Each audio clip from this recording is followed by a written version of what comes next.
On the Makaloa Mat. Unlike the women of most warm races, those of Hawaii age well and nobly.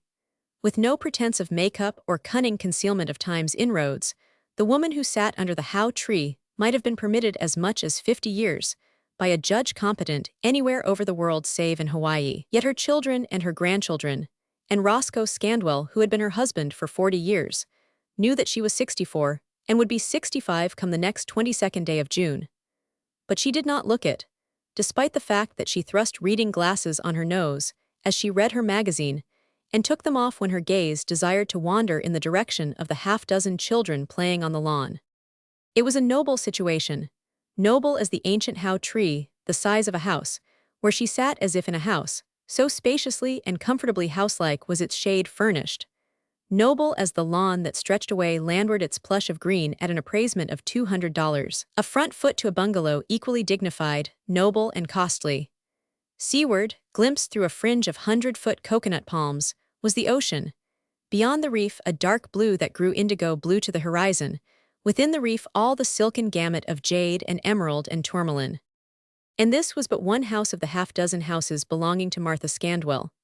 Her townhouse, a few miles away in Honolulu, on Nuuanu Drive between the first and second showers, was a palace. Hosts of guests had known the comfort and joy of her mountain house on Tantalus, and of her volcano house, her Maka house, and her Makai house on the big island of Hawaii. Yet this Waikiki house stressed no less than the rest in beauty, in dignity, and in expensiveness of upkeep. 2 Japanese yard boys were trimming hibiscus. A third was engaged expertly with the long hedge of night-blooming cereus that was shortly expectant of unfolding in its mysterious night bloom. In immaculate ducks, a house Japanese brought out the tea things, followed by a Japanese maid, pretty as a butterfly in the distinctive garb of her race, and fluttery as a butterfly to attend on her mistress. Another Japanese maid, an array of Turkish towels on her arm, crossed the lawn well to the right in the direction of the bathhouses, from which the children, in swimming suits, were beginning to emerge. Beyond, under the palms at the edge of the sea, 2 Chinese nursemaids, in their pretty native costume of white yishan and straight-line trousers, their black braids of hair down their backs, attended each on a baby in a perambulator. And all these, servants and nurses and grandchildren, were Martha Scandwell's. So likewise was the color of the skin of the grandchildren, the unmistakable Hawaiian color, tinted beyond shadow of mistake by exposure to the Hawaiian sun. 1/8 and 1/16 Hawaiian were they, which meant that 7/8 or 15/16 white blood informed that skin yet failed to obliterate the modicum of golden tawny brown of Polynesia. But in this, again, only a trained observer would have known that the frolicking children were aught but pure-blooded white. Roscoe Scandwell, grandfather, was pure white, Martha 3/4 white, the many sons and daughters of them 7/8 white, the grandchildren graded up to 15/16 white, or, in the cases when their 7/8 fathers and mothers had married 7/8 themselves, 14/16 or 7/8 white. On both sides the stock was good. Roscoe straight descended from the New England Puritans, Martha no less straight descended from the royal chief stocks of Hawaii, whose genealogies were chanted in meals 1,000 years before written speech was acquired. In the distance a machine stopped and deposited a woman whose utmost years might have been guessed as 60, who walked across the lawn as lightly as a well-cared-for woman of 40, and whose actual calendar age was 68. Martha rose from her seat to greet her, in the hearty Hawaiian way, arms about, lips on lips, faces eloquent, and bodies no less eloquent with sincereness and frank excessiveness of emotion. And it was Sister Bella and Sister Martha, back and forth, intermingled with almost incoherent inquiries about each other, and about uncle this and brother that and aunt someone else, until, the first tremulousness of meeting over, eyes moist with tenderness of love, they sat gazing at each other across their teacups. Apparently, they had not seen nor embraced for years. In truth, 2 months marked the interval of their separation, and one was 64, the other 68, but the thorough comprehension resided in the fact that in each of them 1/4 of them was the sun-warm, love-warm heart of Hawaii. The children flooded about Aunt Bella like a rising tide, and were capaciously hugged and kissed ere they departed with their nurses to the swimming beach. I thought I'd run out to the beach for several days. The trades had stopped blowing, Martha explained. You've been here 2 weeks already. Bella smiled fondly at her younger sister. Brother Edward told me. He met me at the steamer and insisted on running me out first of all to see Louise and Dorothy and that first grandchild of his. He's as mad as a silly hatter about it. Mercy, Martha exclaimed. 2 weeks, I had not thought it that long. Where's Annie and Margaret? Bella asked. Martha shrugged her voluminous shoulders with voluminous and forgiving affection for her wayward, matronly daughters, who left their children in her care for the afternoon. Margaret's at a meeting of the outdoor circle. They're planning the planting of trees and hibiscus all along both sides of Kalakaua Avenue, she said. And Annie's wearing out $80 worth of tires to collect $75 for the British Red Cross. This is their tag day, you know. Roscoe must be very proud, Bella said, and observed the bright glow of pride that appeared in her sister's eyes. I got the news in San Francisco of Ho'ola'e's first dividend. Remember when I put 1,000 in it at 75 cents for poor Abby's children and said I'd sell when it went to $10? And everybody laughed at you and at anybody who bought a share, Martha nodded. But Roscoe knew. It's selling today at 24. I sold mine from the steamer by wireless, at 20 even, Bella continued. And now Abby's wildly dressmaking. She's going with May and Tootsie to Paris. And Carl, Martha queried. Oh, he'll finish Yale all right. Which he would have done anyway, and you know it, Martha charged, lapsing charmingly into 20th century slang. Bella affirmed her guilt of intention, of paying the way of her school friend's son through college, and added complacently. Just the same it was nicer to have Ho'ola pay for it. In a way, you see, Roscoe is doing it, because it was his judgment I trusted to when I made the investment. She gazed slowly about her, her eyes taking in, not merely the beauty and comfort and repose of all they rested on, but the immensity of beauty and comfort and repose represented by them, scattered in similar oases all over the islands. She sighed pleasantly and observed, all our husbands have done well by us with what we brought them. And happily, Martha agreed, then suspended her utterance with suspicious abruptness. And happily, all of us, except Sister Bella. Bella forgivingly completed the thought for her. It was too bad, that marriage, Martha murmured, all softness of sympathy. You were so young. Uncle Robert should never have made you. I was only 19, Bella nodded. But it was not George Kastner's fault. And look what he, out of the grave, has done for me. Uncle Robert was wise. He knew George had the faraway vision of far ahead, the energy and the steadiness. He saw, even then, and that's 50 years ago, the value of the Nehala water rights which nobody else valued then. They thought he was struggling to buy the cattle range. He struggled to buy the future of the water, and how well he succeeded, you know. I'm almost ashamed to think of my income sometimes. No, whatever else, the unhappiness of our marriage was not due to George. I could have lived happily with him, I know, even to this day, had he lived. She shook her head slowly. No, it was not his fault, nor anybody's, not even mine. If it was anybody's fault, the wistful fondness of her smile took the sting out of what she was about to say. If it was anybody's fault, it was Uncle John's. Uncle John's, Martha cried with sharp surprise. If it had to be one or the other, I should have said Uncle Robert, but Uncle John. Bella smiled with slow positiveness. But it was Uncle Robert who made you marry George Kastner, her sister urged. That is true, Bella nodded corroboration. But it was not the matter of a husband but of a horse. I wanted to borrow a horse from Uncle John, and Uncle John said yes. That is how it all happened.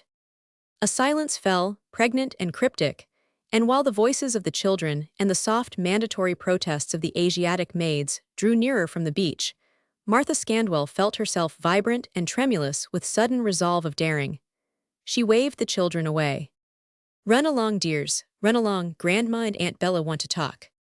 And as the shrill, sweet treble of child voices ebbed away across the lawn, Martha, with scrutiny of the heart, observed the sadness of the lines graven by secret woe for half a century in her sister's face.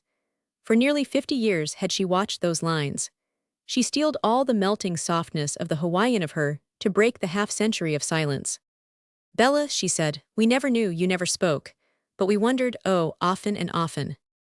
And never asked, Bella murmured gratefully. But I am asking now at the last. This is our twilight. Listen to them.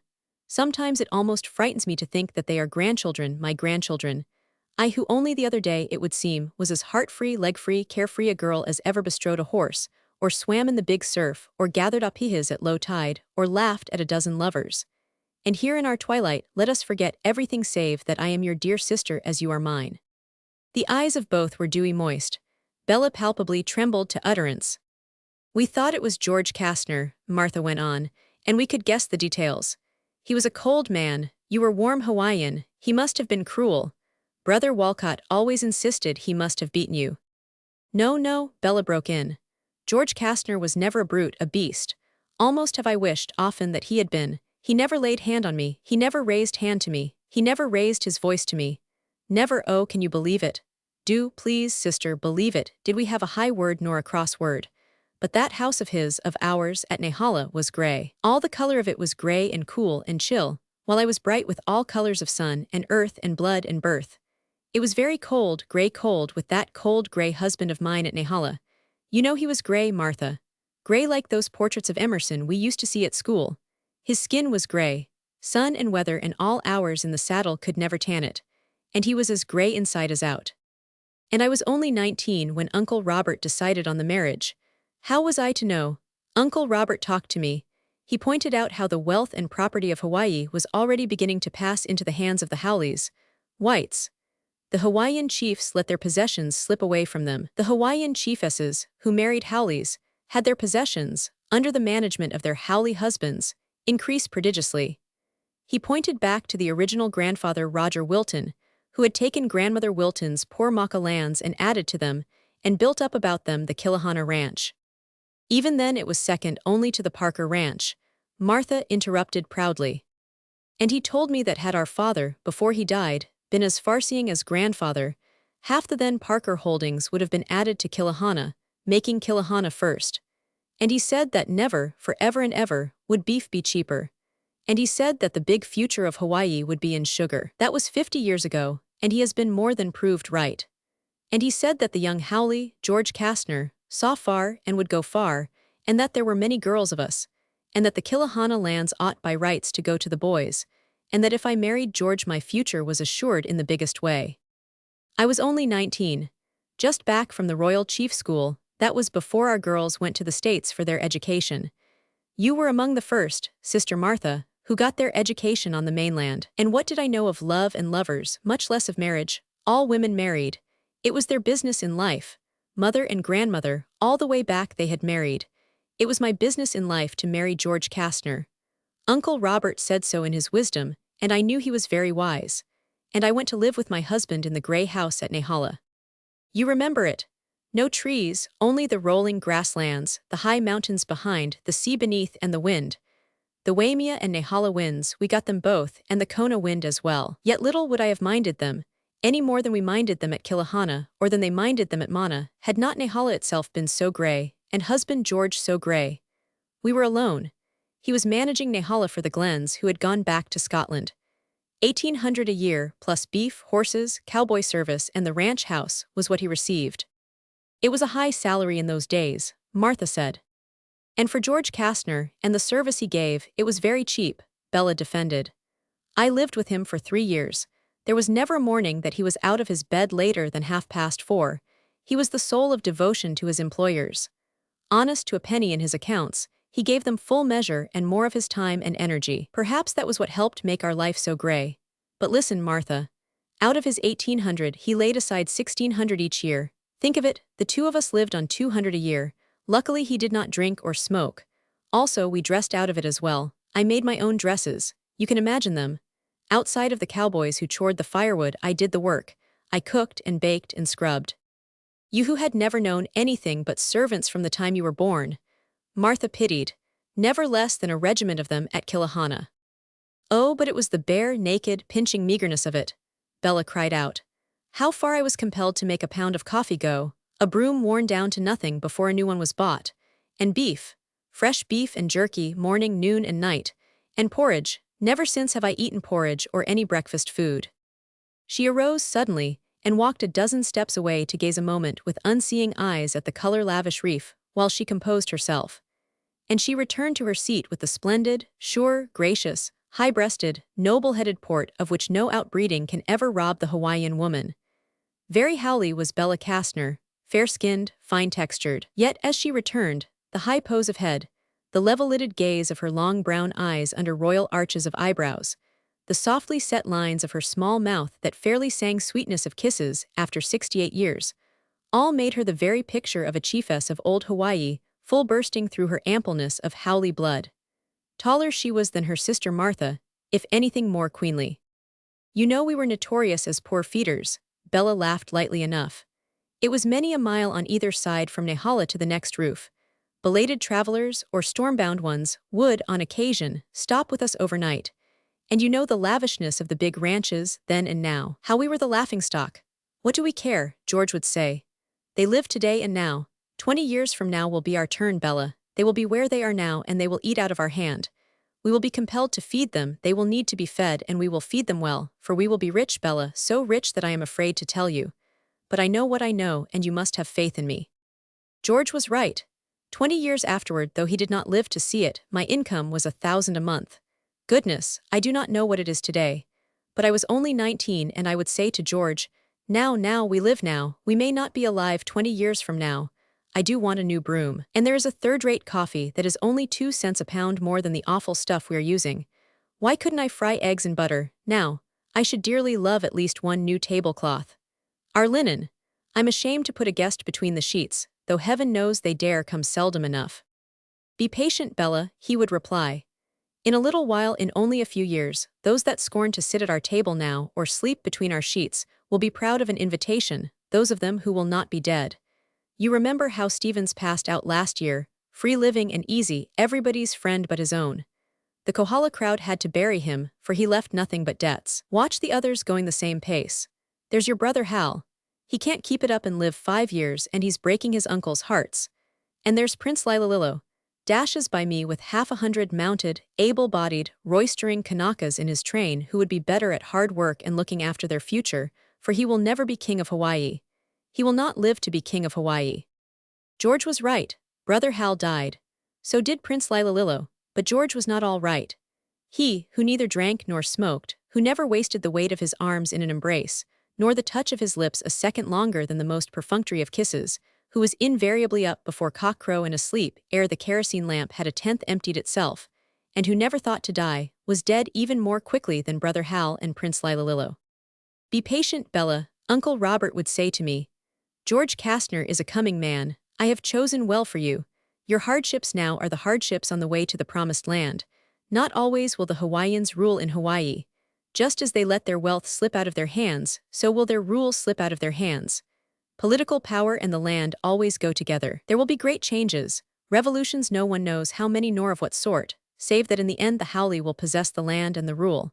And in that day you may well be First Lady of Hawaii, just as surely as George Kastner will be ruler of Hawaii. It is written in the books. It is ever so where the Howley conflicts with the easier races. I, your Uncle Robert, who am half Hawaiian and half Howley, know whereof I speak. Be patient, Bella, be patient. Dear Bella, Uncle John would say, and I knew his heart was tender for me. Thank God, he never told me to be patient.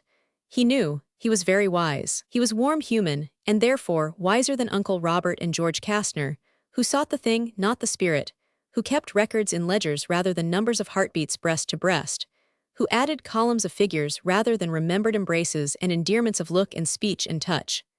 Dear Bella, Uncle John would say, he knew. You have heard always how he was the lover of the Princess Naomi. He was a true lover. He loved but the once. After her death, they said he was eccentric. He was the one lover once and always. Remember that taboo inner room of his at Kilahana that we entered only after his death and found it his shrine to her. Dear Bella, it was all he ever said to me, but I knew he knew. And I was 19, and sun-warm Hawaiian in spite of my 3/4 Howley blood. And I knew nothing save my girlhood splendors at Kilahana and my Honolulu education at the Royal Chief School, and my gray husband at Nehala with his gray preachments and practices of sobriety and thrift, and those 2 childless uncles of mine, the one with far, cold vision, the other the broken-hearted, forever dreaming lover of a dead princess. Think of that gray house. I who had known the ease and the delights and the ever-laughing joys of Kilahana, and of the Parkers at Old Mana and of Puwawa, you remember. We did live in feudal spaciousness in those days. Can you, believe it, Martha? At Nehala the only sewing machine I had was one of those the early missionaries brought, a tiny, crazy thing that one cranked around by hand. Robert and John had each given husband George $5,000 at my marriage, but he had asked for it to be kept secret. Only the four of us knew. And while I sewed my cheap holocus on that crazy machine, he bought land with the money, the upper Nehala lands, a bit at a time, each purchase a hard-driven bargain, his face the very face of poverty. Today the Nehala ditch alone pays me $40,000 a year. Was it worth it? I starved. If only once, madly, he had crushed me in his arms. If only once he could have lingered with me 5 minutes from his own business or from his fidelity to his employers.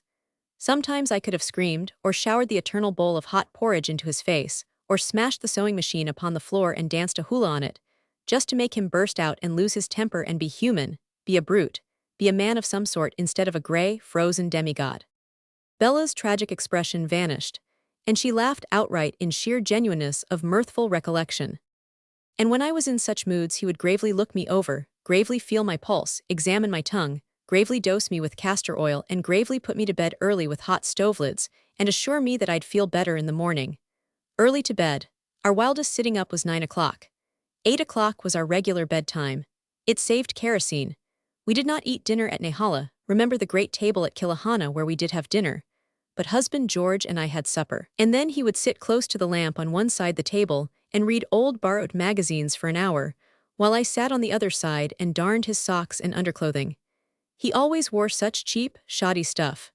And when he went to bed, I went to bed. No wastage of kerosene with only one to benefit by it. And he went to bed always the same way, winding up his watch, entering the day's weather in his diary, and taking off his shoes, right foot first invariably, left foot second, and placing them just so, side by side, on the floor, at the foot of the bed on his side. He was the cleanest man I ever knew. He never wore the same undergarment a second time. I did the washing. He was so clean it hurt. He shaved twice a day. He used more water on his body than any Kanaka. He did more work than any two Howleys, and he saw the future of the Nehala water. And he made you wealthy, but did not make you happy, Martha observed. Bella sighed and nodded. What is wealth after all, Sister Martha? My new Piercero came down on the steamer with me, my third in 2 years, but oh, all the Pierceros and all the incomes in the world compared with a lover. The one lover, the one mate, to be married to toil beside and suffer and joy beside, the one male man lover husband.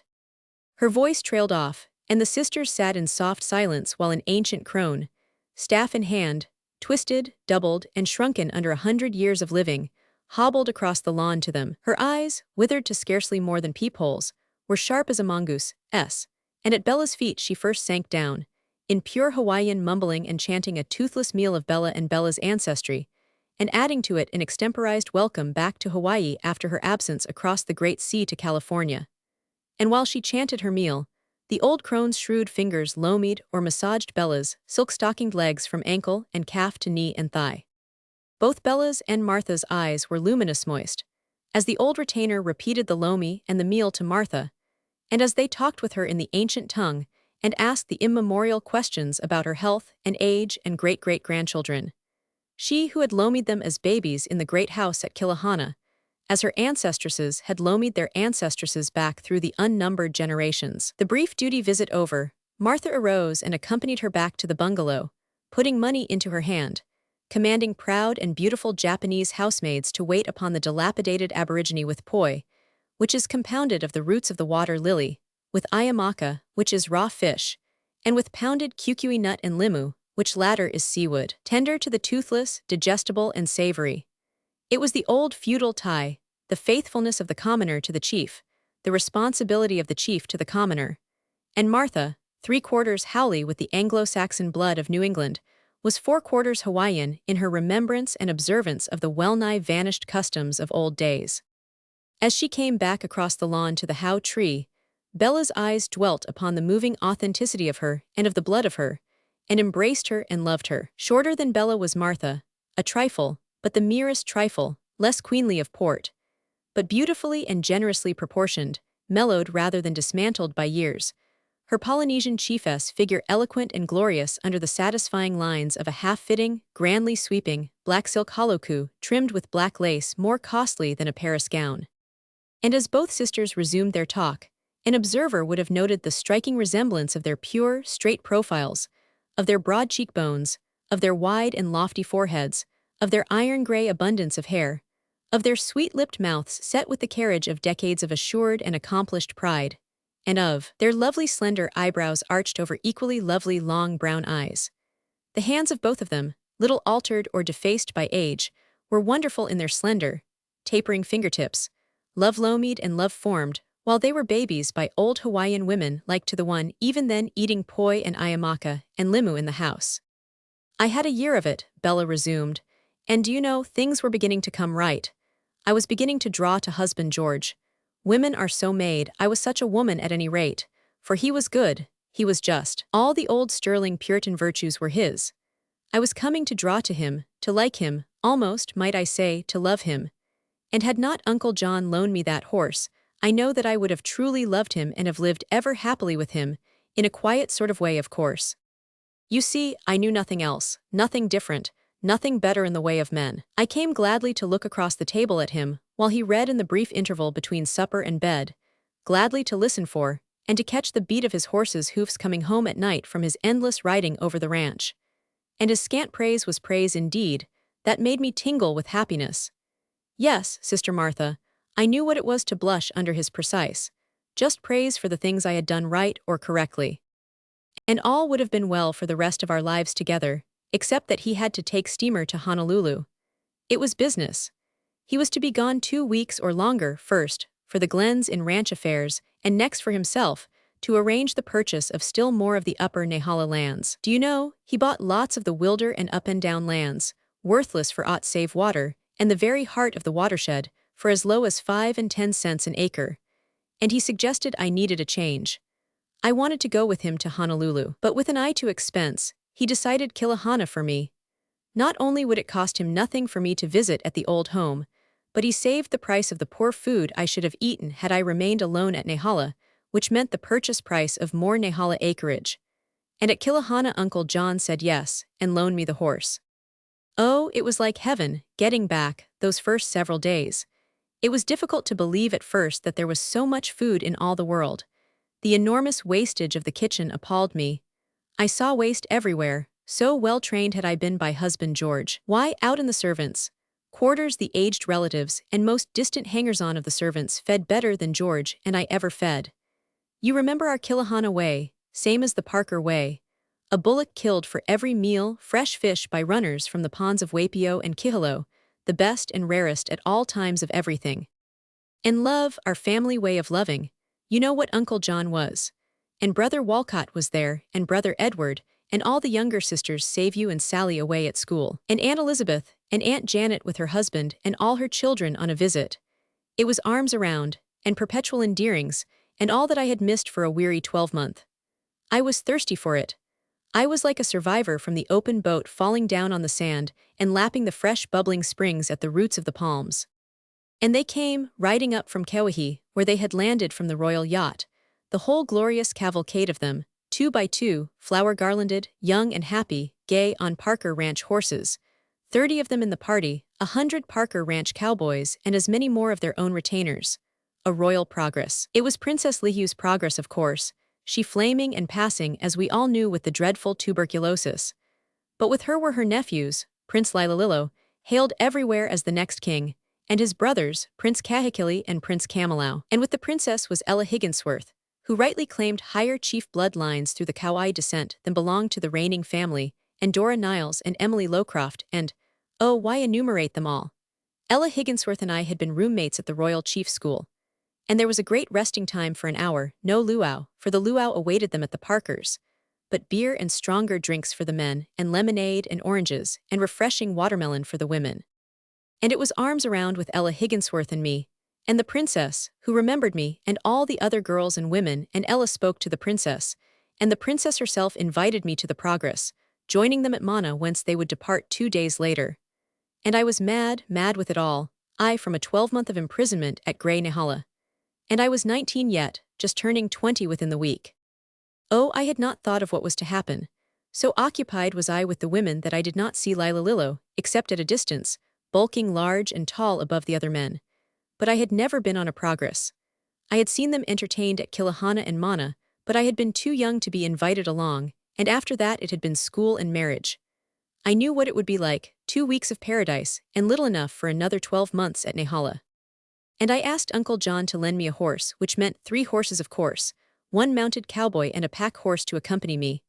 No roads then, no automobiles, and the horse for myself, it was Hilo. You don't remember him.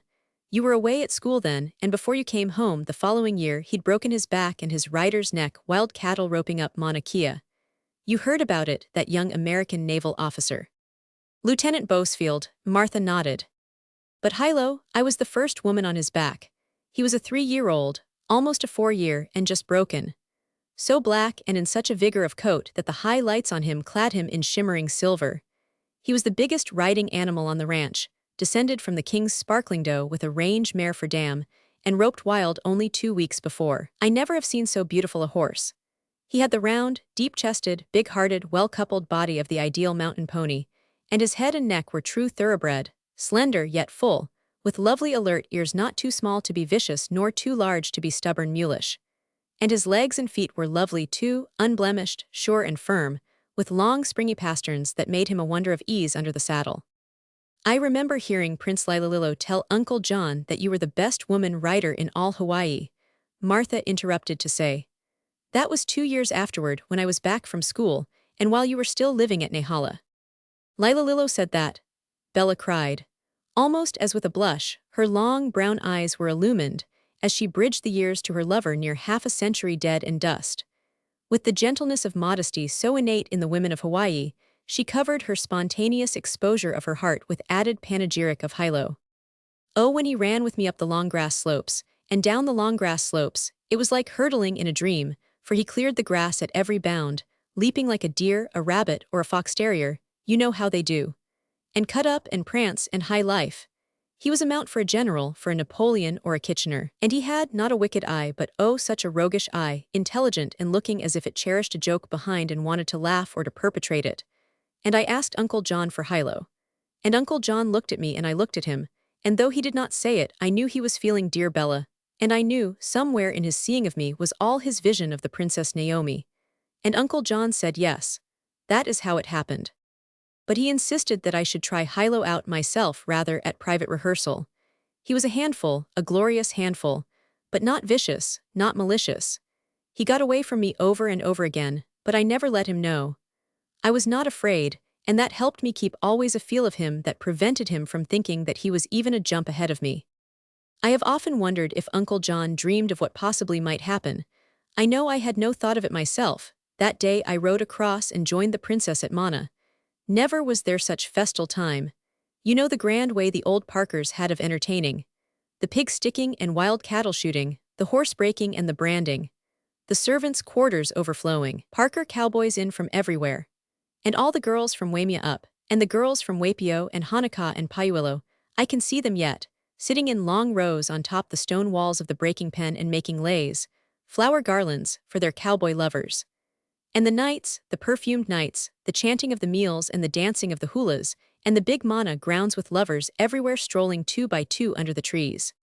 And the prince, Bella paused, and for a long minute her small fine teeth, still perfect, showed deep in her underlip as she sought and won control and sent her gaze vacantly out across the far blue horizon. As she relaxed, her eyes came back to her sister. He was a prince, Martha. You saw him at Kilahana before, after you came home from seminary. He filled the eyes of any woman, yes, and of any man. 25 he was, in all glorious ripeness of man, great and princely in body as he was great and princely in spirit. No matter how wild the fun, how reckless mad the sport, he never seemed to forget that he was royal, and that all his forebears had been high chiefs even to that first one, they sang in the genealogies, who had navigated his double canoes to Tahiti and Raiatea and back again. He was gracious, sweet, kindly, comradely, all friendliness and severe and stern and harsh if he were crossed too grievously. It is hard to express what I mean. He was all man, and he was all prince, with a strain of the merry boy in him, and the iron in him that would have made him a good and strong king of Hawaii had he come to the throne. I can see him yet, as I saw him that first day and touched his hand and talked with him. Few words and bashful, and anything but a year-long married woman to a gray haole at Gray Nehala. Half a century ago it was, that meeting. You remember how our young men then dressed in white shoes and trousers, white silk shirts, with slashed around the middle the gorgeously colorful Spanish sashes. And for half a century that picture of him has not faded in my heart. He was the center of a group on the lawn, and I was being brought by Ella Higginsworth to be presented. The Princess Lihu had just called some teasing chaff to her, which had made her halt to respond, and left me halted a pace in front of her. His glance chanced to light on me, alone there, perturbed, embarrassed. Oh, how I see him! His head thrown back a little with that high, bright, imperious, and utterly carefree poise that was so usual of him. Our eyes met. His head bent forward or straightened to me. I don't know what happened. Did he command? Did I obey? I do not know. I know only that I was good to look upon, crowned with fragrant mail, clad in Princess Naomi's wonderful holoku loaned me by Uncle John from his taboo room, and I know that I advanced alone to him across the Mana lawn, and that he stepped forth from those about him to meet me halfway. We came to each other across the grass, unattended, as if we were coming to each other across our lives. Was I very beautiful, Sister Martha, when I was young? I do not know, I don't know. But in that moment, with all his beauty and truly royal manness crossing to me and penetrating to the heart of me, I felt a sudden sense of beauty in myself. How shall I say? As if in him and from him perfection were engendered and conjured within myself. No word was spoken. But oh, I know I raised my face in frank answer to the thunder and trumpets of the message unspoken, and that, had it been death for that one look, and that one moment I could not have refrained from the gift of myself, that must have been in my face and eyes, in the very body of me that breathed so high. Was I beautiful, very beautiful, Martha, when I was 19, just turning into 20?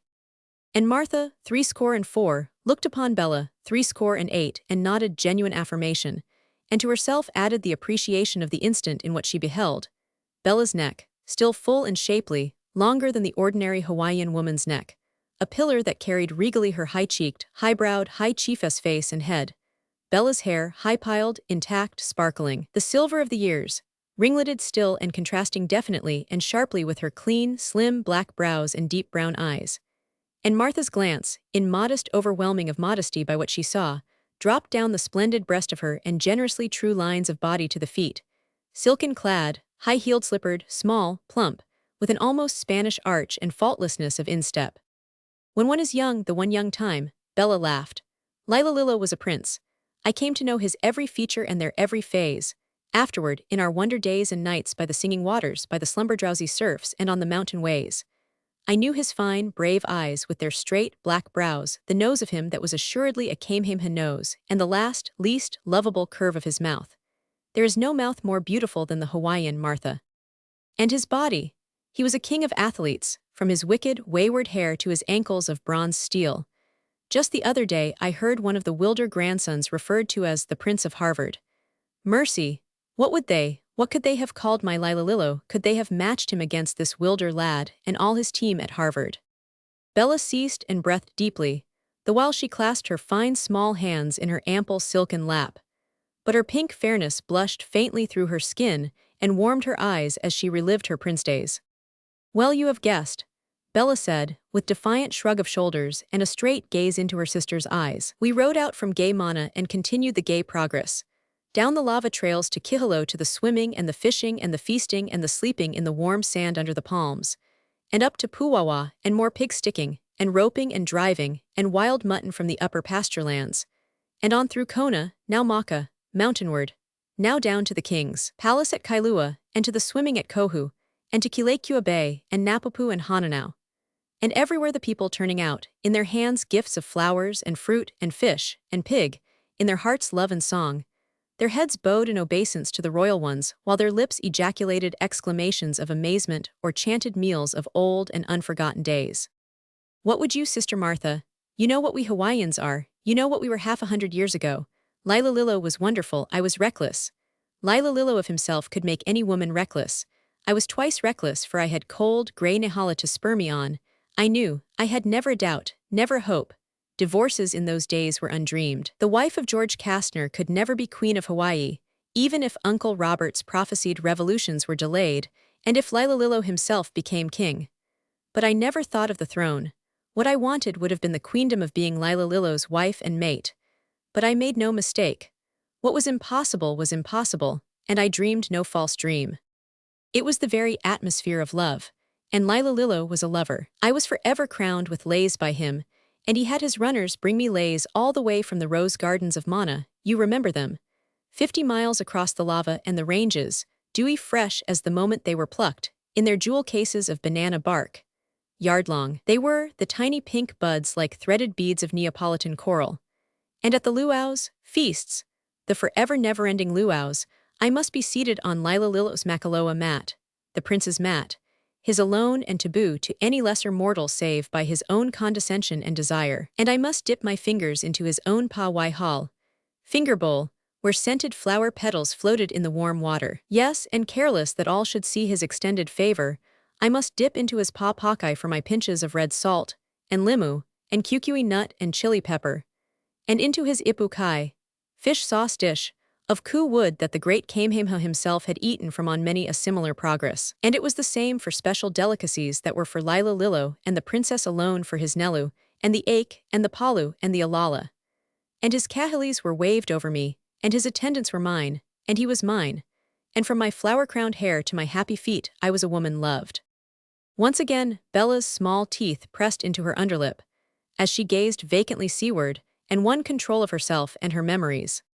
It was on, through all Kona and all Kau, from Hupuloa and Kapua to Hanuapo and Punaluu, a lifetime of living compressed into 2 short weeks. A flower blooms but once. That was my time of bloom, Lilalilo beside me, myself on my wonderful hilo, a queen, not of Hawaii, but of Lilalilo and love.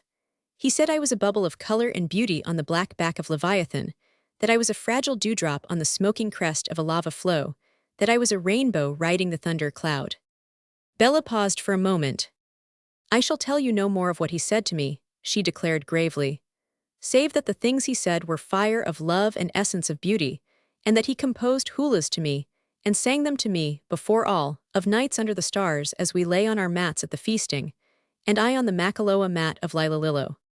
And it was on to Kilauea, the dream so near its ending, and of course we tossed into the pit of sea-surging lava our offerings to the fire goddess of male lays, and of fish and hard poi wrapped moist in the tea leaves.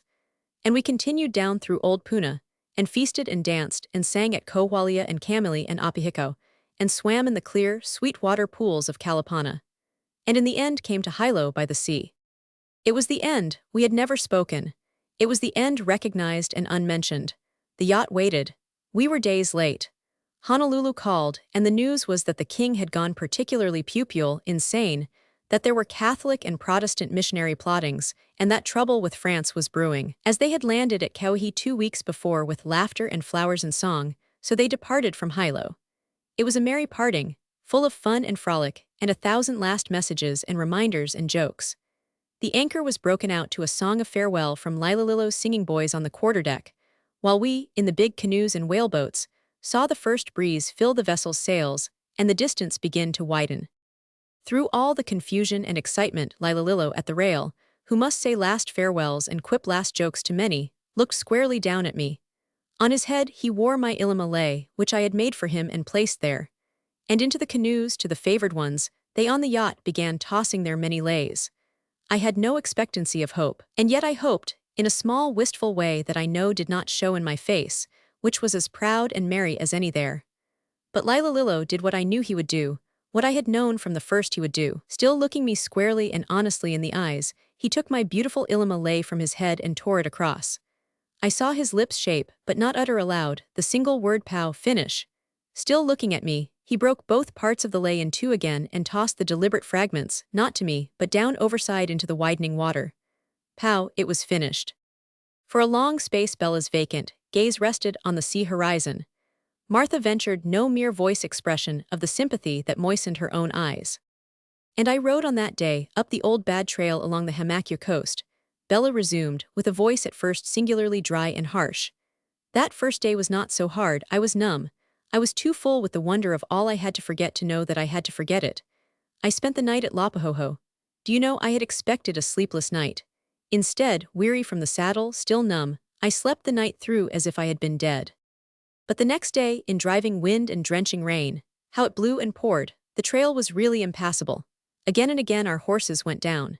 At Fist the cowboy Uncle John had loaned me with the horses protested, then he followed stolidly in the rear, shaking his head, and I know, muttering over and over that I was pupil. The pack horse was abandoned at Kukuahale. We almost swam up Mud Lane in a river of mud. At Waimea the cowboy had to exchange for a fresh mount. But Hilo lasted through. From daybreak till midnight I was in the saddle, till Uncle John, at Kilahana, took me off my horse in his arms and carried me in, and rooted the women from their beds to undress me and loamy me, while he plied me with hot toddies and drugged me to sleep and forgetfulness. I know I must have babbled and raved. Uncle John must have guessed.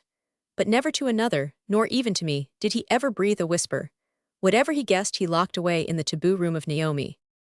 I do have fleeting memories of some of that day, all a broken-hearted mad rage against fate, of my hair down and whipped wet and stinging about me in the driving rain, of endless tears of weeping contributed to the general deluge, of passionate outbursts and resentments against a world all twisted and wrong, of beatings of my hands upon my saddle pommel, of asperities to my Kilahana cowboy, of spurs into the ribs of poor, magnificent Hilo, with a prayer on my lips, bursting out from my heart, that the spurs would so madden him as to make him rear and fall on me and crush my body forever out of all beauty for man, or topple me off the trail and finish me at the foot of the pollies, precipices.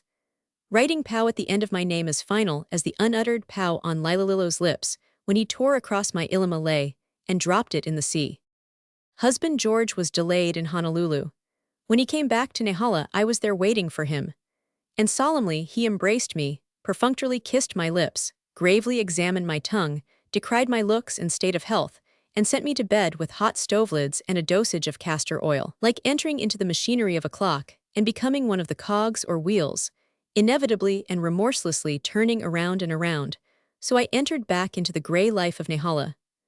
Out of bed was husband George at 4:30 every morning, and out of the house, and astride his horse at 5. There was the eternal porridge, and the horrible cheap coffee, and the fresh beef and jerky. I cooked and baked and scrubbed. I ground around the crazy hand sewing machine and made my cheap holocaust. Night after night, through the endless centuries of 2 years more, I sat across the table from him until 8 o'clock, mending his cheap socks and shoddy underwear, while he read the years-old borrowed magazines he was too thrifty to subscribe to. And then it was bedtime, kerosene must be economized, and he wound his watch, entered the weather in his diary and took off his shoes, the right shoe first, and placed them, just so, side by side, at the foot of the bed on his side. But there was no more of my drawing to husband George, as had been the promise ere the Princess Lihu invited me on the Progress, and Uncle John loaned me the horse. You see, Sister Martha, nothing would have happened had Uncle John refused me the horse. But I had known love, and I had known Lilalillo. And what chance, after that, had husband George to win from me heart of esteem or affection? And for 2 years at Nehala, I was a dead woman who somehow walked and talked, and baked and scrubbed, and mended socks and saved kerosene. The doctors said it was the shoddy underwear that did for him, pursuing as always the high mountain Nehala waters in the drenching storms of midwinter. When he died, I was not sad. I had been sad too long already, nor was I glad. Gladness had died at Hilo when Lilalillo dropped my Ilima into the sea and my feet were never happy again. Lilalillo passed within a month after husband George. I had never seen him since the parting at Hilo. Suitors a many have I had since, but I was like Uncle John. Mating for me was but once. Uncle John had his Naomi room at Kilahana. I have had my Lilalillo room for 50 years in my heart. You are the first, Sister Martha, whom I have permitted to enter that room. A machine swung the circle of the drive, and from it, across the lawn, approached the husband of Martha. Erect, slender, gray-haired, of graceful military bearing, Roscoe Scandwell was a member of the Big Five, which, by the interlocking of interests, determined the destinies of all Hawaii. Himself pure Haole, New England-born, he kissed Bella first, arms around, foolhardy in the Hawaiian way. His alert eye told him that there had been a woman talk, and despite the signs of all generousness of emotion, that all was well and placid in the twilight wisdom that was theirs. Elsie and the younglings are coming, just got a wireless from their steamer, he announced, after he had kissed his wife. And they'll be spending several days with us before they go on to Maui. I was going to put you in the Rose Room, Sister Bella, Martha Scandwell planned aloud. But it will be better for her and the children and the nurses and everything there, so you shall have Queen Emma's room. I had it last time and I prefer it, Bella said. Roscoe Scandwell, himself well taught of Hawaiian love and love ways, erect, slender, dignified, between the two nobly proportioned women, an arm around each of their sumptuous waists, proceeded with them toward the house. Waikiki, Hawaii. June 6, 1916. The bones of Kahekili. From over the lofty Koolau Mountains, vagrant wisps of the trade wind drifted, faintly swaying the great, unwhipped banana leaves, rustling the palms, and fluttering and setting up a whispering among the lace-leaved algaroba trees. Only intermittently did the atmosphere so breathe, for breathing it was, the suspiring of the languid Hawaiian afternoon. In the intervals between the soft breathings, the air grew heavy and balmy with the perfume of flowers and the exhalations of fat, living soil. Of humans about the low bungalow-like house, there were many, but one only of them slept. The rest were on the tense tiptoes of silence. At the rear of the house, a tiny babe piped up a thin blatting wail that the quickly thrust breast could not appease. The mother, a slender hapahauli, half-white, clad in a loose flowing holoku of white muslin, hastened away swiftly among the banana and papaya trees to remove the babe's noise by distance. Other women, hapahauli and full native, watched her anxiously as she fled. At the front of the house, on the grass, squatted a score of Hawaiians. Well-muscled, broad-shouldered, they were all strapping men. Brown-skinned, with luminous brown eyes and black, their features large and regular, they showed all the signs of being as good-natured, merry-hearted, and soft-tempered as the climate. To all of which a seeming contradiction was given by the ferociousness of their accoutrement. Into the tops of their rough leather leggings were thrust long knives, the handles projecting. On their heels were huge rolled Spanish spurs. They had the appearance of banditti, save for the incongruous wreaths of flowers and fragrant mail that encircled the crowns of their flopping cowboy hats. One of them, deliciously and roguishly handsome as a fawn, with the eyes of a fawn, wore a flaming double hibiscus bloom coquettishly tucked over his ear. Above them, casting a shelter of shade from the sun, grew a wide-spreading canopy of Ponciana regia, itself a flame of blossoms, out of each of which sprang pom-poms of feathery stamens. From far off, muffled by distance, came the faint stamping of their tethered horses. The eyes of all were intently fixed upon the solitary sleeper, who lay on his back on a Makaloa Mat 100 feet away under the monkeypod trees. Large as were the Hawaiian cowboys, the sleeper was larger. Also, as his snow-white hair and beard attested, he was much older. The thickness of his wrist and the greatness of his fingers made authentic the mighty frame of him hidden under loose dungaree pants and cotton shirt, buttonless, open from midriff to Adam's apple, exposing a chest matted with a thatch of hair as white as that of his head and face. The depth and breadth of that chest, its resilience, and its relaxed and plastic muscles, tokened the knotty strength that still resided in him. Further, no bronze and beat of sun and wind availed to hide the testimony of his skin that he was all haole, a white man.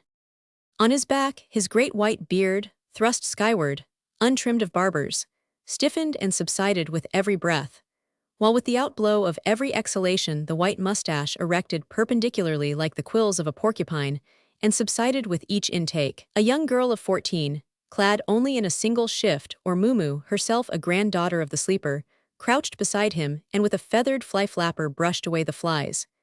In her face were depicted solicitude and nervousness, and awe as if she attended on a god. And truly, Hardman Poole, the sleeping whiskery one, was to her, and to many and sundry, a god. A source of life, a source of food, a fount of wisdom, a giver of law, a smiling beneficence, a blackness of thunder and punishment. In short, a man-master whose record was 14 living and adult sons and daughters, 6 great-grandchildren, and more grandchildren than could he in his most lucid moments enumerate. 51 years before, he had landed from an open boat at Lapahoho on the windward coast of Hawaii. The boat was the one surviving one of the whaler Black Prince of New Bedford. Himself New Bedford-born, 20 years of age, by virtue of his driving strength and ability he had served as second mate on the lost whaleship. Coming to Honolulu and casting about for himself, he had first married Kalama Mamiopoli, next acted as pilot of Honolulu Harbor, after that started a saloon and boarding house, and finally, on the death of Kalama's father, engaged in cattle ranching on the broad pasture lands she had inherited. For over half a century he had lived with the Hawaiians, and it was conceded that he knew their language better than did most of them. By marrying Kalama, he had married not merely her land, but her own chief rank, and the fealty owed by the commoners to her by virtue of her genealogy was also accorded him. In addition, he possessed of himself all the natural attributes of chiefship, the gigantic stature, the fearlessness, the pride, and the high hot temper that could brook no impudence nor insult, that could be neither bullied nor awed by any utmost magnificence of power that walked on two legs, and that could compel service of lesser humans, not by any ignoble purchase by bargaining, but by an unspoken but expected condescending of largesse. He knew his Hawaiians from the outside and the in, knew them better than themselves, their Polynesian circumlocutions, faiths, customs, and mysteries. And at 71, after a morning in the saddle over the ranges that began at 4 o'clock, he lay under the monkey pods in his customary and sacred siesta that no retainer dared to break, nor would dare permit any equal of the great one to break. Only to the king was such a right accorded, and, as the king had early learned, to break Hardman Pool's siesta was to gain awake a very irritable and grumpy Hardman Pool, who would talk straight from the shoulder, and say unpleasant, but true things that no king would care to hear. The sun blazed down, the horses stamped remotely, the fading trade wind wisped sighed and rustled between longer intervals of quiescence. The perfume grew heavier. The woman brought back the babe, quiet again, to the rear of the house. The monkey pods folded their leaves and swooned to a siesta of their own in the soft air above the sleeper. The girl, breathless as ever from the enormous solemnity of her task, still brushed the flies away, and the score of cowboys still intently and silently watched. Hardman Pool awoke. The next out-breath expected of the long rhythm did not take place. Neither did the white, long mustache rise up. Instead, the cheeks under the whiskers puffed, the eyelids lifted, exposing blue eyes, choleric and fully and immediately conscious. The right hand went out to the half-smoked pipe beside him, while the left hand reached the matches. "Get me my gin and milk," he ordered, in Hawaiian, of the little maid, who had been startled into a tremble by his awaking. He lighted the pipe, but gave no sign of awareness of the presence of his waiting retainers, until the tumbler of gin and milk had been brought and drunk. "Well," he demanded abruptly, and in the pause, while 20 faces wreathed in smiles and 20 pairs of dark eyes glowed luminously with well-wishing pleasure, he wiped the lingering drops of gin and milk from his hairy lips. "What are you hanging around for? What do you want? Come over here." 20 giants, most of them young, uprose and with a great clanking and jangling of spurs and spur chains strode over to him. They grouped before him in a semicircle, trying bashfully to wedge their shoulders, one behind another's, their faces a grin and apologetic, and at the same time expressing a casual and unconscious democraticness. In truth, to them Hardman Pool was more than mere chief. He was elder brother, or father, or patriarch, and to all of them he was related, in one way or another, according to Hawaiian custom, through his wife and through the many marriages of his children and grandchildren. His slightest frown might perturb them, his anger terrify them, his command compel them to certain death. Yet, on the other hand, not one of them would have dreamed of addressing him otherwise than intimately by his first name, which name, Hardman, was transmuted by their tongues into Kanaka Ulia. At a nod from him, the semicircle seated itself on the maniony grass, and with further deprecatory smiles waited his pleasure. "What do you want?" demanded, in Hawaiian, with a brusqueness and sternness they knew were put on. They smiled more broadly, and deliciously squirmed their broad shoulders and great torsos with the appeasingness of so many wriggling puppies. Hardman Pool singled out one of them. "Well, Iliape, what do you want?" $10, Kanaka Ulia. $10, Pool cried, in apparent shock at mention of so vast a sum. "Does it mean you are going to take a second wife? Remember the missionary teaching. One wife at a time, Iliape, one wife at a time, for he who entertains a plurality of wives will surely go to hell." Giggles and flashings of laughing eyes from all greeted the joke. "No, Kanaka Ulia," came the reply. "The devil knows I am hard put to get cow for one wife and her several relations." Cow, Pool repeated the Chinese-introduced word for food, which the Hawaiians had come to substitute for their own paina. "Didn't you boys get cow here this noon?" "Yes, Kanaka Ulia," volunteered an old, withered native who had just joined the group from the direction of the house. All of them had cow in the kitchen, and plenty of it. They ate like lost horses brought down from the lava. "And what do you want, Kumuhana?" Pool diverted to the old one, at the same time motioning to the little maid to flap flies from the other side of him. $12, said Kumuhana. "I want to buy a jackass and a second-hand saddle and bridle. I am growing too old for my legs to carry me in walking." "You wait," his howly lord commanded. "I will talk with you about the matter, and about other things of importance, when I am finished with the rest and they are gone." The withered old one nodded, and proceeded to light his pipe. The cow in the kitchen was good, Iliop resumed, licking his lips. The poi was one finger, the pig fat, the salmon belly unstinking, the fish of great freshness and plenty, though the apihis, tiny, rock-clinging shellfish, had been salted and thereby made tough. Never should the apihis be salted. Often have I told you, Kanaka Ulia, that apihis should never be salted. I am full of good cow. My belly is heavy with it. Yet is my heart not light of it, because there is no cow in my own house. Where is my wife? Who is the aunt of your fourth son's second wife? And where is my baby daughter, and my wife's old mother, and my wife's old mother's feeding child that is a cripple, and my wife's sister who lives likewise with us, along with her 3 children, the father being dead of a wicked dropsy? Will $5 save all of you from funerals for a day or several? Poole testily cut the tale short. Yes, Kanaka Ulia, and as well it will buy my wife a new comb and some tobacco for myself. From a gold sack drawn from the hip pocket of his dungarees, Hardman Poole drew the gold piece and tossed it accurately into the waiting hand. To a bachelor who wanted $6 for new leggings, tobacco, and spurs, $3 were given, the same to another who needed a hat. And to a third, who modestly asked for $2, 4 were given with a flowery-worded compliment anent his prowess in roping a recent wild bull from the mountains. They knew, as a rule, that he cut their requisitions in half, therefore they doubled the size of their requisitions. And Hardman Poole knew they doubled, and smiled to himself. It was his way, and further, it was a very good way with his multitudinous relatives, and did not reduce his stature in their esteem. And you, Ahuhu? He demanded of one whose name meant poisonwood. And the price of a pair of dungarees. Ahuhu concluded his list of needs. I have ridden much and hard after your cattle, Kanaka Ulia, and where my dungarees have pressed against the seat of the saddle, there is no seat to my dungarees. It is not well that it be said that a Kanaka Ulia cowboy, who is also a cousin of Kanaka Ulia's wife's half-sister, should be shamed to be seen out of the saddle save that he walks backward from all that behold him. The price of a dozen pairs of dungarees be thine, Ahuhu. Hardman Poole beamed, tossing to him the necessary sum. I am proud that my family shares my pride. Afterward, Ahuhu, out of the dozen dungarees you will give me one, else shall I be compelled to walk backward, my own and only dungarees being in like manner well worn and shameful.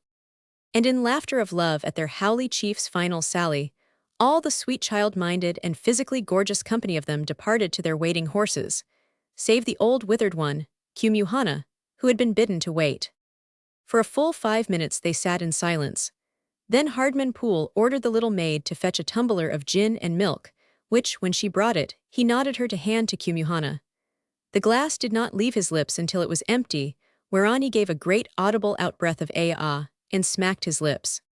Much awa have I drunk in my time, he said reflectively. Yet is the awa but a common man's drink, while the howly liquor is a drink for chiefs. The awa has not the liquor's hot willingness, its spur in the ribs of feeling, its biting alive of oneself that is very pleasant since it is pleasant to be alive. Hardman Poole smiled, nodded agreement, and old Kumuhana continued. There is a warmingness to it. It warms the belly and the soul. It warms the heart. Even the soul and the heart grow cold when one is old. You are old, Poole conceded, almost as old as I. Kumuhana shook his head and murmured, Were I no older than you I would be as young as you. I am 71, said Poole. I do not know ages that way, was the reply. What happened when you were born? Let me see, Poole calculated. This is 1880, subtract 71 and it leaves 9. I was born in 1809, which is the year Kelliamakai died, which is the year the Scotchman, Archibald Campbell, lived in Honolulu. Then am I truly older than you, Kanaka Ulia.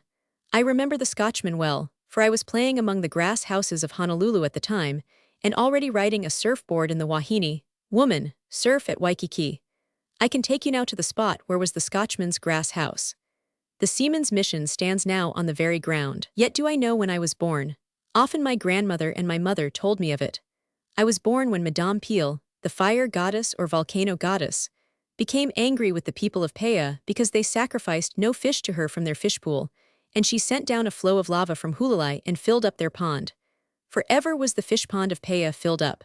That was when I was born. That was in 1801, when James Boyd was building ships for Kamehameha at Hilo. Poole cast back through the calendar. Which makes you 79, or 8 years older than I. You are very old. Yes, Kanaka Ulia, muttered Kumuhana, pathetically attempting to swell his shrunken chest with pride. And you are very wise. Yes, Kanaka Ulia. And you know many of the secret things that are known only to old men. Yes, Kanaka Ulia. And then you know, Hardman Poole broke off, the more effectively to impress and hypnotize the other ancient with the set stare of his pale-washed blue eyes. They say the bones of Kahekili were taken from their hiding place and lie today in the royal mausoleum. I have heard it whispered that you alone of all living men truly know. I know, was the proud answer. I alone know. Well, do they lie there, yes or no? Kahekili was an ally, high chief. It is from this straight line that your wife Kalama came. She is an ally. The old retainer paused and pursed his lean lips in meditation. I belong to her, as all my people before me belong to her people before her. She only can command the great secrets of me. She is wise, too wise ever to command me to speak this secret. To you, O Kanaka Ulia, I do not answer yes, I do not answer no. This is a secret of the allies that even the allies do not know. Very good, Kumuhana, Hardman Poole commanded. Yet do you forget that I am an ally, and that what my good Kalama does not dare ask, I command to ask. I can send for her now and tell her to command your answer. But such would be a foolishness unless you prove yourself doubly foolish. Tell me the secret, and she will never know. A woman's lips must pour out whatever flows in through her ears, being so made. I am a man, and man is differently made. As you well know, my lips suck tight on secrets as a squid sucks to the salty rock.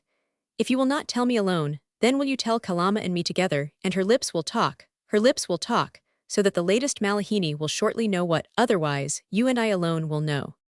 Long time Kumuhana sat on in silence, debating the argument, and finding no way to evade the fact logic of it. Great is your Howley wisdom, he conceded at last. Yes or no, Hardman Poole drove home the point of his steel. Kumuhana looked about him first, then slowly let his eyes come to rest on the fly-flapping maid. Go, Poole commanded her, and come not back without you hear a clapping of my hands. Hardman Poole spoke no further, even after the flapper had disappeared into the house, yet his face adamantly looked, yes or no. Again Kumuhana looked carefully about him, and up into the monkey-pod boughs as if to apprehend a lurking listener. His lips were very dry. With his tongue he moistened them repeatedly. Twice he essayed to speak, but was inarticulately husky, and finally, with bowed head, he whispered, so low and solemnly that Hardman Poole bent his own head to hear. No. Poole clapped his hands, and the little maid ran out of the house to him in tremulous, fluttery haste. Bring a milk and gin for old Kumuhana here, Poole commanded, and to Kumuhana, now tell me the whole story. Wait, was the answer. Wait till the little Wahine has come and gone. And when the maid was gone, and the gin and milk had traveled the way predestined of gin and milk when mixed together, Hardman Poole waited without further urge for the story. Kumuhana pressed his hand to his chest and coughed hollowly at intervals, bidding for encouragement, but in the end, of himself, spoke out. It was a terrible thing in the old days when a great ally died. Kahekili was a great ally. He might have been king had he lived. Who can tell? I was a young man, not yet married. You know Kanaka Ulia when Kahekili died, and you can tell me how old I was. He died when Governor Boki ran the Blonde Hotel here in Honolulu. You have heard. I was still on windward Hawaii, Poole answered. But I have heard. Boki made a distillery and leased Manoa lands to grow sugar for it, and Kahumanyu, who was regent, cancelled the lease, rooted out the cane and planted potatoes. And Boki was angry and prepared to make war, and gathered his fighting men with 12 whaleship deserters and 5 brass 6-pounders out at Waikiki. That was the very time Kahekili died. Kumuhana broke in eagerly. You are very wise. You know many things of the old days better than we old Kanakas. It was 1829, Poole continued complacently. You were 28 years old, and I was 20, just coming ashore in the open boat after the burning of the Black Prince. I was 28, Kumuhana resumed. It sounds right. I remember well Boki's brass guns at Waikiki. Kahekili died, too, at the time at Waikiki. The people to this day believe his bones were taken to the Hale o Kiu mausoleum at Hononau in Kona, and long afterward were brought to the Royal Mausoleum here in Honolulu. Poole supplemented. Also, Kanaka Ulia, there are some who believe to this day that Queen Alice has them stored with the rest of her ancestral bones in the big jars in her taboo room. All are wrong, I know. The sacred bones of Kahekili are gone and forever gone. They rest nowhere. They have ceased to be. And many Kona winds have white the surf at Waikiki since the last man looked upon the last of Kahekili. I alone remain alive of those men. I am the last man, and I was not glad to be at the finish.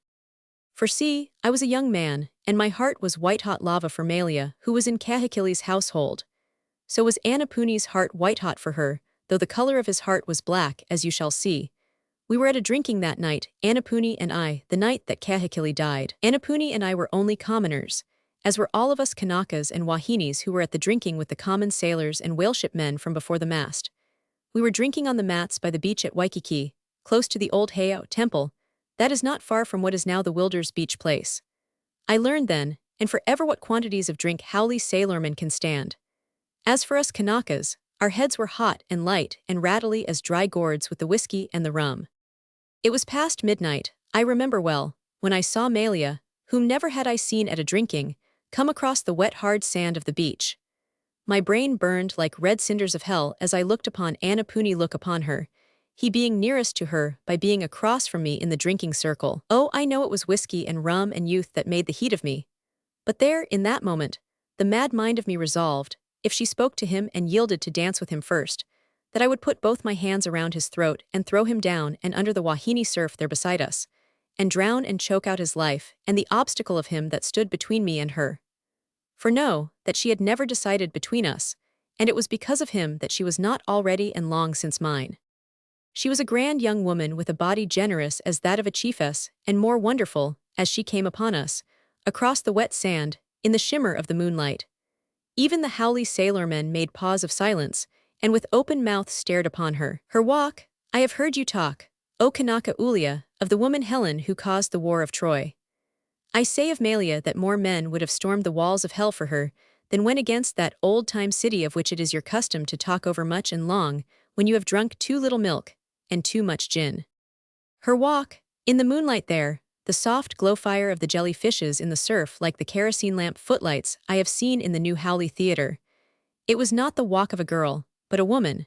She did not flutter forward like rippling wavelets on a reef-sheltered, placid beach. There was that in her manner of walk that was big and queen-like the motion of the forces of nature, like the rhythmic flow of lava down the slopes of Kau to the sea, like the movement of the huge orderly tradewind seas, like the rise and fall of the four great tides of the year that may be like music in the eternal ear of God, being too slow of occurrence, in time to make a tune for ordinary quick-pulsing, brief-living, swift-dying man. Annapuni was nearest, but she looked at me. Have you ever heard a call, Kanaka Ulia, that is without sound yet is louder than the conches of God? So called she to me across that circle of the drinking. I half arose, for I was not yet full drunken, but Annapuni's arm caught her and drew her, and I sank back on my elbow and watched and raged. He was for making her sit beside him, and I waited. Did she sit, and next dance with him, I knew that ere morning Annapuni would be a dead man, choked and drowned by me in the shallow surf. Strange, is it not, Kanaka Ulia, all this heat called love? Yet it is not strange. It must be so in the time of one's youth, else would mankind not go on. That is why the desire of woman must be greater than the desire of life, Poole concurred. Else would there be neither men nor women. Yes, said Kumuhana, but it is many a year now since the last of such heat has gone out of me. I remember it as one remembers an old sunrise, a thing that was. And so one grows old and cold and drinks gin, not for madness but for warmth. And the milk is very nourishing. But Malia did not sit beside him. I remember her eyes were wild, her hair down and flying, as she bent over him and whispered in his ear. And her hair covered him about and hid him as she whispered, and the sight of it pounded my heart against my ribs and dizzied my head till scarcely could I half see. And I willed myself with all the will of me, that if in short minutes she did not come over to me, I would go across the circle and get her. It was one of the things never to be. You remember Chief Kanukalani. Himself he strode up to the circle. His face was black with anger. He gripped Malia, not by the arm but by the hair, and dragged her away behind him and was gone. Of that even now can I understand not the half. I who was for slaying Annapuni because of her, raised neither hand nor voice of protest when Kanukalani dragged her away by the hair, nor did Annapuni. Of course we were common men and he was a chief, that I know. But why should two common men, mad with desire of woman stronger in them than desire of life, Let any one chief, even the highest in the land, drag the woman away by the hair, desiring her more than life. Why should the two men fear to slay then and immediately the one chief? Here is something stronger than life, stronger than woman, but what is it? And why? I will answer you, said Hardman Poole. It is so because most men are fools, and therefore must be taken care of by the few men who are wise. Such is the secret of chiefship. In all the world are chiefs over men. In all the world that has been have there ever been chiefs, who must say to the many fool men, do this, do not do that. Work and work as we tell you, or your bellies will remain empty and you will perish. Obey the laws we set you, or you will be beasts and without place in the world. You would not have been, save for the chiefs before you who ordered and regulated for your fathers. No seed of you will come after you, except that we order and regulate for you now. You must be peace-abiding, and decent, and blow your noses. You must be early to bed of nights, and up early in the morning to work if you would heave beds to sleep in and not roost in trees like the silly fowls. This is the season for the yam planting and you must plant now. We say now today, and not picnicking and hooling today and yam planting tomorrow or some other day of the many careless days. You must not kill one another, and you must leave your neighbors' wives alone. All this is life for you, because you think but one day at a time, while we, your chiefs, think for you all days and for days ahead. Like a cloud on the mountain top that comes down and wraps about you, and that you dimly see is a cloud, so is your wisdom to me, Kanaka Ulia, Kumuhana murmured. Yet is it sad that I should be born a common man and live all my days a common man. That is because you were of yourself common, Hardman Poole assured him. When a man is born common, and is by nature uncommon, he rises up and overthrows the chiefs and makes himself chief over the chiefs. Why do you not run my ranch, with its many thousands of cattle, and shift the pastures by the rainfall, and pick the bulls, and arrange the bargaining and the selling of the meat to the sailing ships and war vessels and the people who live in the Honolulu houses, and fight with lawyers, and help make laws, and even tell the king what is wise for him to do and what is dangerous? Why does not any man do this that I do? Any man of all the men who work for me, feed out of my hand, and let me do their thinking for them, me, who work harder than any of them, who eats no more than any of them, and who can sleep on no more than one lahala mat at a time like any of them. I am out of the cloud, Kanaka Ulia, said Kumuhana, with a visible brightening of countenance. More clearly do I see. All my long years have the allies I was born under thought for me. Ever when I was hungry, I came to them for food, as I come to your kitchen now. Many people eat in your kitchen, and the days of feasts when you slay fat steers for all of us are understandable. It is why I come to you this day, an old man whose labor of strength is not worth a shilling a week, and ask of you $12 to buy a jackass and a second-hand saddle and bridle. It is why twice 10 fool men of us, under these monkey pods half an hour ago, asked of you $1 or $2 or 4 or 5 or 10 or 12. We are the careless ones of the careless days who will not plant the yam in season if our ally does not compel us, who will not think one day for ourselves, and who, when we age to worthlessness, know that our ally will think cow into our bellies and a grass thatch over our heads. Hardman Poole bowed his appreciation and urged. But the bones of Kahekili. The chief Kanukalani had just dragged away Malia by the hair of the head, and you and Anapuni sat on without protest in the circle of drinking.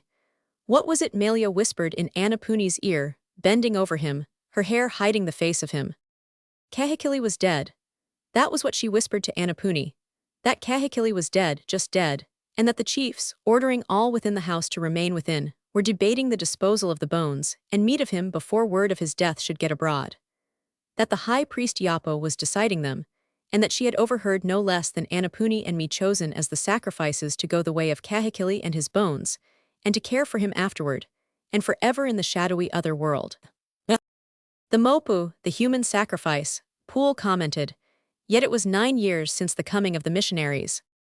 And it was the year before their coming that the idols were cast down and the taboos broken, Kumuhana added. But the chiefs still practiced the old ways, the custom of honeycomb, and hid the bones of the allies where no men should find them, and make fish hooks of their jaws or arrowheads of their long bones for the slaying of little mice in sport. Behold, O Kanaka Ulia. The old man thrust out his tongue, and to Poole's amazement, he saw the surface of that sensitive organ from root to tip, tattooed in intricate designs. That was done after the missionaries came, several years afterward when Keopuolani died. Also, did I knock out 4 of my front teeth, and half circles did I burn over my body with blazing bark. and whoever ventured out of doors that night was slain by the chiefs. Nor could a light be shown in a house, or a whisper of noise be made. Even dogs and hogs that made a noise were slain, nor all that night were the ship's bells of the howlies in the harbor allowed to strike. It was a terrible thing in those days when an alii died. But the night that Kahekili died, we sat on in the drinking circle after Kanukalani dragged Malia away by the hair. Some of the Howley sailors grumbled, but they were few in the land in those days and the Kanakas many, and never was Malia seen of men again. Kanukalani alone knew the manner of her slaying, and he never told. And in after years what common men like Anapuni and me should dare to question him? Now she had told Anapuni before she was dragged away, but Anapuni's heart was black. Me he did not tell. Worthy he was of the killing I had intended for him. There was a giant harpooner in the circle, whose singing was like the bellowing of bulls, and gazing on him in amazement while he roared some song of the sea. When next I looked across the circle to Anapuni, Anapuni was gone. He had fled to the high mountains where he could hide with the bird-catchers a week of moons. This I learned afterward. I sat on, ashamed of my desire of woman that had not been so strong as my slave obedience to a chief, and I drowned my shame in large drinks of rum and whiskey, till the world went round and round, inside my head and out, and the Southern Cross danced a hula in the sky, and the Kulau Mountains bowed their lofty summits to Waikiki, and the surf of Waikiki kissed them on their brows. And the giant harpooner was still roaring, his the last sounds in my ear, as I fell back on the Makaloa Mat, and was to all things for the time as one dead. When I awoke was at the faint first beginning of dawn. I was being kicked by a hard naked heel in the ribs. What of the enormousness of the drink I had consumed, the feelings aroused in me by the heel were not pleasant. The Kanakas and Wahinis of the drinking were gone. I alone remained among the sleeping sailormen, the giant harpooner snoring like a whale, his head upon my feet. More heel kicks and I sat up and was sick. But the one who kicked was impatient and demanded to know where was Anapuni. And I did not know and was kicked, this time from both sides by two impatient men because I did not know. Nor did I know that Kahekili was dead. Yet did I guess something serious was afoot, for the two men who kicked me were chiefs, and no common men crouched behind them to do their bidding. One was Amoku of Kainich, the other Humuhumu of Manoa. They commanded me to go with them, and they were not kind in their commanding. And as I uprose, the head of the giant harpooner was rolled off my feet, past the edge of the mat, into the sand. He grunted like a pig, his lips opened, and all of his tongue rolled out of his mouth into the sand. Nor did he draw it back. For the first time I knew how long was a man's tongue. The sight of the sand on it made me sick for the second time. It is a terrible thing, the next day after a night of drinking. I was afire, dry afire, all the inside of me like a burnt cinder, like lava, like the harpooner's tongue dry and gritty with sand. I bent for a half-drunk drinking coconut, but Amoku kicked it out of my shaking fingers, and Humuhumu smote me with the heel of his hand on my neck. They walked before me, side by side, their faces solemn and black, and I walked at their heels. My mouth stank of the drink, and my head was sick with the stale fumes of it, and I would have cut off my right hand for a drink of water, one drink, a mouthful even, and had I had it, I know it would have sizzled in my belly like water spilled on heated stones for the roasting. It is terrible, the next day after the drinking. All the lifetime of many men who died young has passed by me, since the last I was able to do such mad drinking of youth, when youth knows not capacity, and is undeterred. But as we went on, I began to know that some alii was dead. No Kanakas lay asleep in the sand, nor stole home from their love-making, and no canoes were abroad after the early fish most catchable, then inside the reef at the change of the tide. When we came past the Hoyo temple, to where the great Kamehameha used to haul out his brigs and schooners, I saw, under the canoe sheds, that the mat thatches of Kahekili's great double canoe had been taken off, and that even then, at low tide, many men were launching it down, across the sand into the water. But all these men were chiefs, and though my eyes swam, and the inside of my head went around and around, and the inside of my body was a cinder athirst, I guessed that the alii who was dead was Kahekili, for he was old, and most likely of the aliis to be dead. It was his death, as I have heard it, more than the intercession of Kekwinea, that spoiled Governor Boki's rebellion, Hardman Poole observed. It was Kahekili's death that spoiled it, Kumuhana confirmed. All commoners, when the word slipped out that night of his death, fled into the shelter of the grass houses, nor lighted fire nor pipes, nor breathed loudly, being therein and thereby taboo from use for sacrifice. And all Governor Boki's commoners of fighting men, as well as the Howley deserters from ships, so fled, so that the brass guns lay unserved, and his handful of chiefs of themselves could do nothing. Amoku and Humuhumu made me sit on the sand to the side from the launching of the great double canoe. And when it was afloat, all the chiefs were athirst, not being used to such toil, and I was told to climb the palms beside the canoe sheds and throw down drink coconuts. They drank and were refreshed, but me they refused to let drink. Then they bore Kahekili from his house to the canoe in a Howley coffin, oiled and varnished and new. It had been made by a ship's carpenter, who thought he was making a boat that must not leak. It was very tight, and over where the face of Kahekili lay was nothing but thin glass. The chiefs had not screwed on the outside plank to cover the glass. Maybe they did not know the manner of Howley coffins, but at any rate I was to be glad they did not know, as you shall see. "There is but one mopu," said the priest Yapo, looking at me where I sat on the coffin in the bottom of the canoe. Already the chiefs were paddling out through the reef. "The other has run into hiding," Amoku answered. "This one was all we could get." And then I knew everything. I was to be sacrificed. Anapuni had been planned for the other sacrifice. That was what Malia had whispered to Anapuni at the drinking, and she had been dragged away before she could tell me, and in his blackness of heart he had not told me. "There should be two," said Yapo. "It is the law." Amoku stopped paddling and looked back shoreward as if to return and get a second sacrifice. But several of the chiefs contended no, saying that all commoners were fled to the mountains or were lying taboo in their houses, and that it might take days before they could catch one. In the end Iapo gave in, though he grumbled from time to time that the law required 2 mopus. We paddled on, past Diamond Head and abreast of Cocoa Head, till we were in the midway of the Molokai Channel. There was quite a sea running, though the trade wind was blowing light. The chiefs rested from their paddles, save for the steersmen who kept the canoe's bow on to the wind and swell. And ere they proceeded further in the matter, they opened more coconuts and drank. "I do not mind so much being the mopu," I said to Humuhumu, "but I should like to have a drink before I am slain." I got no drink, but I spoke true. I was too sick of the much whiskey and rum to be afraid to die. At least my mouth would stink no more, nor my head ache, nor the inside of me be as dry hot sand. Almost worst of all, I suffered at thought of the harpooner's tongue, as last I had seen it lying on the sand and covered with sand. O Kanaka Ulia, what animals young men are with the drink. Not until they have grown old, like you and me, do they control their wantonness of thirst and drink sparingly, like you and me. "Because we have to," Hardman Poole rejoined. "Old stomachs are worn thin and tender, and we drink sparingly because we dare not drink more. We are wise, but the wisdom is bitter." The priest Yapo sang a long meal about Kahekili's mother and his mother's mother, and all their mothers all the way back to the beginning of time. Kumuhana resumed. "And it seemed I must die of my sand-hot dryness ere he was done. And he called upon all the gods of the underworld, the middle world and the overworld, to care for and cherish the dead alii about to be consigned to them, and to carry out the curses. They were terrible curses. He laid upon all living men and men to live after who might tamper with the bones of Kahekili, to use them in sport of vermin slaying. Do you know, Kanaka Ulia, the priest talked a language largely different, and I know it was the priest language, the old language. Maui he did not name Maui but Maui Tiki Tiki and Maui Po Tiki. And Hina, the goddess mother of Maui, he named Ane. And Maui's godfather he named sometimes Akalana and sometimes Kanaloa. Strange how one about to die and very thirsty should remember such things. And I remember the priest named Hawaii as Vai and Lanai as Ngangai.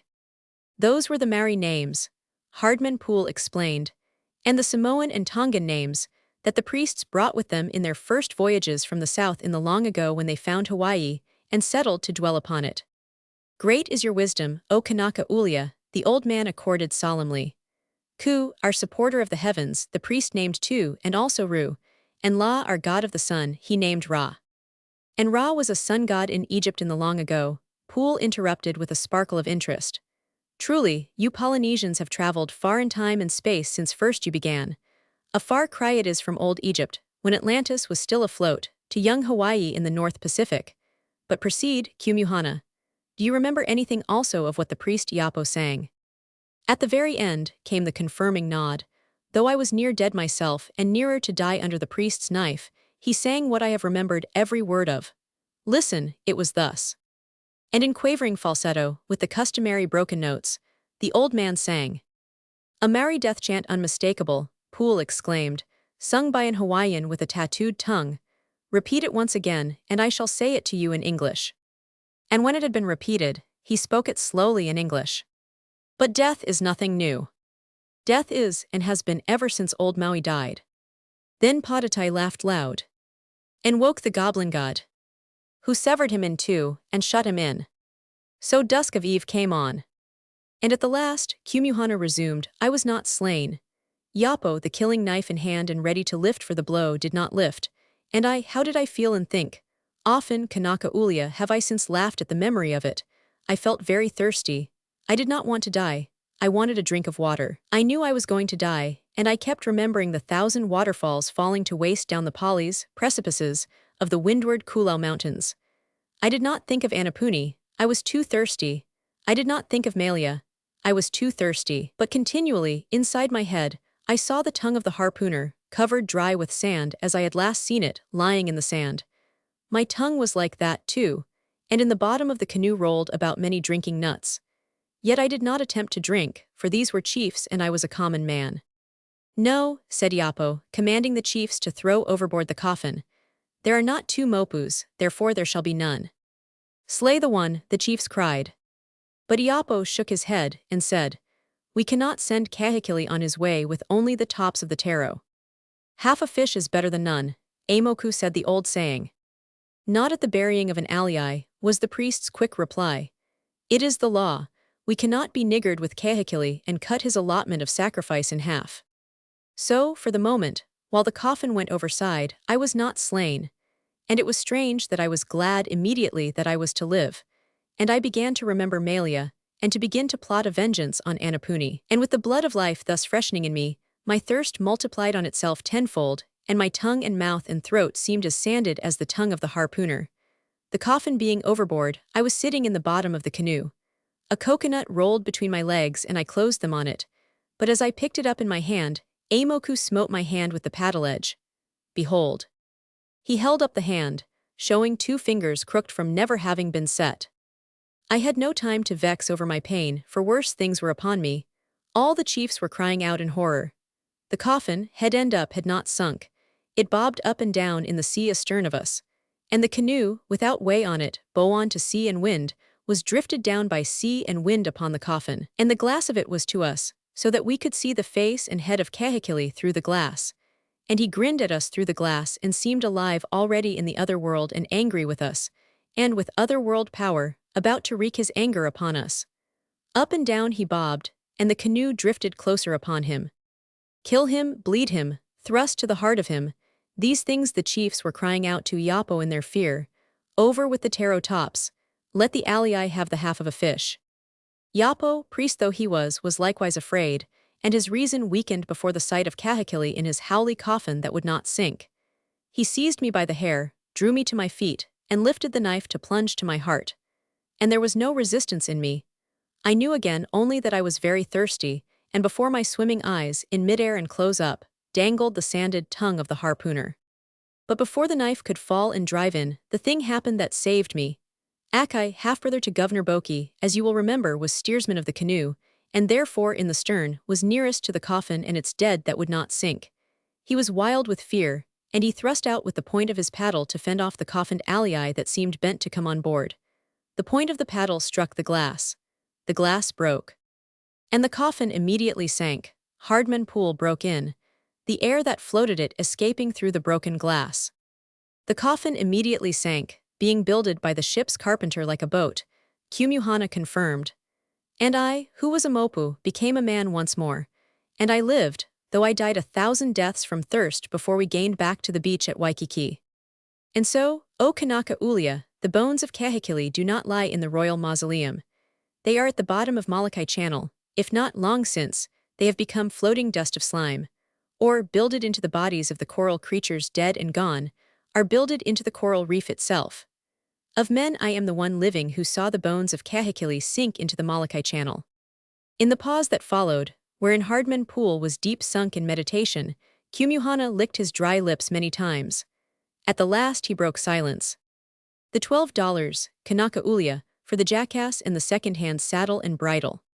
The $12 would be thine, Pool responded, passing to the ancient one $6.50, save that I have in my stable junk the very bridle and saddle for you which I shall give you. These $6.50 will buy you the perfectly suitable jackass of the pake, Chinese, at Kakako, who told me only yesterday that such was the price. They sat on, pool meditating, conning over and over to himself the merry death chant he had heard, and especially the line, "So dusk of eve came on," finding in it an intense satisfaction of beauty, Kumuhana licking his lips and tokening that he waited for something more. At last he broke silence. "I have talked long, O Kanaka Ulia. There is not the enduring moistness in my mouth that was when I was young. It seems that afresh upon me is the thirst that was mine when tormented by the visioned tongue of the harpooner. The gin and milk is very good, O Kanaka Ulia, for a tongue that is like the harpooner's." A shadow of a smile flickered across Pool's face. He clapped his hands, and the little maid came running. "Bring 1 glass of gin and milk for old Kumuhana," commanded Hardman Pool. Waikiki, Honolulu. June 28, 1916. When Alice told her soul. This, of Alice Akana, is an affair of Hawaii, not of this day, but of days recent enough, when Abel Ayo preached his famous revival in Honolulu and persuaded Alice Akana to tell her soul. But what Alice told concerned itself with the earlier history of the then surviving generation. For Alice Akana was 50 years old, had begun life early and late, lived it spaciously. What she knew went back into the roots and foundations of families, businesses, and plantations. She was the one living repository of accurate information that lawyers sought out, whether the information they required related to land boundaries and land gifts, or to marriages, births, bequests, or scandals. Rarely, because of the tight tongue she kept behind her teeth, did she give them what they asked, and when she did was when only equity was served and no one was hurt. For Alice had lived, from early in her girlhood, a life of flowers and song and wine and dance, and in her later years had herself been mistress of these revels by office of mistress of the hula house. In such atmosphere, where mandates of God and man and caution are inhibited, and where woozled tongues will wag, she acquired her historical knowledge of things never otherwise whispered and rarely guessed. And her tight tongue had served her well, so that, while the old-timers knew she must know, none ever heard her gossip of the times of Kalakaua boathouse, nor of the high times of officers of visiting warships, nor of the diplomats and ministers and councils of the countries of the world. So at 50, loaded with historical dynamite sufficient, if it were ever exploded, to shake the social and commercial life of the islands, still tight of tongue, Alice Akana was mistress of the hula house, manageress of the dancing girls who hulaed for royalty, for luau's feasts, house parties, poi, suppers, and curious tourists. And at 50, she was not merely buxom, but short and fat in the Polynesian peasant way, with a constitution and lack of organic weakness that promised incalculable years. But it was at 50 that she strayed, quite by chance of time and curiosity, into Abel Ayo's revival meeting. Now Abel Ayo, in his theology and word wizardry, was as much mixed a personage as Billy Sunday. In his genealogy he was much more mixed, for he was compounded of 1/4 Portuguese, 1/4 Scotch, 1/4 Hawaiian, and 1/4 Chinese. The Pentecostal fire he flamed forth was hotter and more variegated than could any one of the 4 races of him alone have flamed forth. For in him were gathered together the canniness and the cunning, the wit and the wisdom, the subtlety and the rawness, the passion and the philosophy, the agonizing spirit groping and the legs up to the knees in the dung of reality, of the 4 radically different breeds that contributed to the sum of him. His, also, was the clever self-deceivement of the entire clever compound. When it came to word wizardry, he had Billy Sunday, master of slang and argot of one language, skinned by miles. For in Abel Ayo were the 5 verbs, and nouns, and adjectives, and metaphors of 4 living languages. Intermixed and living promiscuously and vitally together, he possessed in these languages a reservoir of expression in which a myriad Billy Sundays could drown. Of no race, a mongrel par excellence, a heterogeneous scrabble, the genius of the admixture was superlatively Abel Ayo's. Like a chameleon, he titubated and scintillated grandly between the diverse parts of him, stunning by frontal attack and surprising and confounding by flanking sweeps the mental homogeneity of the more simply constituted souls who came in to his revival, to sit under him and flame to his flaming.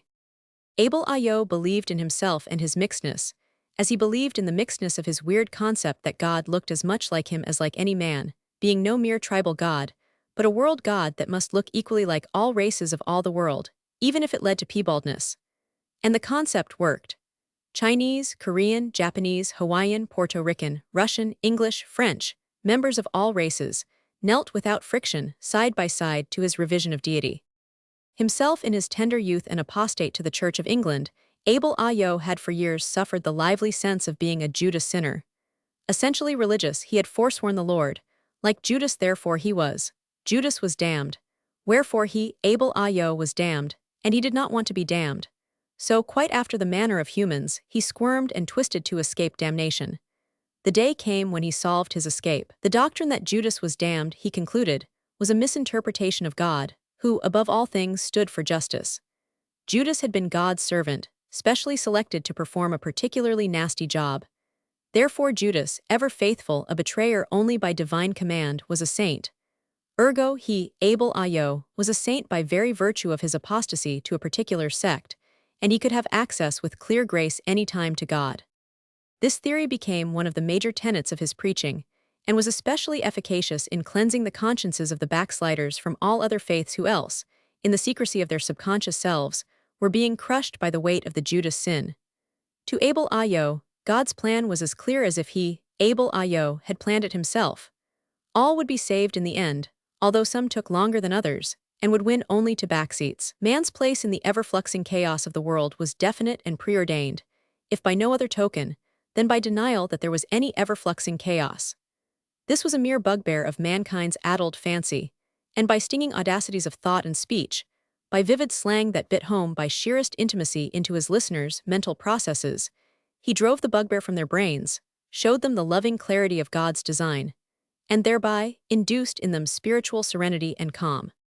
What chance had Alice Akana, herself pure and homogeneous Hawaiian, against his subtle, democratic-tinged, for-race-engendered, slang-munitioned attack? He knew, by contact, almost as much as she about the waywardness of living and sinning, having been singing boy on the passenger ships between Hawaii and California, and after that, bar boy, afloat and ashore, from the Barbary Coast to Heine's Tavern. In point of fact, he had left his job of #1 bar boy at the University Club to embark on his great preachment revival. So when Alice Akana strayed into scoff, she remained to pray to Abel Ayo's God, who struck her hard-headed mind as the most sensible God of which she had ever heard. She gave money into Abel Ayo's collection plate, closed up the hula house, and dismissed the hula dancers to more devious ways of earning a livelihood, shed her bright colors and raiments and flower garlands, and bought a Bible. It was a time of religious excitement in the purlieus of Honolulu. The thing was a democratic movement of the people toward God. Place and caste were invited, but never came. The stupid lowly, and the humble lowly only, went down on its knees at the penitent form, admitted its pathological weight and hurt of sin, eliminated and purged all its bafflements, and walked forth again upright under the sun, childlike and pure, upborne by Abel Ayo's God's arm around it.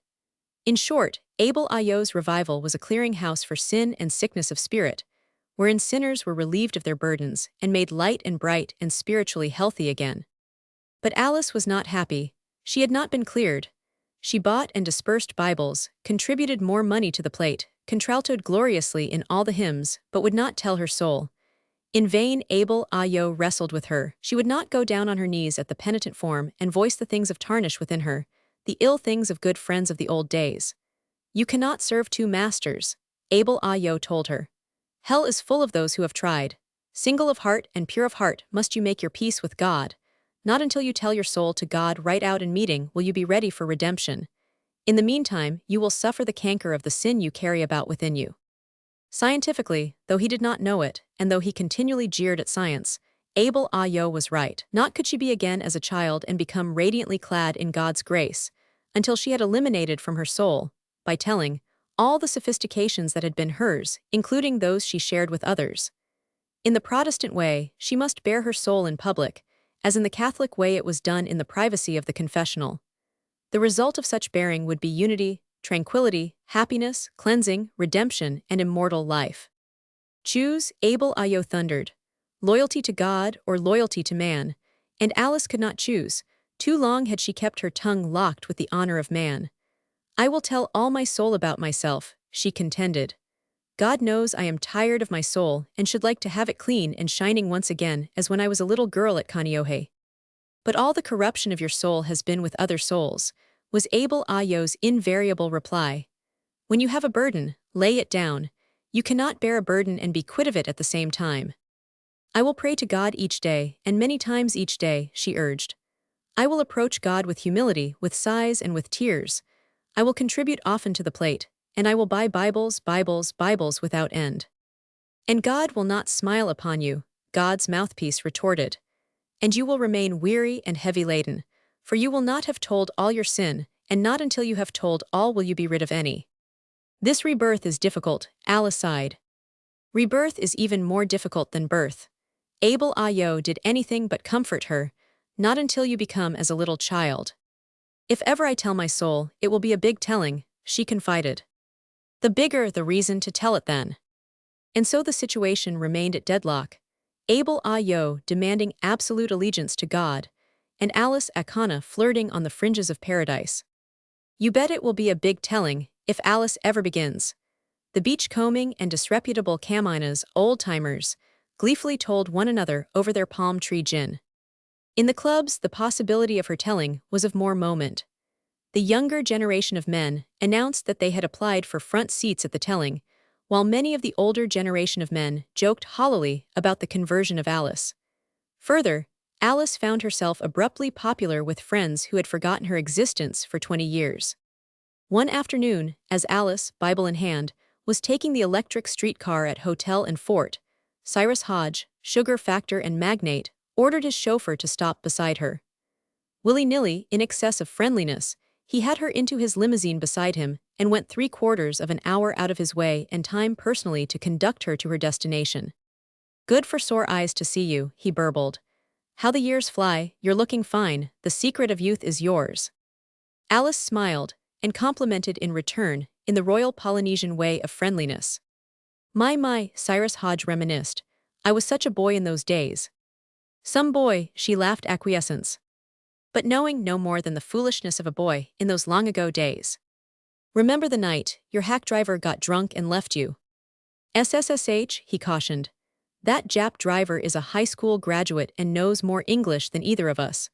Also, I think he is a spy for his government, so why should we tell him anything? Besides, I was so very young, you remember.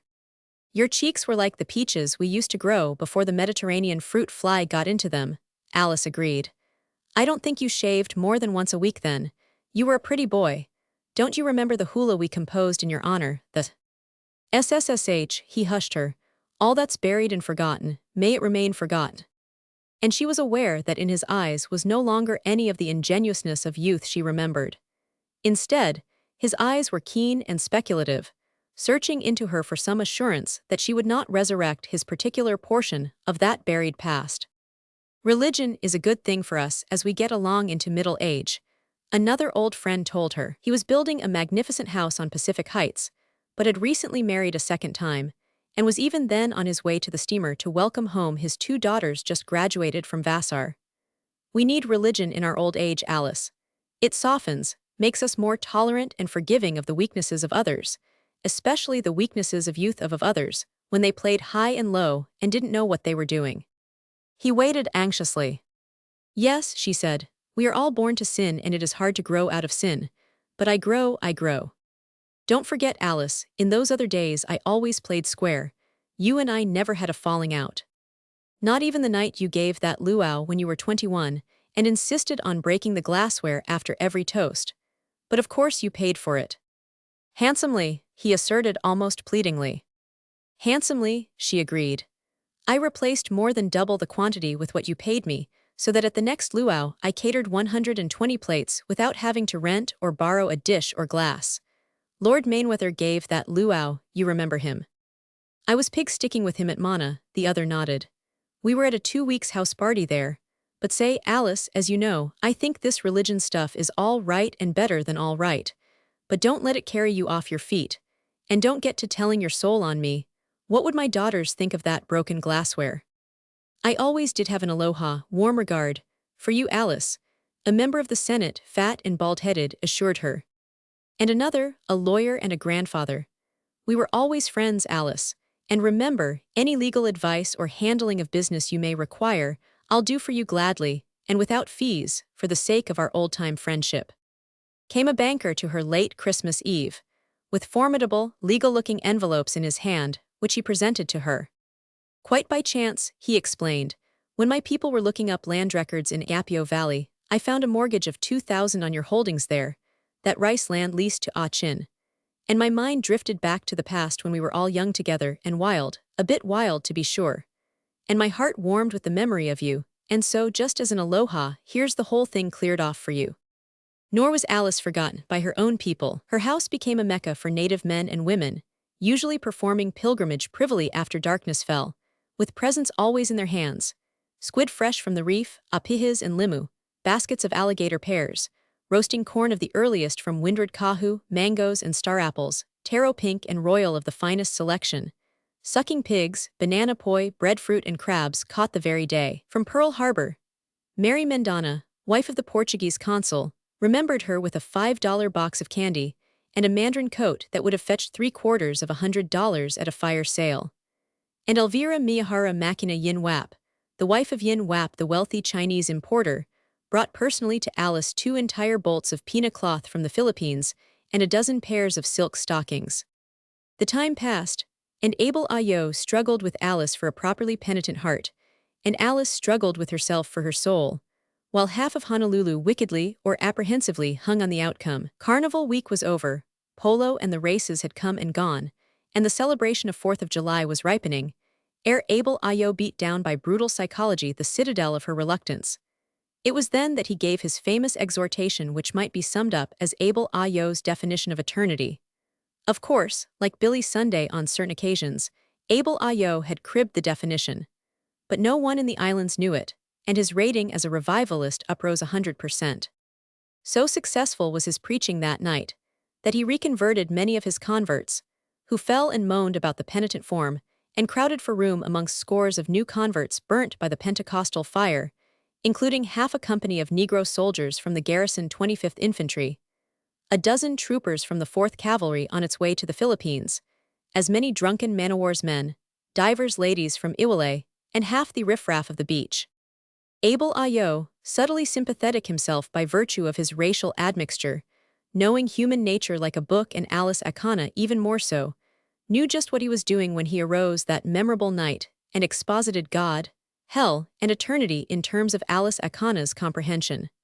For quite by chance, he had discovered her cardinal weakness. First of all, like all Polynesians, an ardent lover of nature, he found that earthquake and volcanic eruption were the things of which Alice lived in terror. She had been in the past on the Big Island, through cataclysms that had slackened grass houses down upon her while she slept, and she had beheld Madame Peel, the fire or volcano goddess, fling red fluxing lava down the long slopes of Mauna Loa, destroying fish ponds on the sea brim, and licking up droves of beef cattle, villages, and humans on her fiery way. The night before, a slight earthquake had shaken Honolulu and given Alice Akana insomnia, and the morning papers had stated that Mauna Kea had broken into eruption, while the lava was rising rapidly in the great pit of Kilauea. So, at the meeting, her mind vexed between the terrors of this world and the delights of the eternal world to come, Alice sat down in a front seat in a very definite state of the jumps. And Abel Ayo arose and put his finger on the sourced part of her soul, sketching the nature of God in the stereotyped way, but making the stereotyped alive again with his gift of tongues in Pidgin English and Pidgin Hawaiian. Abel Ayo described the day when the Lord, even his infinite patience at an end, would tell Peter to close his day book and ledgers, command Gabriel to summon all souls to judgment, and cry out with a voice of thunder, Welakahau. This anthropomorphic deity of Abel Ayo thundering the modern Hawaiian English slang of Welakahau at the end of the world is a fair sample of the revivalist speech tools of discourse. Welakahau means literally hot iron. It was coined in the Honolulu ironworks by the hundreds of Hawaiian men there employed, who meant by it to hustle, to get a move on, the iron being hot meaning that the time had come to strike. And the Lord cried Welakahau, and the day of judgment began and was over wiki, quickly, just like that. For Peter was a better bookkeeper than any on the Waterhouse Trust Company Limited, and further, Peter's books were true. Swiftly, Abel Ayo divided the sheep from the goats, and hastened the latter down into hell. And now, he demanded, perforce his language on these pages being properly Englished. What is hell like? Oh, my friends, let me describe to you, in a little way, what I have beheld with my own eyes on earth of the possibilities of hell. I was a young man, a boy, and I was at Hilo. Morning began with earthquakes. Throughout the day the mighty land continued to shake and tremble, till strong men became seasick, and women clung to trees to escape falling, and cattle were thrown down off their feet. I beheld myself a young calf so thrown. A night of terror indescribable followed. The land was in motion like a canoe in a Kona gale. There was an infant crushed to death by its fond mother stepping upon it whilst fleeing her falling house. The heavens were on fire above us. We read our Bibles by the light of the heavens, and the print was fine, even for young eyes. Those missionary Bibles were always too small of print. 40 miles away from us, the heart of hell burst from the lofty mountains and gushed red blood of fire-melted rock toward the sea. With the heavens in vast conflagration and the earth hooling beneath our feet, was a scene too awful and too majestic to be enjoyed. We could think only of the thin bubble skin of earth between us and the everlasting lake of fire and brimstone, and of God to whom we prayed to save us. There were earnest and devout souls who there, and then promised their pastors to give not their shaved tithes, but 5/10 of their all to the church, if only the Lord would let them live to contribute. Oh, my friends, God saved us. But first he showed us a foretaste of that hell that will yawn for us on the last day, when he cries, Welakehau, in a voice of thunder, when the iron is hot, think of it, when the iron is hot for sinners. By the third day, things being much quieter, my friend the preacher and I, being calm in the hand of God, journeyed up Mauna Loa and gazed into the awful pit of Kilauea. We gazed down into the fathomless abyss to the lake of fire far below, roaring and dashing its fiery spray into billows, and fountaining hundreds of feet into the air like 4th of July fireworks you have all seen, and all the while we were suffocating, and made dizzy, by the immense volumes of smoke and brimstone ascending. And I say unto you, no pious person could gaze down upon that scene without recognizing fully the Bible picture of the pit of hell. Believe me, the writers of the New Testament had nothing on us. As for me, my eyes were fixed upon the exhibition before me, and I stood mute and trembling under a sense never before so fully realized of the power, the majesty and terror of Almighty God, the resources of his wrath, and the untold horrors of the finally impenitent who do not tell their souls and make their peace with the Creator. 107. But oh, my friends, think you our guides, our native attendants deep sunk in heathenism were affected by such a scene? No, the devil's hand was upon them. Utterly regardless and unimpressed, they were only careful about their supper, chatted about their raw fish, and stretched themselves upon their mats to sleep. Children of the devil they were, insensible to the beauties, the sublimities, and the awful terror of God's works. But you are not heathen I now address. What is a heathen? He is one who betrays a stupid insensibility to every elevated idea and to every elevated emotion. If you wish to awaken his attention, do not bid him to look down into the pit of hell, but present him with a calabash of poi, a raw fish, or invite him to some low, groveling, and sensuous sport. Oh, my friends, how lost are they to all that elevates the immortal soul! But the preacher and I, sad and sick at heart for them, gazed down into hell. Oh, my friends, it was hell, the hell of the Scriptures, the hell of eternal torment for the undeserving. Alice Akana was in an ecstasy or hysteria of terror. She was mumbling incoherently, "O Lord, I will give 9/10 of my all, I will give all. I will give even the 2 bolts of pina cloth, the mandarin coat, and the entire dozen silk stockings." By the time she could lend ear again, Abel Ayo was launching out on his famous definition of eternity. Eternity is a long time, my friends. God lives, and therefore God lives inside eternity, and God is very old. The fires of hell are as old and as everlasting as God. How else could there be everlasting torment for those sinners cast down by God into the pit on the last day to burn forever and forever through all eternity? Oh, my friends, your minds are small, too small to grasp eternity. Yet is it given to me, by God's grace, to convey to you an understanding of a tiny bit of eternity. The grains of sand on the beach of Waikiki are as many as the stars, and more. No man may count them. Did he have 1,000,000 lives in which to count them, he would have to ask for more time. Now let us consider a little dinky old minna bird with one broken wing that cannot fly.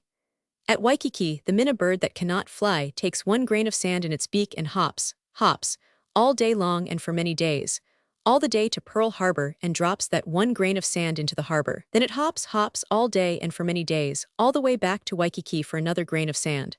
And again it hops all the way back to Pearl Harbor. And it continues to do this through the years and centuries, and the thousands and thousands of centuries, until at last there remains not one grain of sand at Waikiki and Pearl Harbor is filled up with land and growing coconuts and pineapples. And then, oh my friends, even then, it would not yet be sunrise in hell.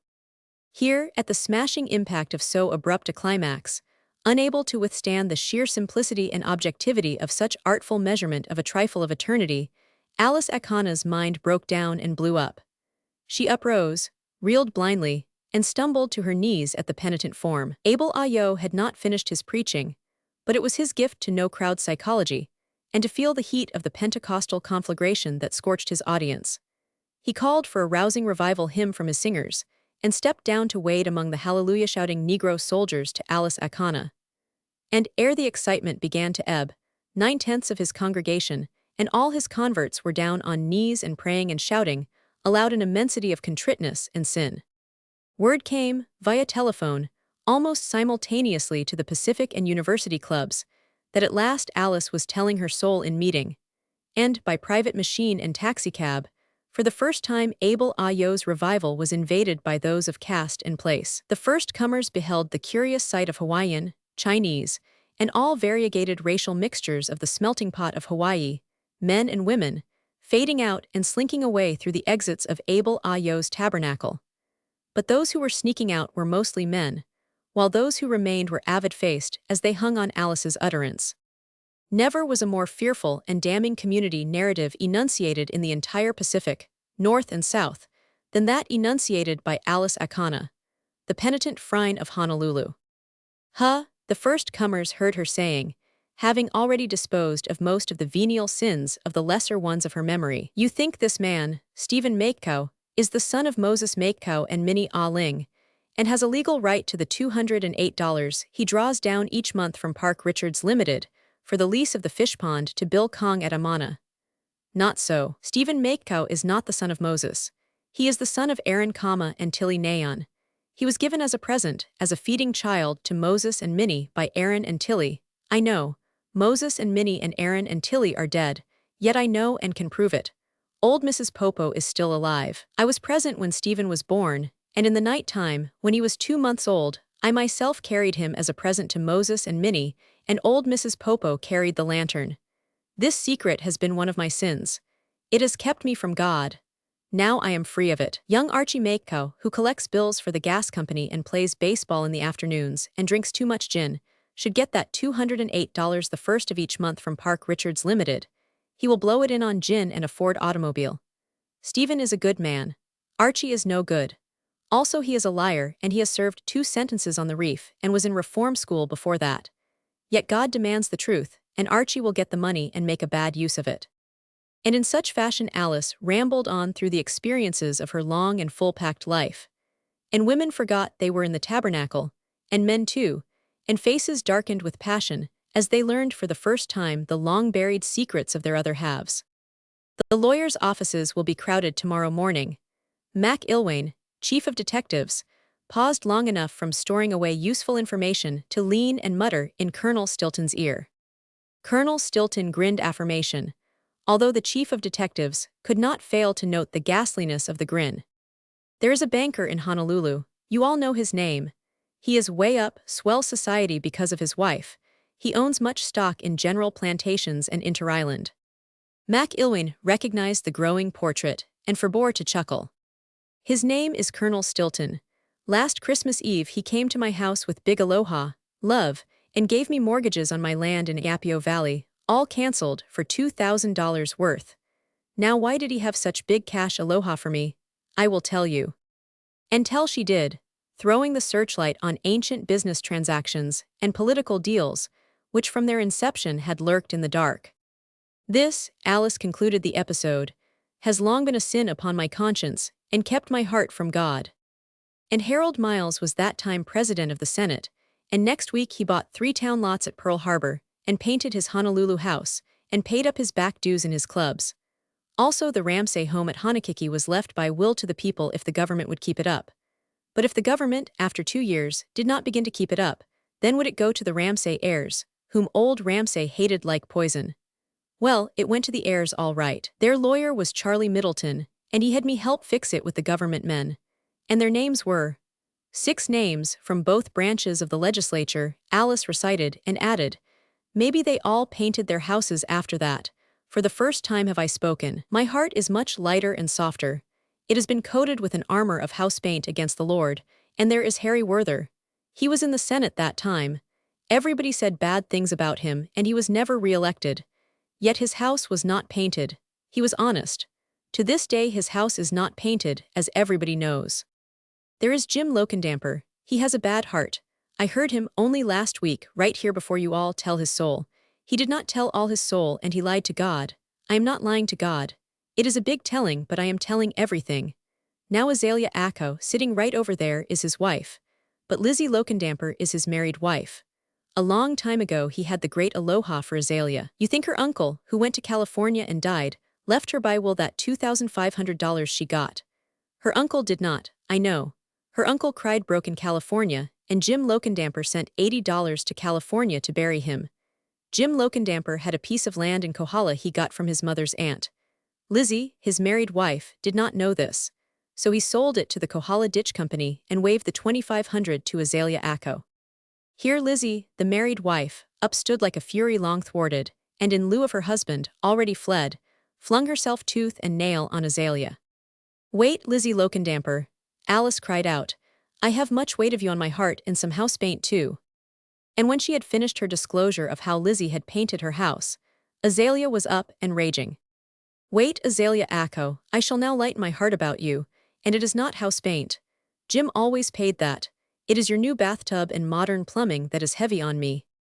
Worse, much worse, about many and sundry, did Alice Akana have to say, cutting high in business, financial and social life as well as low.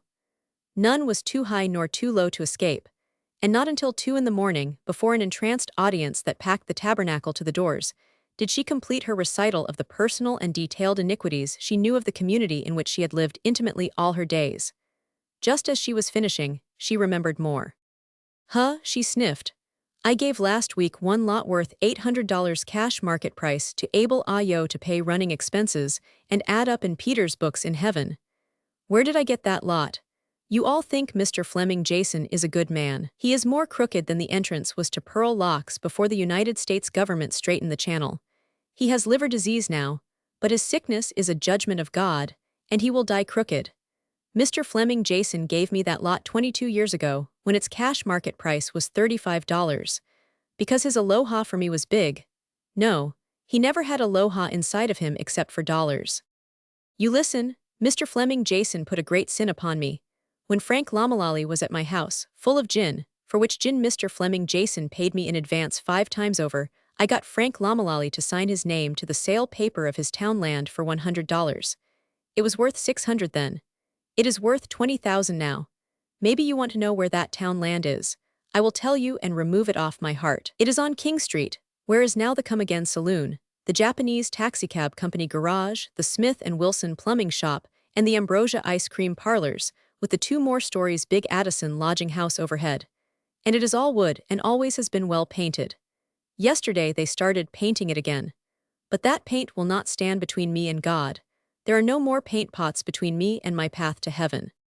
The morning and evening papers of the day following held an unholy hush on the greatest news story of years. But Honolulu was half a giggle and half aghast at the whispered reports, not always basely exaggerated, that circulated wherever 2 Honoluluans chanced to meet. Our mistake, said Colonel Chilton at the club, was that we did not, at the very first, appoint a committee of safety to keep track of Alice's soul. Bob Christie, one of the younger islanders, burst into laughter, so pointed and so loud that the meaning of it was demanded. Oh, nothing much, was his reply. But I heard, on my way here, that old John Ward had just been run in for drunken and disorderly conduct and for resisting an officer. Now Abel Ayo fine-tooth combs the police court. He loves nothing better than soul-snatching a chronic drunkard. Colonel Chilton looked at Lask Fineston, and both looked at Gary Wilkinson. He returned to them a similar look. The old beachcomber, Lask Fineston cried. The drunken old reprobate, I'd forgotten he was alive, wonderful constitution. Never drew a sober breath except when he was shipwrecked, and when I remember him, into every deviltry afloat. He must be going on 80. He isn't far away from it, Bob Christie nodded. Still beachcombs, drinks when he gets the price, and keeps all his senses, though he's not spry and has to use glasses when he reads. And his memory is perfect. Now if Abel Ayo catches him. Gary Wilkinson cleared his throat preliminary to speech. Now there's a grand old man, he said. A leftover from a forgotten age. Few of his type remain, a pioneer, a true Kamina, old-timer. Helpless and in the hands of the police in his old age, we should do something for him in recognition of his yeoman work in Hawaii. His old home, I happen to know, is Sag Harbor. He hasn't seen it for over half a century. Now why shouldn't he be surprised tomorrow morning by having his fine paid, and by being presented with return tickets to Sag Harbor, and say, expenses for a year's trip. I move a committee. I appoint Colonel Chilton, Lask Fineston, and myself. As for chairman, who more appropriate than Lask Fineston, who knew the old gentleman so well in the early days. Since there is no objection, I hereby appoint Lask Fineston chairman of the committee for the purpose of raising and donating money to pay the police court fine and the expenses of a year's travel for that noble pioneer, John Ward, in recognition of a lifetime of devotion of energy to the upbuilding of Hawaii. There was no dissent. The committee will now go into secret session, said Lask Fineston, arising and indicating the way to the library. Glen Ellen, California. August 30, 1916. Shin bones. They have gone down to the pit with their weapons of war, and they have laid their swords under their heads. It was a sad thing to see the old lady revert. Prince Akulai shot an apprehensive glance sideward to where, under the shade of a kukui tree, an old wahine, Hawaiian woman, was just settling herself to begin on some work in hand. Yes, he nodded half sadly to me. In her last years Hiwalani went back to the old ways, and to the old beliefs in secret, of course. And believe me, she was some collector herself. You should have seen her bones.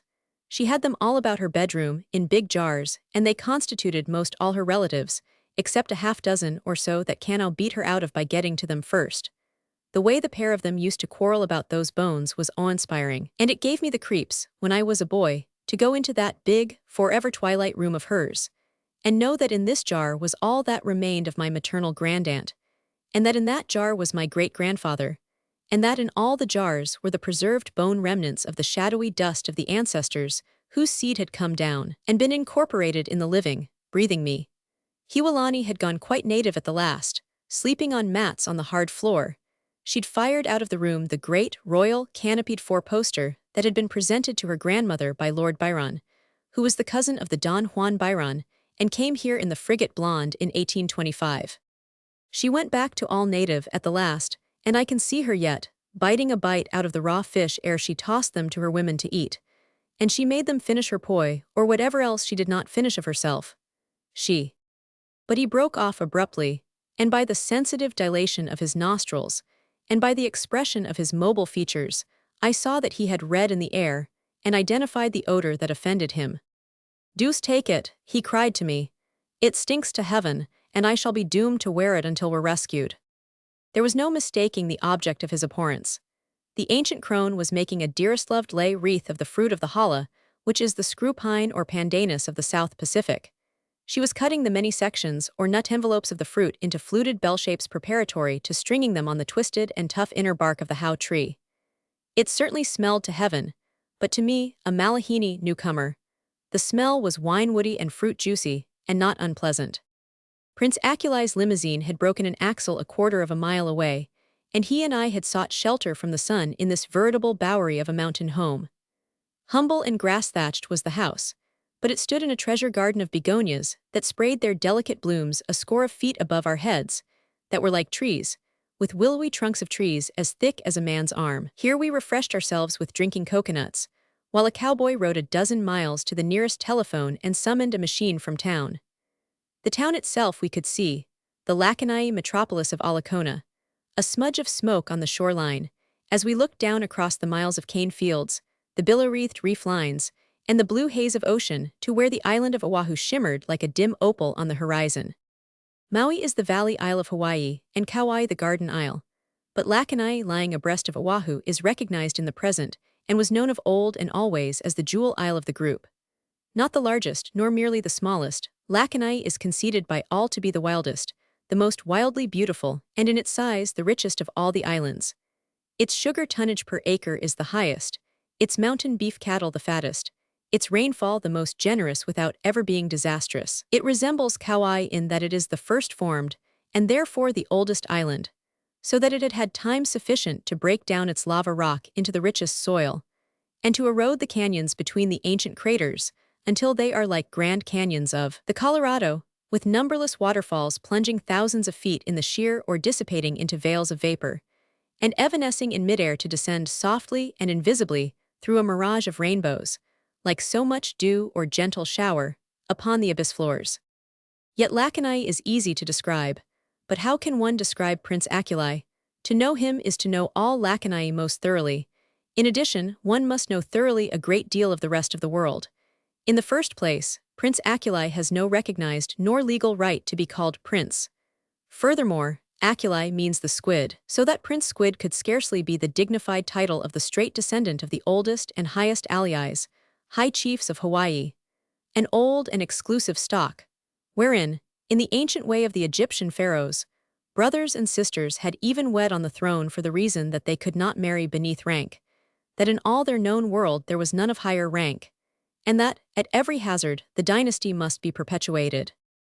I have heard Prince Akulai's singing historians, inherited from his father, chanting their interminable genealogies, by which they demonstrated that he was the highest alii in all Hawaii, beginning with Wakea, who is their Adam, and with Papa, their Eve, through as many generations as there are letters in our alphabet they trace down to Nanakiako, the first ancestor born in Hawaii and whose wife was Kahihiakalani.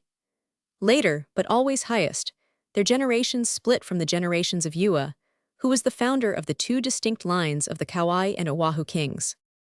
In the 11th century AD, by the Lakanai historians, at the time brothers and sisters mated because none existed to excel them, their rank received a boost of new blood of rank that was next to heaven's door. One Hoikamaha, steering by the stars and the ancient traditions, arrived in a great double canoe from Samoa. He married a lesser alii of Lakanai, and when his 3 sons were grown, returned with them to Samoa to bring back his own youngest brother.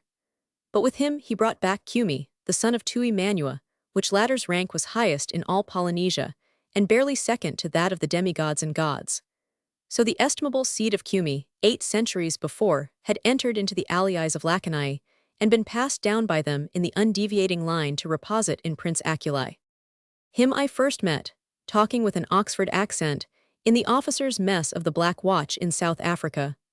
This was just before that famous regiment was cut to pieces at Magersfontein. He had as much right to be in that mess as he had to his accent, for he was Oxford-educated and held the Queen's commission. With him, as his guest, taking a look at the war, was Prince Cupid, so nicknamed, but the true prince of all Hawaii, including Lakanai, whose real and legal title was Prince Jonah Kuhio Kalanianaeal, and who might have been the living king of Hawaii ni had it not been for the haole white man. Revolution and annexation. This, despite the fact that Prince Cupid's alii genealogy was lesser to the heaven-boosted genealogy of Prince Akulai.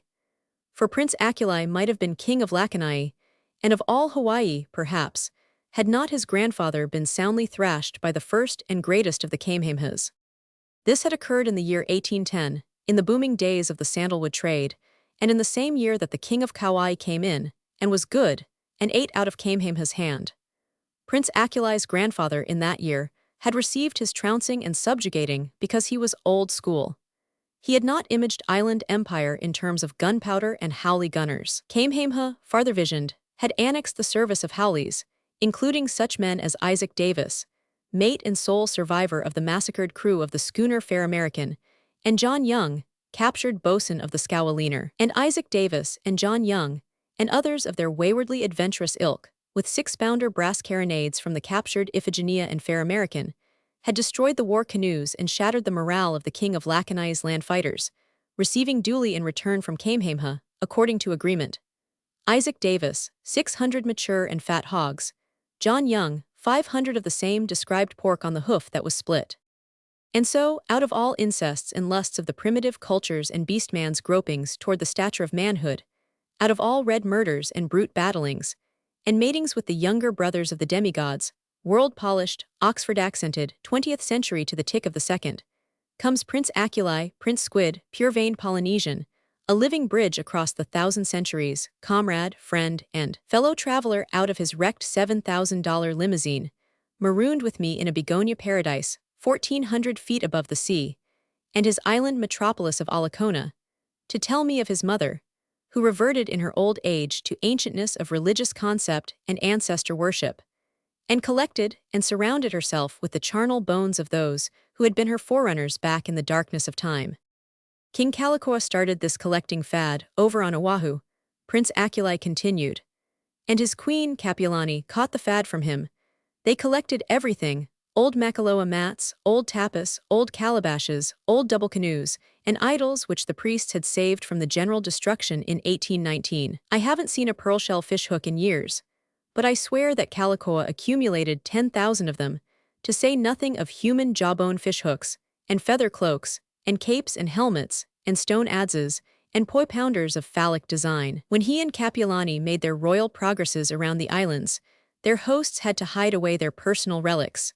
For to the king, in theory, belongs all property of his people, and with Kalakaua, when it came to the old things, theory and practice were one. From him, my father Kano got the collecting bee in his bonnet, and Hiwalani was likewise infected. But father was modern to his fingertips. He believed neither in the gods of the kahunas, priests, nor of the missionaries. He didn't believe in anything except sugar stocks, horse breeding, and that his grandfather had been a fool in not collecting a few Isaac Davises and John Youngs and brass carronades before he went to war with Kamehameha. So he collected curios in the pure collector's spirit, but my mother took it seriously. That was why she went in for bones. I remember, too, she had an ugly old stone idol she used to yammer to and crawl around on the floor before. It's in the Deakin Museum now. I sent it there after her death, and her collection of bones to the Royal Mausoleum in Alacona. I don't know whether you remember her father was Kayuku. Well, he was, and he was a giant. When they built the mausoleum, his bones, nicely cleaned and preserved, were dug out of their hiding place and placed in the mausoleum. Hiwalani had an old retainer, Ahuna. She stole the key from Kana one night and made Ahuna go and steal her father's bones out of the mausoleum. I know, and he must have been a giant. She kept him in one of her big jars. One day, when I was a tidy size of a lad, and curious to know if Kayuku was as big as tradition had him, I fished his intact lower jaw out of the jar, and the wrappings, and tried it on. I stuck my head right through it, and it rested around my neck and on my shoulders like a horse collar. And every tooth was in the jaw, whiter than porcelain, without a cavity, the enamel unstained and unchipped. I got the walloping of my life for that offense, although she had to call old Ahuna in to help give it to me. But the incident served me well. It won her confidence in me that I was not afraid of the bones of the dead ones, and it won for me my Oxford education. As you shall see, if that car doesn't arrive first. Old Ahuna was one of the real old ones with the hallmark on him and branded into him of faithful born slave service. He knew more about my mother's family and my father's than did both of them put together. And he knew, what no living other knew, the burial place of centuries, where were hid the bones of most of her ancestors and of Kano's.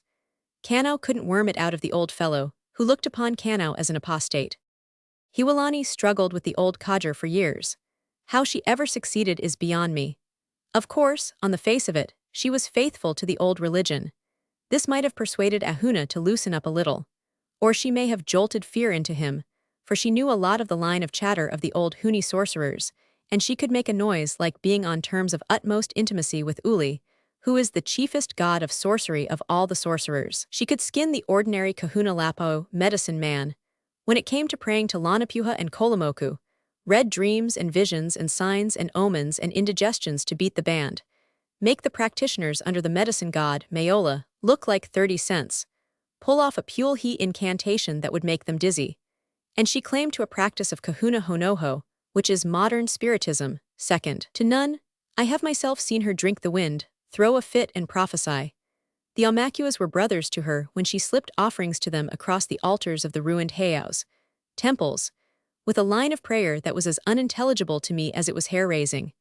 And as for old Ahuna, She could make him get down on the floor and yammer and bite himself when she pulled the real mystery dope on him. Nevertheless, my private opinion is that it was the Anana stuff that got him. She snipped off a lock of his hair one day with a pair of manicure scissors. This lock of hair was what we call the manu, meaning the bait. And she took jolly good care to let him know she had that bit of his hair. Then she tipped it off to him that she had buried it, and was deeply engaged each night in her offerings and incantations to Uli. That was the regular praying to death. I queried in the pause of Prince Akulai's lighting his cigarette. Sure thing, he nodded. And Ahuna fell for it. First he tried to locate the hiding place of the bait of his hair. Failing that, he hired a Pahiyuhiu sorcerer to find it for him. But Hiwalani queered that game by threatening to the sorcerer to practice a polio on him, which is the art of permanently depriving a person of the power of speech, without otherwise injuring him.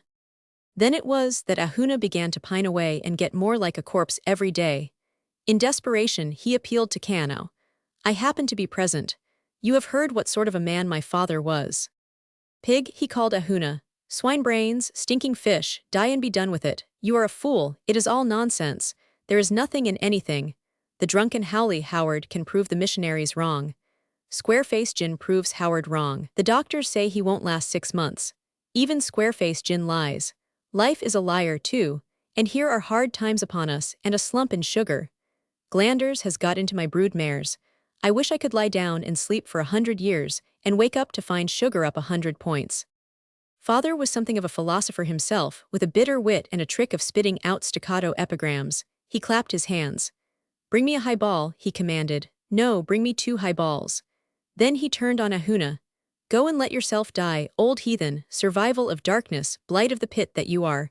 But don't die on these premises. I desire merriment and laughter, and the sweet tickling of music, and the beauty of youthful motion, not the croaking of sick toads and googly-eyed corpses about me still afoot on their shaky legs. I'll be that way soon enough if I live long enough. And it will be my everlasting regret if I don't live long enough. Why in hell did I sink that last 20,000 into Curtis's plantation? Howard warned me the slump was coming, but I thought it was the square-face making him lie. And Curtis has blown his brains out, and his head Luna has run away with his daughter, and the sugar chemist has got typhoid, and everything's going to smash. He clapped his hands for his servants and commanded, Bring me my singing boys, and the hula dancers, plenty of them, and send for old Howard. Somebody's got to pay, and I'll shorten his 6 months of life by a month, but above all music, let there be music. It is stronger than drink and quicker than opium. He with his music druggery. It was his father, the old savage, who was entertained on board a French frigate, and for the first time heard an orchestra. When the little concert was over, the captain, to find which piece he liked best, asked which piece he'd like repeated. Well, when grandfather got done describing, what piece do you think it was? I gave up, while the prince lighted a fresh cigarette. Why, it was the first one, of course. Not the real first one, but the tuning up that preceded it. I nodded, with eyes and face mirthful of appreciation, and Prince Akulai, with another apprehensive glance at the old Wahine and her half-made halalei, returned to his tale of the bones of his ancestors. It was somewhere around this stage of the game that old Ahuna gave in to Hiwalani. He didn't exactly give in, he compromised. That's where I come in. If he would bring her the bones of her mother, and of her grandfather, who was the father of Kayuku, and who by tradition was rumored to have been even bigger than his giant son, she would return to Ahuna the bait of his hair she was praying him to death with. He, on the other hand, stipulated that he was not to reveal to her the secret burial place of all the alii of Lakanai all the way back. Nevertheless, he was too old to dare the adventure alone, must be helped by someone who of necessity would come to know the secret, and I was that one. I was the highest alii, beside my father and mother, and they were no higher than I. So I came upon the scene, being summoned into the twilight room to confront those 2 dubious old ones who dealt with the dead. They were a pair, mother fat to despair of helplessness, Ahuna thin as a skeleton and as fragile. Of her one had the impression that if she lay down on her back, she could not roll over without the aid of block and tackle.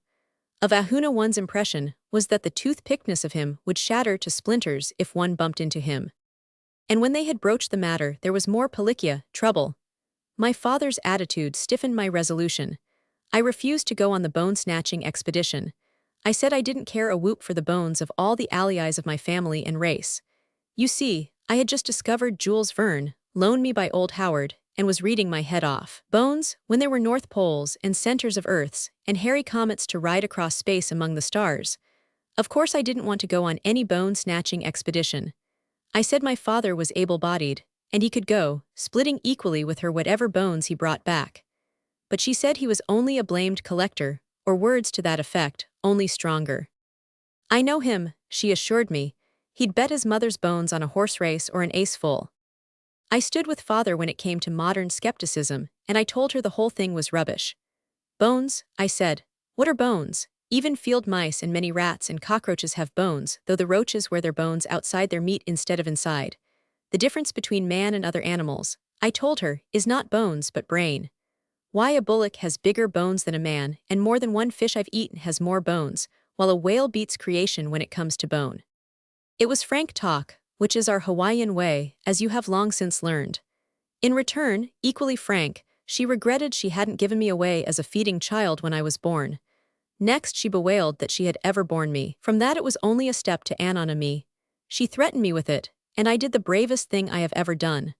Old Howard had given me a knife of many blades, and corkscrews and screwdrivers, and all sorts of contrivances, including a tiny pair of scissors. I proceeded to pare my fingernails. There, I said, as I put the parings into her hand.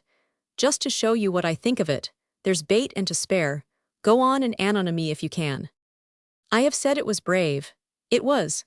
I was only 15, and I had lived all my days in the thick of the mystery stuff, while my skepticism, very recently acquired, was only skin deep. I could be a skeptic out in the open in the sunshine, but I was afraid of the dark. And in that twilight room, the bones of the dead all about me in the big jars, why, the old lady had me scared stiff. As we say today, she had my goat. Only I was brave and didn't let on. And I put my bluff across, for my mother flung the parings into my face and burst into tears. Tears in an elderly woman weighing 320 pounds are scarcely impressive, and I hardened the brassiness of my bluff. She shifted her attack and proceeded to talk with the dead.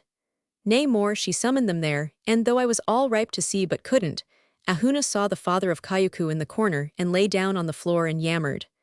Just the same, although I almost saw the old giant, I didn't quite see him.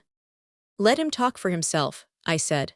But Hiwalani persisted in doing the talking for him, and in laying upon me his solemn injunction that I must go with Ahuna to the burial place and bring back the bones desired by my mother. But I argued that if the dead ones could be invoked to kill living men by wasting sicknesses, and that if the dead ones could transport themselves from their burial crypts into the corner of her room, I couldn't see why they shouldn't leave their bones behind them, there in her room, and ready to be jarred, when they said goodbye and departed for the middle world, the overworld, or the underworld, or wherever they abided when they weren't paying social calls. Whereupon mother let loose on poor old Ahuna, or let loose upon him the ghost of Kayuku's father, supposed to be crouching there in the corner, who commanded Ahuna to divulge to her the burial place. I tried to stiffen him up, telling him to let the old ghost divulge the secret himself, than whom nobody else knew it better, seeing that he had resided there upwards of a century. But Ahuna was old school. He possessed no iota of skepticism. The more Hiwalani frightened him, the more he rolled on the floor and the louder he yammered. But when he began to bite himself, I gave in. I felt sorry for him, but over and beyond that, I began to admire him. He was sterling stuff, even if he was a survival of darkness. Here, with the fear of mystery cruelly upon him, believing Hiwalani's dope implicitly, he was caught between two fidelities. She was his living ally, his ally capo, sacred chiefess. He must be faithful to her, yet more faithful must he be to all the dead and gone allies of her line who depended solely on him that their bones should not be disturbed. I gave in, but I too imposed stipulations.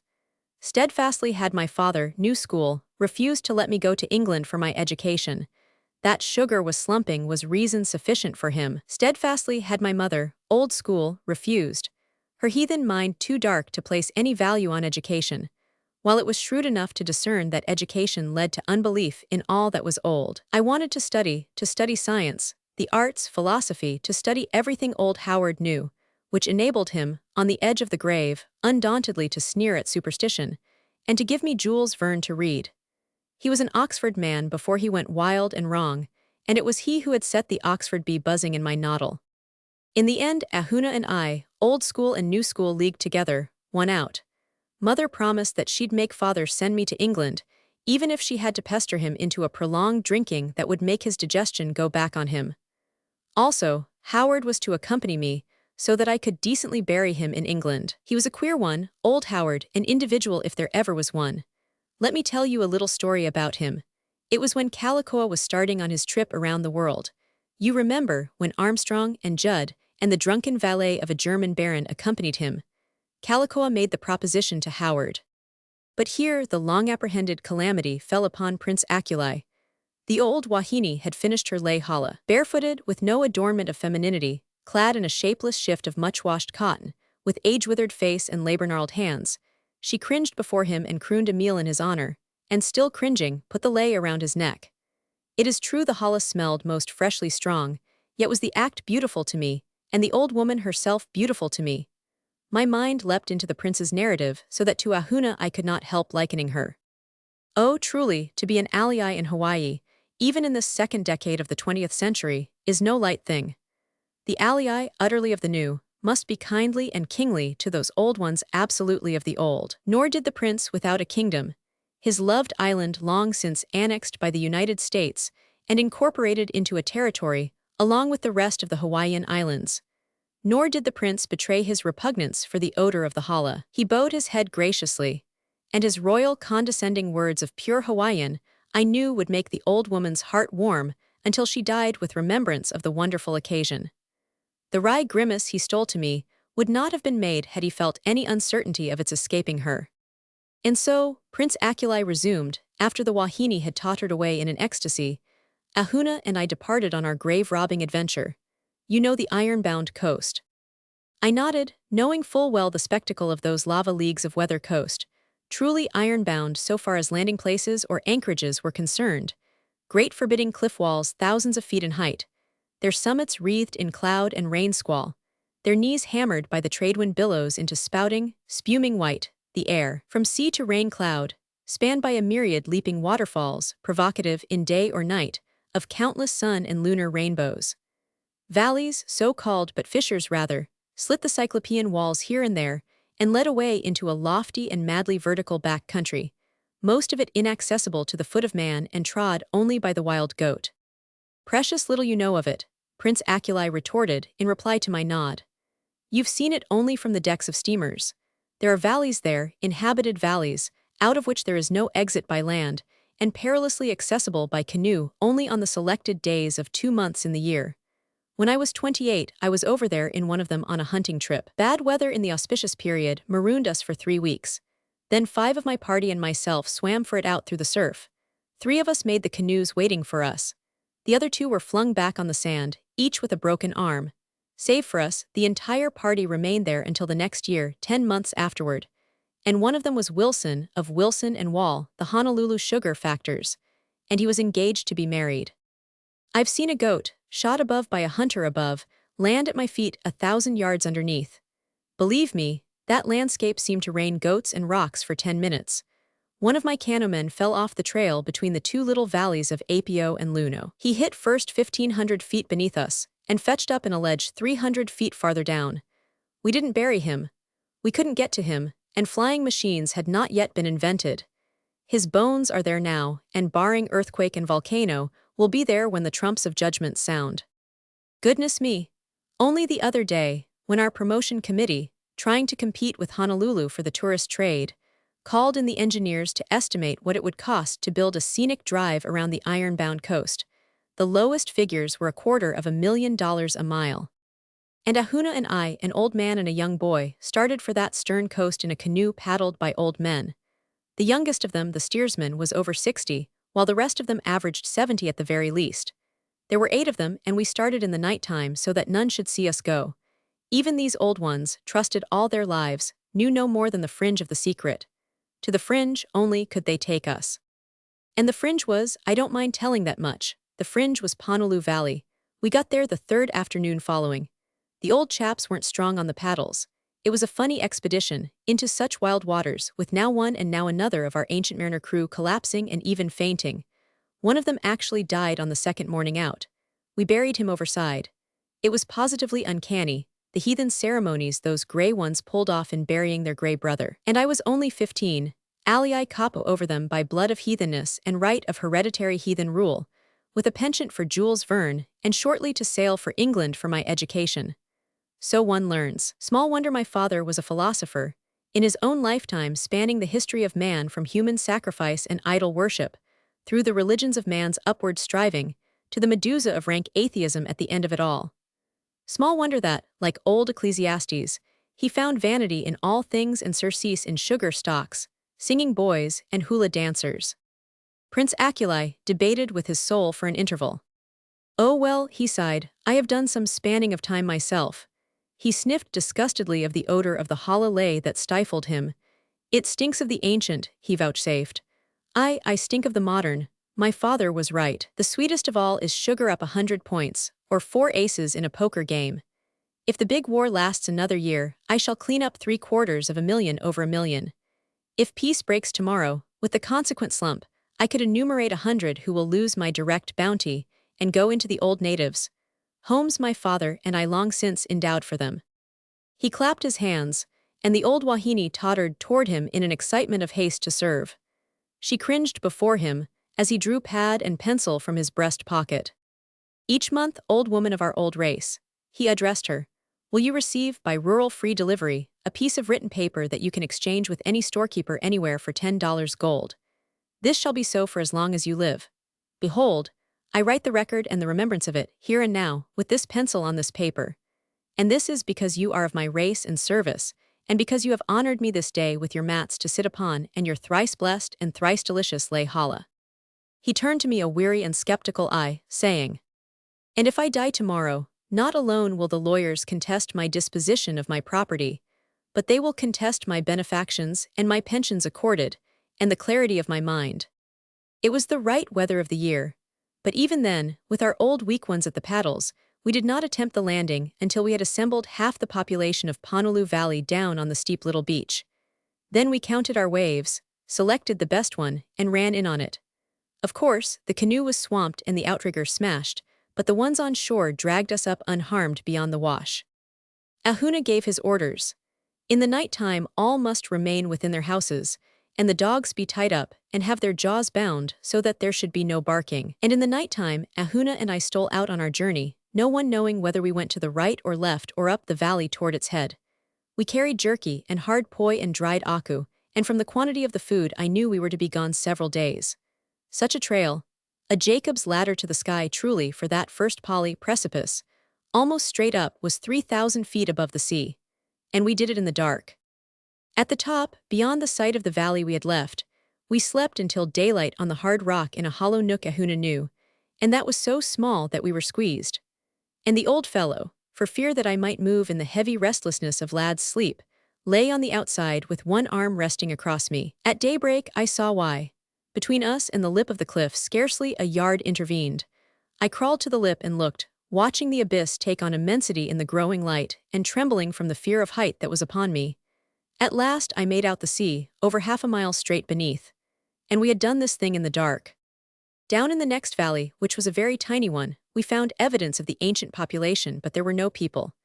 The only way was the crazy footpaths up and down the dizzy valley walls from valley to valley. But lean and aged as Ahuna was, he seemed untirable. In the second valley dwelt an old leper in hiding. He did not know me, and when Ahuna told him who I was, he groveled at my feet, almost clasping them, and mumbled a meal of all my line out of a lipless mouth. The next valley proved to be the valley. It was long and so narrow that its floor had caught not sufficient space of soil to grow taro for a single person. Also, it had no beach, the stream that threaded it leaping a poly of several hundred feet down to the sea. It was a godforsaken place of naked, eroded lava, to which only rarely could the scant vegetation find root hold.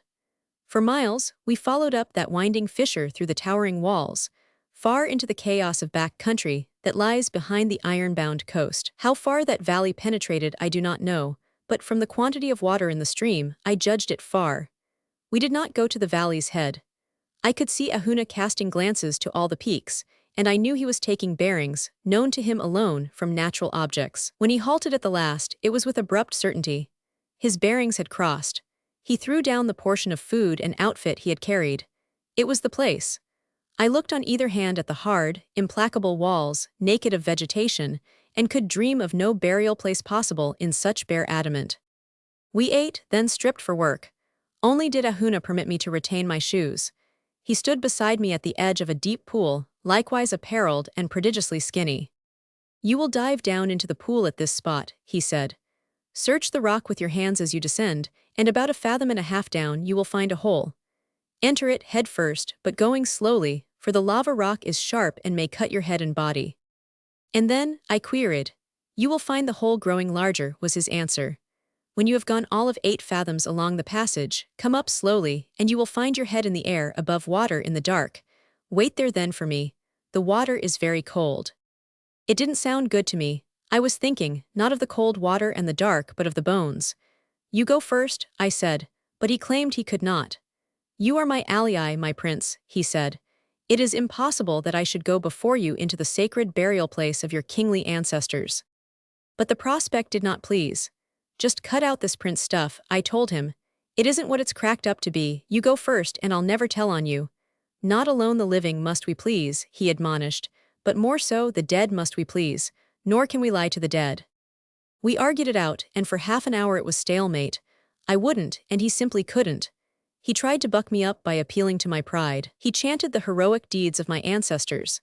And I remember especially, he sang to me of Makamoku, my great-grandfather, and the gigantic father of the gigantic Kayuku, telling how thrice in battle Makamoku leaped among his foes, seizing by the neck a warrior in either hand, and knocking their heads together, until they were dead. But this was not what decided me. I really felt sorry for old Ahuna. He was so beside himself for fear the expedition would come to naught. And I was coming to a great admiration for the old fellow, not least among the reasons being the fact of his lying down to sleep between me and the cliff lip. So, with true ally authority of command, saying, "You will immediately follow after me," I dived in. Everything he had said was correct. I found the entrance to the subterranean passage, swam carefully through it, cutting my shoulder once on the lava-sharp roof, and emerged in the darkness and air. But before I could count 30, he broke water beside me, rested his hand on my arm to make sure of me, and directed me to swim ahead of him for the matter of 100 feet or so. Then we touched bottom and climbed out on the rocks. And still no light, and I remember I was glad that our altitude was too high for centipedes. He had brought with him a coconut calabash, tightly stoppered, of whale oil that must have been landed on Lahaina Beach 30 years before. From his mouth, he took a watertight arrangement of a matchbox composed of 2 empty rifle cartridges fitted snugly together. He lighted the wicking that floated on the oil, and I looked about, and knew disappointment. No burial chamber was it, but merely a lava tube such as occurs on all the islands. He put the calabash of light into my hands and started me ahead of him on the way, which he assured me was long, but not too long. It was long, at least a mile in my sober judgment, though at the time it seemed 5 miles, and it ascended sharply. When Ahuna at the last stopped me, I knew we were close to our goal. He knelt on his lean old knees on the sharp lava rock and clasped my knees with his skinny arms. My hand that was free of the calabash lamp he placed on his head. He chanted to me, with his old cracked, quavering voice, the line of my descent and my essential high alliiness. And then he said, "Tell neither Kano nor Hiwalani aught of what you are about to behold. There is no sacredness in Kano. His mind is filled with sugar and the breeding of horses. I do know that he sold a feather cloak his grandfather had worn to that English collector for $8,000, and the money he lost the next day betting on the polo game between Maui and Oahu. Hiwalani, your mother, is filled with sacredness. She is too much filled with sacredness. She grows old and weak-headed, and she traffics overmuch with sorceries." "No," I made answer. "I shall tell no one. If I did, then would I have to return to this place again, and I do not want ever to return to this place. I'll try anything once, this I shall never try twice." "It is well," he said, and arose, falling behind so that I should enter first. "Also," he said, "your mother is old. I shall bring her, as promised, the bones of her mother and of her grandfather. These should content her until she dies, and then, if I die before her, it is you who must see to it that all the bones in her family collection are placed in the royal mausoleum. I have given all the islands museums the once over." Prince Akulai lapsed back into slang, "and I must say that the totality of the collections cannot touch what I saw in our Lakanai burial cave. Remember, and with reason and history, We trace back the highest and oldest genealogy in the islands. Everything that I had ever dreamed or heard of, and much more that I had not, was there. The place was wonderful. Ahuna, sepulchrally muttering prayers and meals, moved about, lighting various wailoil lamp calabashes. They were all there, the Hawaiian race from the beginning of Hawaiian time. Bundles of bones and bundles of bones, all wrapped decently in tapa, until for all the world it was like the parcels post department at a post office. And everything, kahilis, which you may know developed out of the fly flapper into symbols of royalty, until they became larger than hearse plumes with handles a fathom and a half and over 2 fathoms in length. And such handles, of the wood of the koila, inlaid with shell and ivory and bone with a cleverness that had died out among our artificers a century before. It was a centuries-old family attic. For the first time I saw things I had only heard of, such as the pahoas, fashioned of whale teeth and suspended by braided human hair, and worn on the breast only by the highest of rank. There were tapas and mats of the rarest and oldest, capes and leis and helmets and cloaks, priceless all, except the 2 ancient ones of the feathers of the mamo, and of the iwi and the akakane and the o. I saw one of the mamo cloaks that was superior to that finest one in the Bishop Museum in Honolulu, and that they value at between $500,000 and $1 million. Goodness me, I thought at the time, it was lucky Kano didn't know about it. Such a mess of things. Carved gourds and calabashes, shell scrapers, nets of alona fiber, a junk of ai baskets, and fish hooks of every bone and spoon of shell. Musical instruments of the forgotten days, ukyuks and nose flutes, and kiokios which are likewise played with one unstoppered nostril. Tubu poi bowls and finger bowls, left-handed adzes of the canoe gods, lava cup lamps, stone mortars and pestles and po-pounders. And adzes again, a myriad of them, beautiful ones, from an ounce in weight for the finer carving of idols to 15 pounds for the felling of trees, and all with the sweetest handles I have ever beheld. There were the kikiks, you know, our ancient drums, hollowed sections of the coconut tree, covered one end with shark skin. The first kikik of all Hawaii, Ahuna, pointed out to me and told me the tale. It was manifestly most ancient. He was afraid to touch it for fear the age-rotted wood of it would crumble to dust, the ragged tatters of the shark skin head of it still attached. This is the very oldest and father of all our kikiks, Ahuna told me. Kila, the son of Moikeha, brought it back from far Raiatea in the South Pacific, and it was Kila's own son, Kahai, who made that same journey, and was gone 10 years, and brought back with him from Tahiti the first breadfruit trees that sprouted and grew on Hawaiian soil. And the bones and bones, the parcel delivery array of them, besides the small bundles of the long bones, there were full skeletons, topper-wrapped, lying in 1 man, and 2- and 3-man canoes of precious koa wood, with curved outriggers of willy-willy wood, and proper paddles to hand with the io projection at the point simulating the continuance of the handle, as if, like a skewer, thrust through the flat length of the blade. And their war weapons were laid away by the sides of the lifeless bones that had wielded them.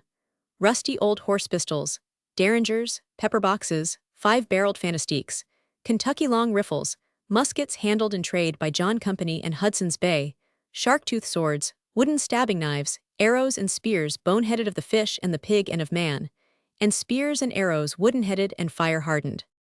Ahuna put a spear in my hand, headed and pointed finely with the long shin bone of a man, and told me the tale of it. But first he unwrapped the long bones, arms, and legs of 2 parcels, the bones under the wrappings neatly tied like so many faggots. This, said Ahuna, exhibiting the pitiful white contents of 1 parcel, is Lolani. She was the wife of Akeko, whose bones, now placed in your hands, much larger and male-like as you observe, held up the flesh of a large man, a 300-pounder 7-footer, 3 centuries agon. And this spearhead is made of the shin bone of Keola, a mighty wrestler and runner of their own time and place. And he loved Lolani, and she fled with him. But in a forgotten battle on the sands of Kelini, Akeko rushed the lines of the enemy, leading the charge that was successful, and seized upon Keola, his wife's lover, and threw him to the ground, and sawed through his neck to the death with a shark-tooth knife. Thus, in the old days as always, did man combat for woman with man. And Lolani was beautiful, that Keola should be made into a spearhead for her. She was formed like a queen, and her body was a long bowl of sweetness, and her fingers lomied, massaged to slimness and smallness at her mother's breast. For 10 generations have we remembered her beauty. Your father's singing boys today sing of her beauty in the hula that is named of her. This is Lolani, whom you hold in your hands.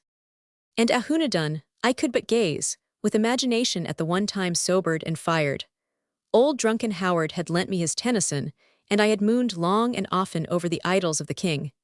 Here were the three, I thought, Arthur and Launcelot and Guinevere. This then, I pondered, was the end of it all, of life and strife and striving and love, the weary spirits of these long-gone ones to be invoked by fat old women and mangy sorcerers, the bones of them to be esteemed of collectors, and betted on horse races and ace-fulls, or to be sold for cash and invested in sugar stocks. For me it was illumination. I learned there in the burial cave the great lesson, and to Ahuna I said, "The spear headed with the long bone of Keola I shall take for my own, never shall I sell it, I shall keep it always." "And for what purpose?" he demanded, and I replied, "That the contemplation of it may keep my hands sober and my feet on earth with the knowledge that few men are fortunate enough to have as much of a remnant of themselves as will compose a spearhead when they are 3 centuries dead." And Ahuna bowed his head and praised my wisdom of judgment. But at that moment, the long-rotted alona cord broke and the pitiful woman's bones of Lolani shed from my clasp and clattered on the rocky floor. One shin bone, in some way deflected, fell under the dark shadow of a canoe bow, and I made up my mind that it should be mine. So I hastened to help him in the picking up of the bones and the tying, so that he did not notice its absence. "This," said Ahuna, introducing me to another of my ancestors, "is your great-grandfather Makamoku, the father of Kayuku. Behold the size of his bones. He was a giant. I shall carry him because of the long spear of Keola that will be difficult for you to carry away. And this is Lelemahoa, your grandmother, the mother of your mother, that you shall carry. And day grows short, and we must still swim up through the waters to the sun ere darkness hides the sun from the world." But Ahuna, putting out the various calabashes of light by drowning the wicks in the whale oil, did not observe me include the shinbone of Lolani with the bones of my grandmother. The honk of the automobile, sent up from Alakona to rescue us, broke off the prince's narrative. We said goodbye to the ancient and fresh pensionied Wahine and departed. A half-mile on our way, Prince Akulai resumed. "So Ahuna and I returned to Hiwalani, and to her happiness, lasting to her death the year following, 2 more of her ancestors abided about her in the jars of her twilight room. Also, she kept her compact and worried my father into sending me to England. I took old Howard along, and he perked up and confuted the doctors, so that it was 3 years before I buried him restored to the bosom of my family. Sometimes I think he was the most brilliant man I have ever known. Not until my return from England did Ahuna die, the last custodian of our alii secrets. And at his deathbed, he pledged me again never to reveal the location in that nameless valley, and never to go back myself.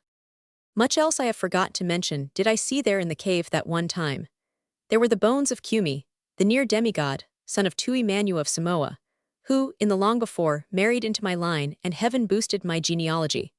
And the bones of my great-grandmother who had slept in the four-poster, presented her by Lord Byron. And Ahuna hinted tradition that there was reason for that presentation, as well as for the historically known lingering of the blonde in Alakona for so long. And I held her poor bones in my hands, bones once fleshed with sensate beauty, informed with sparkle and spirit, instinct with love and love-warmness of arms around, and eyes and lips together, that had begat me in the end of the generations unborn. It was a good experience. I am modern, 'tis true. I believe in no mystery stuff of old time nor of the kahunas. And yet I saw in that cave things which I dare not name to you, and which I, since old Ahuna died, alone of the living know. I have no children. With me my long line ceases. This is the 20th century, and we stink of gasoline. Nevertheless, these other and nameless things shall die with me. I shall never revisit the burial place. Nor in all time to come will any man gaze upon it through living eyes, unless the quakes of earth rend the mountains asunder, and spew forth the secrets contained in the hearts of the mountains." Prince Akulai ceased from speech. With welcome relief on his face, he removed the lei hala from his neck, and with a sniff and a sigh, tossed it into concealment in the thick lantana by the side of the road. "But the shin bone of Lolani," I queried softly. He remained silent, while a mile of pasture land fled by us, and yielded to caneland. "I have it now," he at last said, "and beside it is Keola, slain ere his time and made into a spearhead for love of the woman whose shin bone abides near to him. To them, those poor pathetic bones, I owe more than to aught else. I became possessed of them in the period of my culminating adolescence. I know they changed the entire course of my life and trend of my mind. They gave to me a modesty and a humility in the world, from which my father's fortune has ever failed to seduce me. And often, when woman was nigh to winning to the empery of my mind over me, I sought Lolani's shin bone. And often, when lusty manhood stung me into feeling overproud and lusty, I consulted the spearhead remnant of Kiola, one-time swift runner, and mighty wrestler and lover, and thief of the wife of a king. The contemplation of them has ever been of profound aid to me, and you might well say that I have founded my religion or practice of living upon them. Waikiki, Honolulu, Hawaiian Islands. July 16, 1916. The Water Babies. I lent a weary ear to old Kohokumu's interminable chanting of the deeds and adventures of Maui, the Promethean demigod of Polynesia, who fished up dry land from ocean depths with hooks made fast to heaven, who lifted up the sky whereunder previously men had gone on all fours, not having space to stand erect, and who made the sun with its 16 snared legs stand still and agree thereafter to traverse the sky more slowly. The sun being evidently a trade unionist and believing in the 6-hour day, while Maui stood for the open shop and the 12-hour day. Now this, said Kohokumu, is from Queen Liliuokalani's own family meal. Maui became restless and fought the sun with a noose that he laid. And winter won the sun. And summer was won by Maui. Born in the islands myself, I knew the Hawaiian myths better than this old fisherman, although I possessed not his memorization that enabled him to recite them endless hours. And you believe all this? I demanded in the sweet Hawaiian tongue. It was a long time ago, he pondered. I never saw Maui with my own eyes, but all our old men from all the way back tell us these things, as I, an old man, tell them to my sons and grandsons, who will tell them to their sons and grandsons all the way ahead to come. You believe, I persisted, that whopper of Maui roping the sun like a wild steer, and that other whopper of heaving up the sky from off the earth. I am of little worth and am not wise, O Lakana, my fisherman made answer. Yet have I read the Hawaiian Bible the missionaries translated to us, and there have I read that your big man of the beginning made the earth, and sky, and sun, and moon, and stars, and all manner of animals from horses to cockroaches, and from centipedes and mosquitoes to sea lice and jellyfish, and man and woman and everything and all in 6 days. Why, Maui didn't do anything like that much. He didn't make anything. He just put things in order, that was all, and it took him a long, long time to make the improvements. And anyway, it is much easier and more reasonable to believe the little whopper than the big whopper. And what could I reply? He had me on the matter of reasonableness. Besides, my head ached, and the funny thing, as I admitted it to myself, was that evolution teaches in no uncertain voice that man did run on all fours ere he came to walk upright. That astronomy states flatly that the speed of the revolution of the Earth on its axis has diminished steadily, thus increasing the length of day, and that the seismologists accept that all the islands of Hawaii were elevated from the ocean floor by volcanic action. Fortunately, I saw a bamboo pole, floating on the surface several hundred feet away, suddenly upend and start a very devil's dance. This was a diversion from the profitless discussion, and Kohokumu and I dipped our paddles and raced the little outrigger canoe to the dancing pole. Kohokumu caught the line that was fast to the butt of the pole and underhanded it in until a 2-foot yukikiki, battling fiercely to the end, flashed its wet silver in the sun and began beating a tattoo on the inside bottom of the canoe. Kohokumu picked up a squirming, slimy squid, with his teeth bit a chunk of live bait out of it, attached the bait to the hook, and dropped line and sinker overside. The stick floated flat on the surface of the water, and the canoe drifted slowly away. With a survey of the crescent composed of a score of such sticks all lying flat, Kohokumu wiped his hands on his naked sides and lifted the wearisome and centuries-old chant of Kuali. Oh, the great fishhook of Maui! Maniai Kalani, made fast to the heavens. An earth-twisted cord ties the hook. Engulfed from lofty Koiki. Its bait the red-billed ali. The bird Tahina sacred. It sinks far down to Hawaii. Struggling and in pain dying. Caught is the land beneath the water. Floated up to the surface. But Hina hit a wing of the bird. And broke the land beneath the water. Below was the bait snatched away. And eaten at once by the fishes. The ulua of the deep muddy places. His aged voice was hoarse and scratchy from the drinking of too much swipes at a funeral the night before, nothing of which contributed to make me less irritable. My head ached, the sun glare on the water made my eyes ache, while I was suffering more than half a touch of mal de mer from the antic conduct of the outrigger on the blobby sea. The air was stagnant. In the lee of Waihi, between the white beach and the roof, no whisper of breeze eased the still sultriness. I really think I was too miserable to summon the resolution to give up the fishing and go into shore. Lying back with closed eyes, I lost count of time. I even forgot that Kohokumu was chanting till reminded of it by his ceasing. An exclamation made me bare my eyes to the stab of the sun. He was gazing down through the water glass. "It's a big one," he said, passing me the device and slipping overside feet first into the water. He went under without splash and ripple, turned over and swam down. I followed his progress through the water glass, which is merely an oblong box a couple of feet long, open at the top, the bottom sealed watertight with a sheet of ordinary glass. Now Kohokumu was a bore, and I was squeamishly out of sorts with him for his volubleness, but I could not help admiring him as I watched him go down. Past 70 years of age, lean as a toothpick, and shriveled like a mummy, he was doing what few young athletes of my race would do or could do. It was 40 feet to bottom. There, partly exposed, but mostly hidden under the bulge of a coral lump, I could discern his objective. His keen eyes had caught the projecting tentacle of a squid. Even as he swam, the tentacle was lazily withdrawn, so that there was no sign of the creature. But the brief exposure of the portion of one tentacle had advertised its owner as a squid of size. The pressure at a depth of 40 feet is no joke for a young man, yet it did not seem to inconvenience this oldster. I am certain it never crossed his mind to be inconvenienced. Unarmed, bare of body save for a brief malo or loin cloth, he was undeterred by the formidable creature that constituted his prey. I saw him steady himself with his right hand on the coral lump, and thrust his left arm into the hole to the shoulder. Half a minute elapsed, during which time he seemed to be groping and rooting around with his left hand. Then tentacle after tentacle, myriad-suckered and wildly waving, emerged. Laying hold of his arm, they writhed and coiled about his flesh like so many snakes.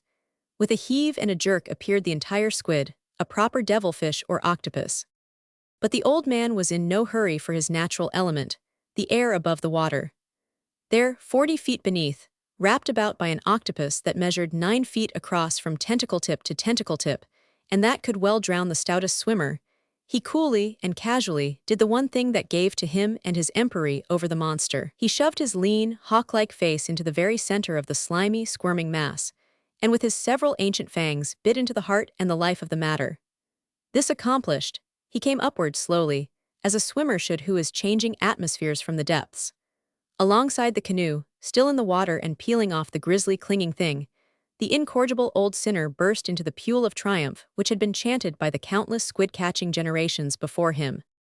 O Kanaloa of the taboo nights! Stand upright on the solid floor. Stand upon the floor where lies the squid. Stand up to take the squid of the deep sea. Rise up, O Kanaloa! Stir up, let the squid awake. Let the squid that lies flat awake, let the squid that lies spread out. I closed my eyes and ears, not offering to lend him a hand, secure in the knowledge that he could climb back unaided into the unstable craft without the slightest risk of upsetting it. A very fine squid, he crooned.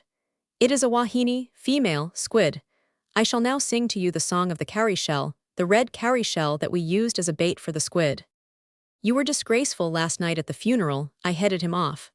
I heard all about it. You made much noise, you sang till everybody was deaf, you insulted the son of the widow, you drank swipes like a pig. Swipes are not good for your extreme age. Some day you will wake up dead. You ought to be a wreck today. Ha, he chuckled. And you, who drank no swipes, who was a babe unborn when I was already an old man, who went to bed last night with the sun and the chickens, this day are you a wreck? Explain me that. My ears are as thirsty to listen as was my throat thirsty last night. And here today, behold, I am, as that Englishman who came here in his yacht used to say, I am in fine form, in devilish fine form. I give you up, I retorted, shrugging my shoulders. Only one thing is clear, and that is that the devil doesn't want you. Report of your singing has gone before you. No, he pondered the idea carefully. It is not that. The devil will be glad for my coming, for I have some very fine songs for him, and scandals and old gossips of the high allies that will make him scratch his sides. So, let me explain to you the secret of my birth. The sea is my mother. I was born in a double canoe during a Kona gale in the channel of Kahoolawe. From her, the sea, my mother, I received my strength. Whenever I returned to her arms, as for a breast clasp, as I have returned this day, I grow strong again and immediately. She to me is the milk giver, the life source. Shades of Antaeus, thought I. Someday, old Kohokumu rambled on. When I am really old, I shall be reported of men as drowned in the sea. This will be an idle thought of men. In truth, I shall have returned into the arms of my mother, there to rest under the heart of her breast until the second birth of me, when I shall emerge into the sun a flashing youth of splendor like Maui himself when he was golden young. A queer religion, I commented.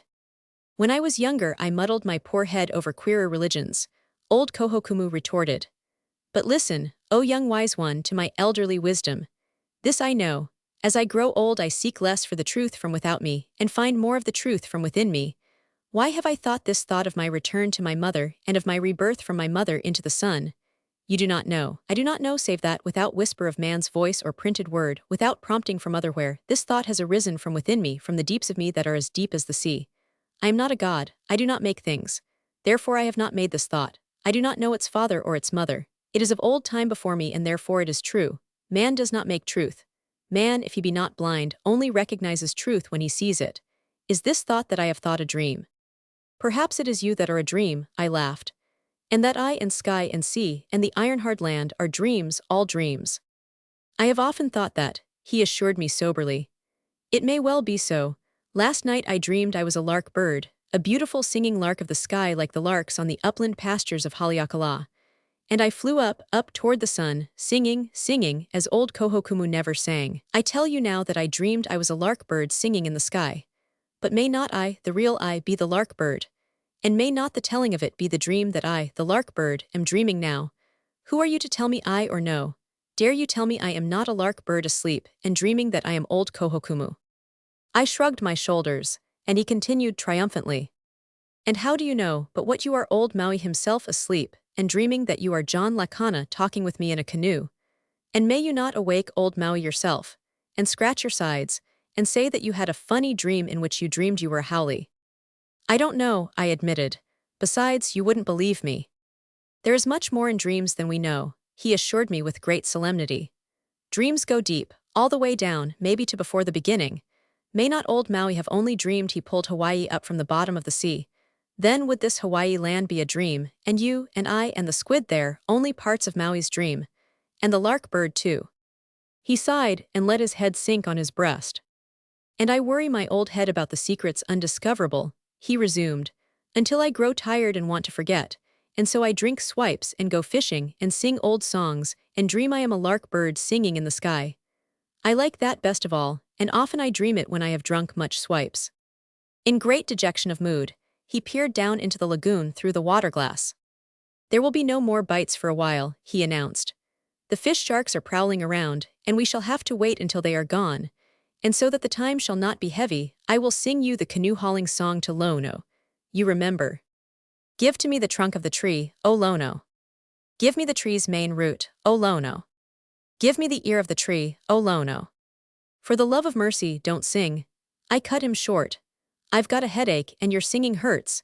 You may be in devilish fine form today, but your throat is rotten. I'd rather you talked about dreams or told me whoppers. It is too bad that you are sick, and you so young, he conceded cheerily.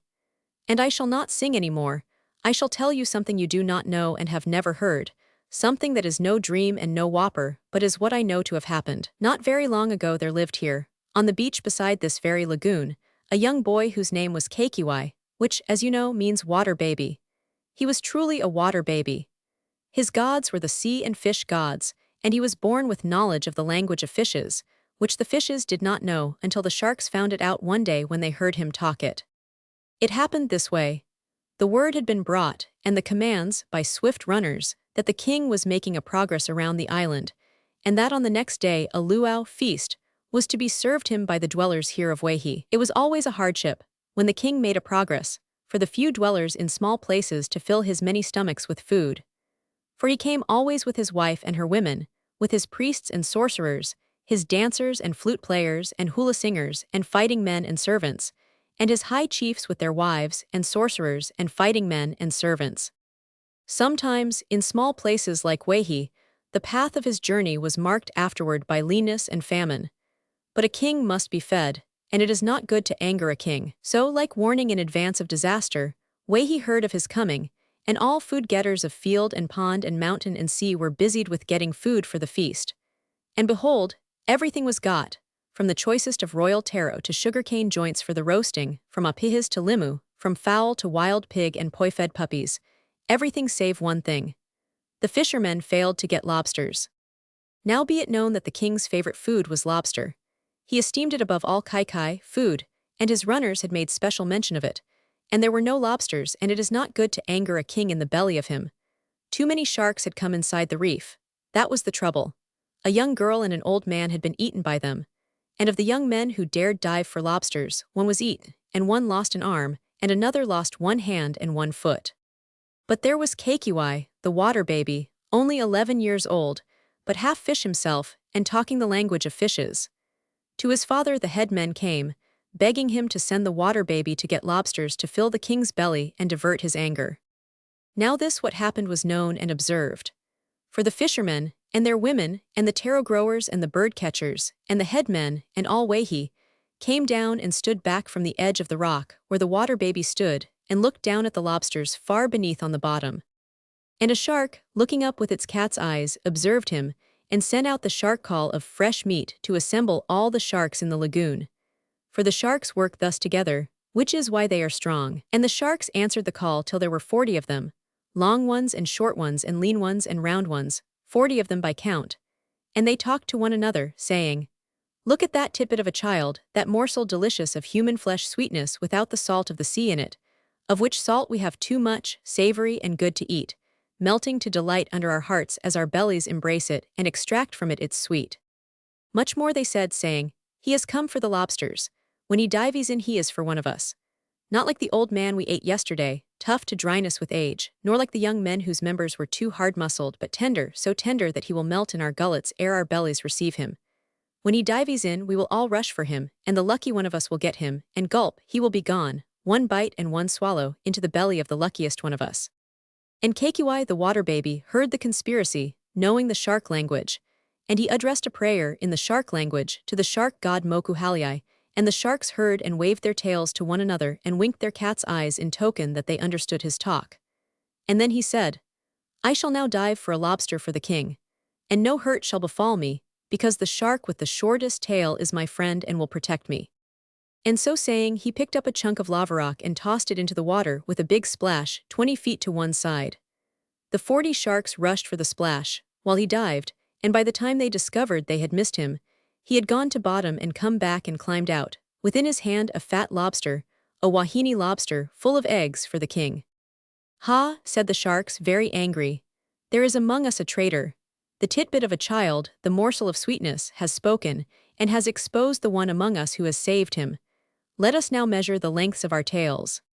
Which they did, in a long row, side by side, the shorter-tailed ones cheating and stretching to gain length on themselves, the longer-tailed ones cheating and stretching in order not to be out-cheated and outstretched. They were very angry with the one with the shortest tail, and him they rushed upon from every side and devoured till nothing was left of him. Again they listened, while they waited for the water baby to dive in.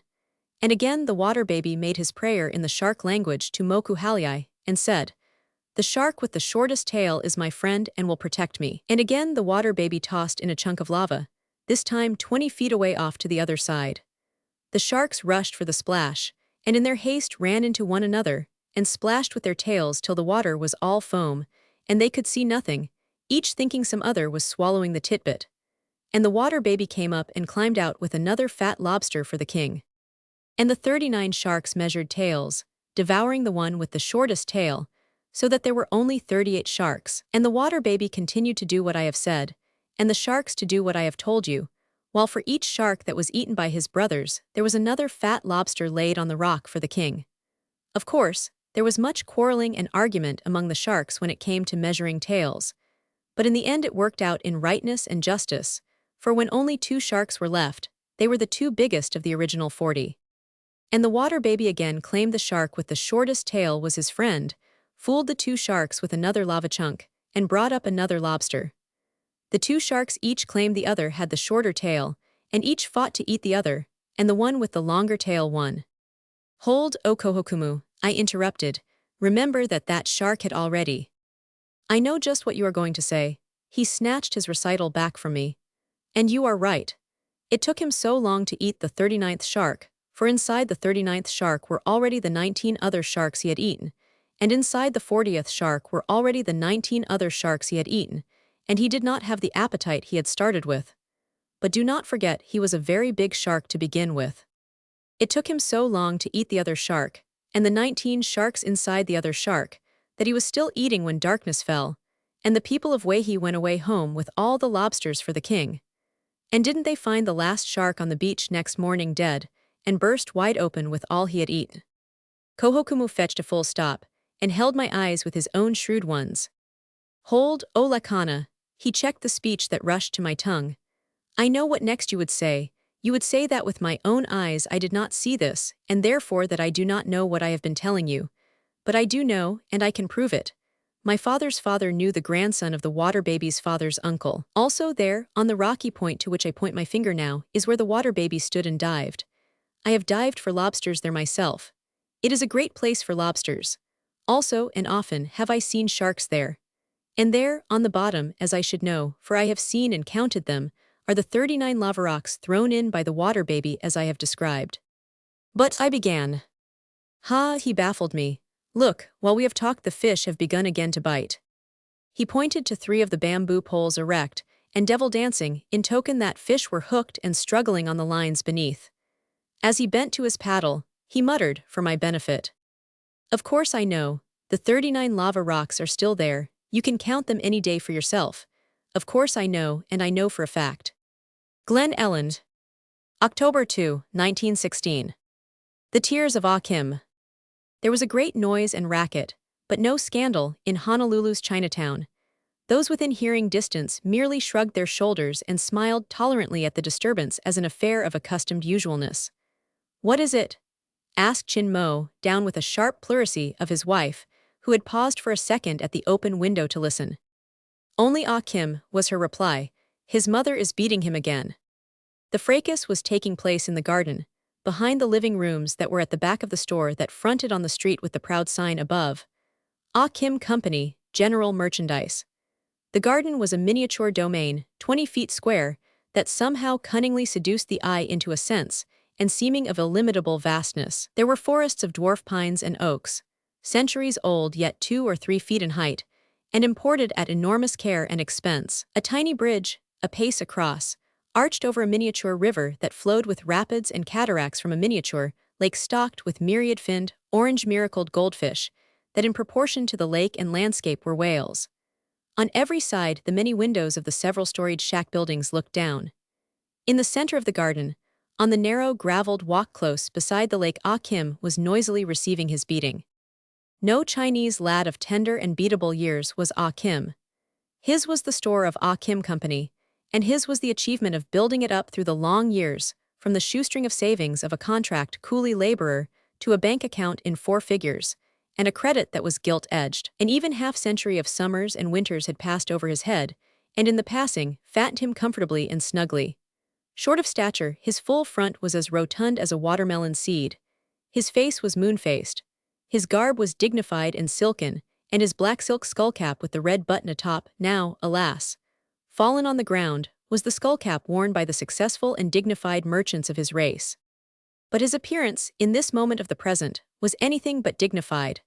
Dodging and ducking under a rain of blows from a bamboo cane, he was crouched over in a half-doubled posture. When he was rapped on the knuckles and elbows, with which he shielded his face and head, his winces were genuine and involuntary. From the many surrounding windows the neighborhood looked down with placid enjoyment. And she who wielded the stick so shrewdly from long practice, 74 years old, she looked every minute of her time. Her thin legs were encased in straight-lined pants of linen stiff-textured and shiny black. Her scraggly gray hair was drawn unrelentingly and flatly back from a narrow, unrelenting forehead. Eyebrows she had none, having long since shed them. Her eyes of pinhole tininess were blackest black. She was shockingly cadaverous. Her shriveled forearm, exposed by the loose sleeve, possessed no more of muscle than several taut bowstrings stretched across meager bone under yellow, parchment-like skin. Along this mummy arm jade bracelets shot up and down and clashed with every blow. Ah, she cried out, rhythmically accenting her blows in series of 3 to each shrill observation. I forbade you to talk to Li Fa. Today you stopped on the street with her. Not an hour ago. Half an hour by the clock you talked. What is that? It was the thrice accursed telephone, Ah Kim muttered, while she suspended the stick to catch what he said. Mrs. Chang Lucy told you. I know she did. I saw her see me. I shall have the telephone taken out. It is of the devil. It is a device of all the devils. Mrs. Tai Fu agreed, taking a fresh grip on the stick. Yet shall the telephone remain. I like to talk with Mrs. Chang Lucy over the telephone. She has the eyes of 10,000 cats, quoth Ah Kim, ducking and receiving the stick stinging on his knuckles. And the tongues of 10,000 toads, he supplemented ere his next duck. She is an impudent-faced and evil-mannered hussy, Mrs. Tai Fu accented. Mrs. Chang Lucy was ever that, Ah Kim murmured like the dutiful son he was.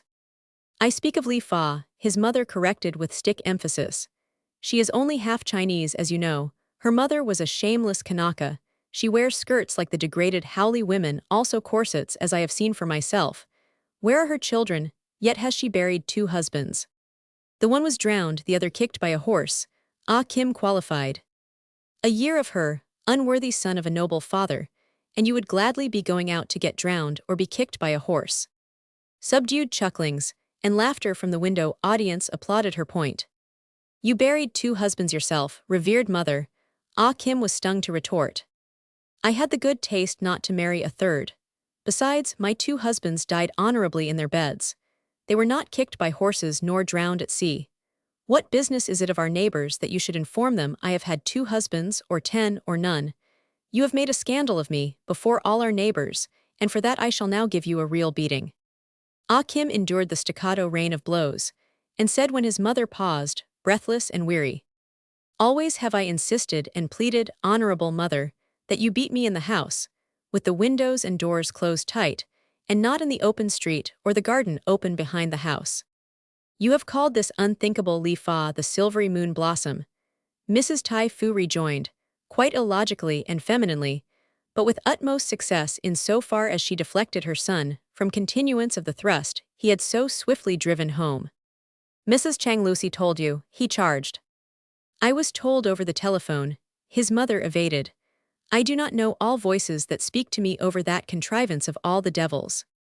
Strangely, Ah Kim made no effort to run away from his mother, which he could easily have done. She, on the other hand, found fresh cause for more stick blows. Ah, stubborn one, why do you not cry? Mule that shameth its ancestors, never have I made you cry. From the time you were a little boy I have never made you cry. Answer me, why do you not cry? Weak and breathless from her exertions, she dropped the stick and panted and shook as if with a nervous palsy. I do not know, except that it is my way, Ah Kim replied, gazing solicitously at his mother. I shall bring you a chair now, and you will sit down and rest and feel better. But she flung away from him with a snort and tottered agedly across the garden into the house. Meanwhile, recovering his skullcap and smoothing his disordered attire, Ah Kim rubbed his hurts and gazed after her with eyes of devotion. He even smiled, and almost might it appear that he had enjoyed the beating. Ah Kim had been so beaten ever since he was a boy, when he lived on the high banks of the 11th cataract of the Yangtze River. Here his father had been born and toiled all his days from young manhood as a towing coolie. When he died, Ah Kim, in his own young manhood, took up the same honorable profession. Farther back than all remembered annals of the family had the males of it been towing coolies. At the time of Christ, his direct ancestors had been doing the same thing, meeting the precisely similarly modeled junks below the white water at the foot of the canyon, bending the half-mile of rope to each junk, and according to size, tailing on from 100 to 200 coolies of them, and by sheer, 2-legged manpower, bowed forward and down, till their hands touched the ground and their faces were sometimes within a foot of it, dragging the junk up through the white water to the head of the canyon. Apparently, down all the intervening centuries, the payment of the trade had not picked up. His father, his father's father, and himself, Ah Kim, had received the same invariable remuneration, per junk 1/14 of a cent, at the rate he had since learned money was valued in Hawaii. On long lucky summer days when the waters were easy, the junks many, the hours of daylight 16 hours of such heroic toil would earn over a cent. But in a whole year, a towing coolie did not earn more than $1.50. people could and did live on such an income. There were women servants who received a yearly wage of $1. The net makers of tea earned between $1 and $2 a year. They lived on such wages, or at least, they did not die on them. But for the towing coolies there were pickings, which were what made the profession honorable and the guild a close and hereditary corporation or labor union. One junk in 5 that was dragged up through the rapids or lowered down was wrecked. One junk in every 10 was a total loss. The coolies of the towing guild knew the freaks and whims of the currents, and grappled and raked and netted a wet harvest from the river. They of the guild were looked up to by lesser coolies, for they could afford to drink brick tea and eat No. 4 rice every day. And Ah Kim had been contented and proud, until one bitter spring day of driving sleet and hail, he dragged ashore a drowning Cantonese sailor. It was this wanderer, thawing out by his fire, who first named the magic name Hawaii to him. He had himself never been to that labor's paradise, said the sailor, but many Chinese had gone there from Canton, and he had heard the talk of their letters written back. In Hawaii was never frost nor famine. The very pigs, never fed, were ever fat of the generous offal disdained by man. A Cantonese or Yangtze family could live on the waist of an Hawaii coolie. And wages? In gold dollars, 10 a month, or in trade dollars, 2 a month, was what the contract Chinese coolie received from the White Devil Sugar Kings. In a year the coolie received the prodigious sum of 240 trade dollars, more than 100 times what a coolie, toiling 10 times as hard, received on the 11th cataract of the Yangtze. In short, all things considered, an Hawaii coolie was 100 times better off, and when the amount of labor was estimated, 1,000 times better off. In addition was the wonderful climate. When Ah Kim was 24, despite his mother's pleadings and beatings, he resigned from the ancient and honorable guild of the 11th cataract towing coolies, left his mother to go into a boss coolie's household as a servant for $1 a year, and an annual dress to cost not less than 30 cents, and himself departed down the Yangtze to the Great Sea. Many were his adventures, and severe his toils and hardships ere, as a salt sea junk sailor, he won to Canton. When he was 26, he signed 5 years of his life and labor away to the Hawaii Sugar Kings and departed, one of 800 contract coolies, for that far island land, on a festering steamer run by a crazy captain and drunken officers and rejected of Lloyd's. Honorable among laborers had Ah Kim's rating been as a towing coolie. In Hawaii, receiving 100 times more pay, he found himself looked down upon as the lowest of the low, a plantation coolie, than which could be nothing lower. But a coolie whose ancestors had towed junks up the 11th cataract of the Yangtze since before the birth of Christ, inevitably inherits one character in large degree, namely, the character of patience. This patience was Ah Kim's. At the end of 5 years, his compulsory servitude over, thin as ever in body, in bank account he lacked just 10 trade dollars of possessing 1,000 trade dollars. On this sum he could have gone back to the Yangtze, and retired for life a really wealthy man. He would have possessed a larger sum, had he not on occasion, conservatively played chi-fa and fan-tan, and had he not, for a 12-month, twalled among the centipedes and scorpions of the stifling cane fields, in the semi-dream of a continuous opium debauch. Why he had not twalled the whole 5 years under the spell of opium was the expensiveness of the habit. He had had no moral scruples. The drug had cost too much. But Ah Kim did not return to China. He had observed the business life of Hawaii and developed a vaulting ambition. For 6 months, in order to learn business and English at the bottom, he clerked in the plantation store. At the end of this time, he knew more about that particular store than did ever plantation manager know about any plantation store. When he resigned his position, he was receiving 40 gold a month, or 80 trade, and he was beginning to put on flesh. Also, his attitude toward mere contract coolies had become distinctively aristocratic. The manager offered to raise him to 60-fold, which by the year would constitute a fabulous 1,440 trade, or 700 times his annual earning on the Yangtze, as a 2-legged horse, at 1/14 of a gold cent per junk.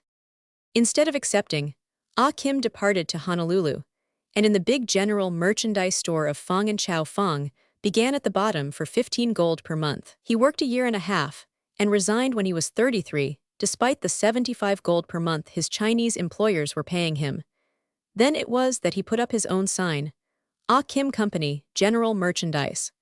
Also, better fed, there was about his less meager figure a foreshadowing of the melon seed rotundity that was to attach to him in future years. With the years he prospered increasingly, so that, when he was 36, the promise of his figure was fulfilling rapidly, and himself a member of the exclusive and powerful Hai Gum Tong, and of the Chinese Merchants Association, he was accustomed to sitting as host at dinners that cost him as much as 30 years of towing on the 11th cataract would have earned him. Two things he missed: a wife, and his mother to lay the stick on him as of yore. When he was 37, he consulted his bank balance. It stood him 3,000 gold. For 2,500 down and an easy mortgage, he could buy the 3-story shack building and the ground in fee simple on which it stood. But to do this, left only 500 for a wife.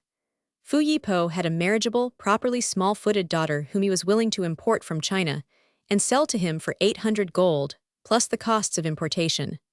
Further, Fu Yipo was even willing to take 500 down and the remainder on note at 6%. Ah Kim, 37 years of age, fat and a bachelor, really did want a wife, especially a small-footed wife. For China-born and reared, the immemorial small-footed female had been deeply impressed into his fantasy of woman. But more, even more and far more than a small-footed wife, did he want his mother and his mother's delectable beatings. So he declined Fu Yipo's easy terms, and at much less cost imported his own mother from servant in a boss coolie's house at a yearly wage of $1 and a 30-cent dress, to be mistress of his Honolulu 3-story shack building with 2 household servants, 3 clerks, and a porter of all work under her, to say nothing of $10,000 worth of dress goods on the shelves that ranged from the cheapest cotton crepes to the most expensive hand-embroidered silks. For be it known that even in that early day Ah Kim's emporium was beginning to cater to the tourist trade from the States. For 13 years Ah Kim had lived tolerably happily with his mother, and by her been methodically beaten for causes just or unjust, real or fancied. And at the end of it, all he knew as strongly as ever the ache of his heart and head for a wife, and of his loins for sons to live after him, and carry on the dynasty of Ah Kim Company. Such the dream that has ever vexed men, from those early ones who first usurped a hunting right, monopolized a sandbar for a fish trap, or stormed a village and put the males thereof to the sword. Kings, millionaires, and Chinese merchants of Honolulu have this in common, despite that they may praise God for having made them differently and in self-likable images. And the ideal of woman that Ah Kim at 50 ached for had changed from his ideal at 37. No small-footed wife did he want now, but a free, natural, outstepping, normal-footed woman that, somehow, appeared to him in his daydreams and haunted his night visions in the form of Li Fa, the silvery moon blossom. What if she were twice widowed, the daughter of a Kanaka mother, the wearer of white devil skirts and corsets and high-heeled slippers? He wanted her. It seemed it was written that she should be joint ancestor with him of the line that would continue the ownership and management through the generations of Ah Kim Company, General Merchandise. I will have no half-pake daughter-in-law, his mother often reiterated to Ah Kim, pake being the Hawaiian word for Chinese. All pake must my daughter-in-law be, even as you my son, and as I your mother. And she must wear trousers my son, as all the women of our family before her. No woman, in she-devil skirts and corsets, can pay due reverence to our ancestors. Corsets and reverence do not go together. Such a one is this shameless Li Fa. She is impudent and independent, and will be neither obedient to her husband nor her husband's mother. This brazen-faced Li Fa would believe herself the source of life and the first ancestor, recognizing no ancestors before her. She laughs at our joss sticks, and paper prayers, and family gods, as I have been well told. Mrs. Chang Lucy, Ah Kim groaned. Not alone Mrs. Chang Lucy, O son, I have inquired. At least a dozen have heard her say of our Joss house that it is all monkey foolishness. The words are hers, she who eats raw fish, raw squid, and baked dog. Ours is the foolishness of monkeys. Yet would she marry you, a monkey, because of your store that is a palace and of the wealth that makes you a great man. And she would put shame on me and on your father before you long honorably dead. And there was no discussing the matter. As things were, Ah Kim knew his mother was right. Not for nothing had Li Fa been born 40 years before of a Chinese father, renegade to all tradition, and of a Kanaka mother whose immediate forebears had broken the taboos, cast down their own Polynesian gods, and weak-heartedly listened to the preaching about the remote and unimageable God of the Christian missionaries. Li Fa, educated, who could read and write English and Hawaiian and a fair measure of Chinese, claimed to believe in nothing, although in her secret heart she feared the kahunas, Hawaiian witch doctors. who she was certain could charm away ill luck or pray one to death. Li Fa would never come into Ah Kim's house, as he thoroughly knew, and kowtow to his mother and be slave to her in the immemorial Chinese way. Li Fa, from the Chinese angle, was a new woman, a feminist, who rode horseback astride, disported immodestly garbed at Waikiki on the surfboards, and at more than one luau feast, had been known to dance the hula with the worst and in excess of the worst, to the scandalous delight of all. Ah Kim himself, a generation younger than his mother, had been bitten by the acid of modernity. The old order held, insofar as he still felt in his subtlest crypts of being the dusty hand of the past resting on him, residing in him. Yet he subscribed to heavy policies of fire and life insurance, acted as treasurer for the local Chinese revolutionists that were for turning the Celestial Empire into a republic, contributed to the funds of the Hawaii-born Chinese baseball nine that excelled the Yankee nines at their own game, talked theosophy with Katsuo Sugiri, the Japanese Buddhist and silk importer, fell for police graft, played and paid his insidious share in the democratic politics of annexed Hawaii, and was thinking of buying an automobile. Ah Kim never dared bear himself to himself and thrash out and winnow out how much of the old he had ceased to believe in. His mother was of the old, yet he revered her and was happy under her bamboo stick. Li Fa, the silvery moon blossom, was of the new, yet he could never be quite completely happy without her.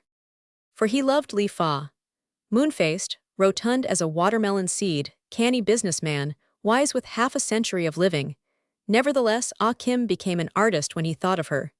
He thought of her in poems of names, as woman transmuted into flower terms of beauty and philosophically abstractions of achievement and easement. She was to him, and alone to him of all men in the world, his plum blossom, his tranquility of woman, his flower of serenity, his moon lily, and his perfect rest. And as he murmured these love endearments of namings, it seemed to him that in them were the ripplings of running waters, the tinklings of silver wind bells, and the scents of the oleander and the jasmine. She was his poem of woman, a lyric delight, a 3 dimensions of flesh and spirit delicious, a fate and a good fortune written, ere the first man and woman were, by the gods whose whim had been to make all men and women for sorrow and for joy. But his mother put into his hand the ink brush and placed under it, on the table, the writing tablet. "Paint," said she, "the ideograph of to Mary." He obeyed, scarcely wondering, with the deft artistry of his race, and training painting the symbolic hieroglyphic. "Resolve it," commanded his mother. Ah Kim looked at her, curious, willing to please, unaware of the drift of her intent. "Of what is it composed?" she persisted. "What are the 3 originals, the sum of which is it? To marry, marriage, the coming together and wedding of a man and a woman. Paint them apart, the 3 originals, unrelated, so that we may know how the wise men of old wisely built up the ideograph of to marry." And Ah Kim, obeying and painting, saw that what he had painted were 3 picture signs, the picture signs of a hand, an ear, and a woman. "Name them," said his mother, and he named them. "It is true," said she.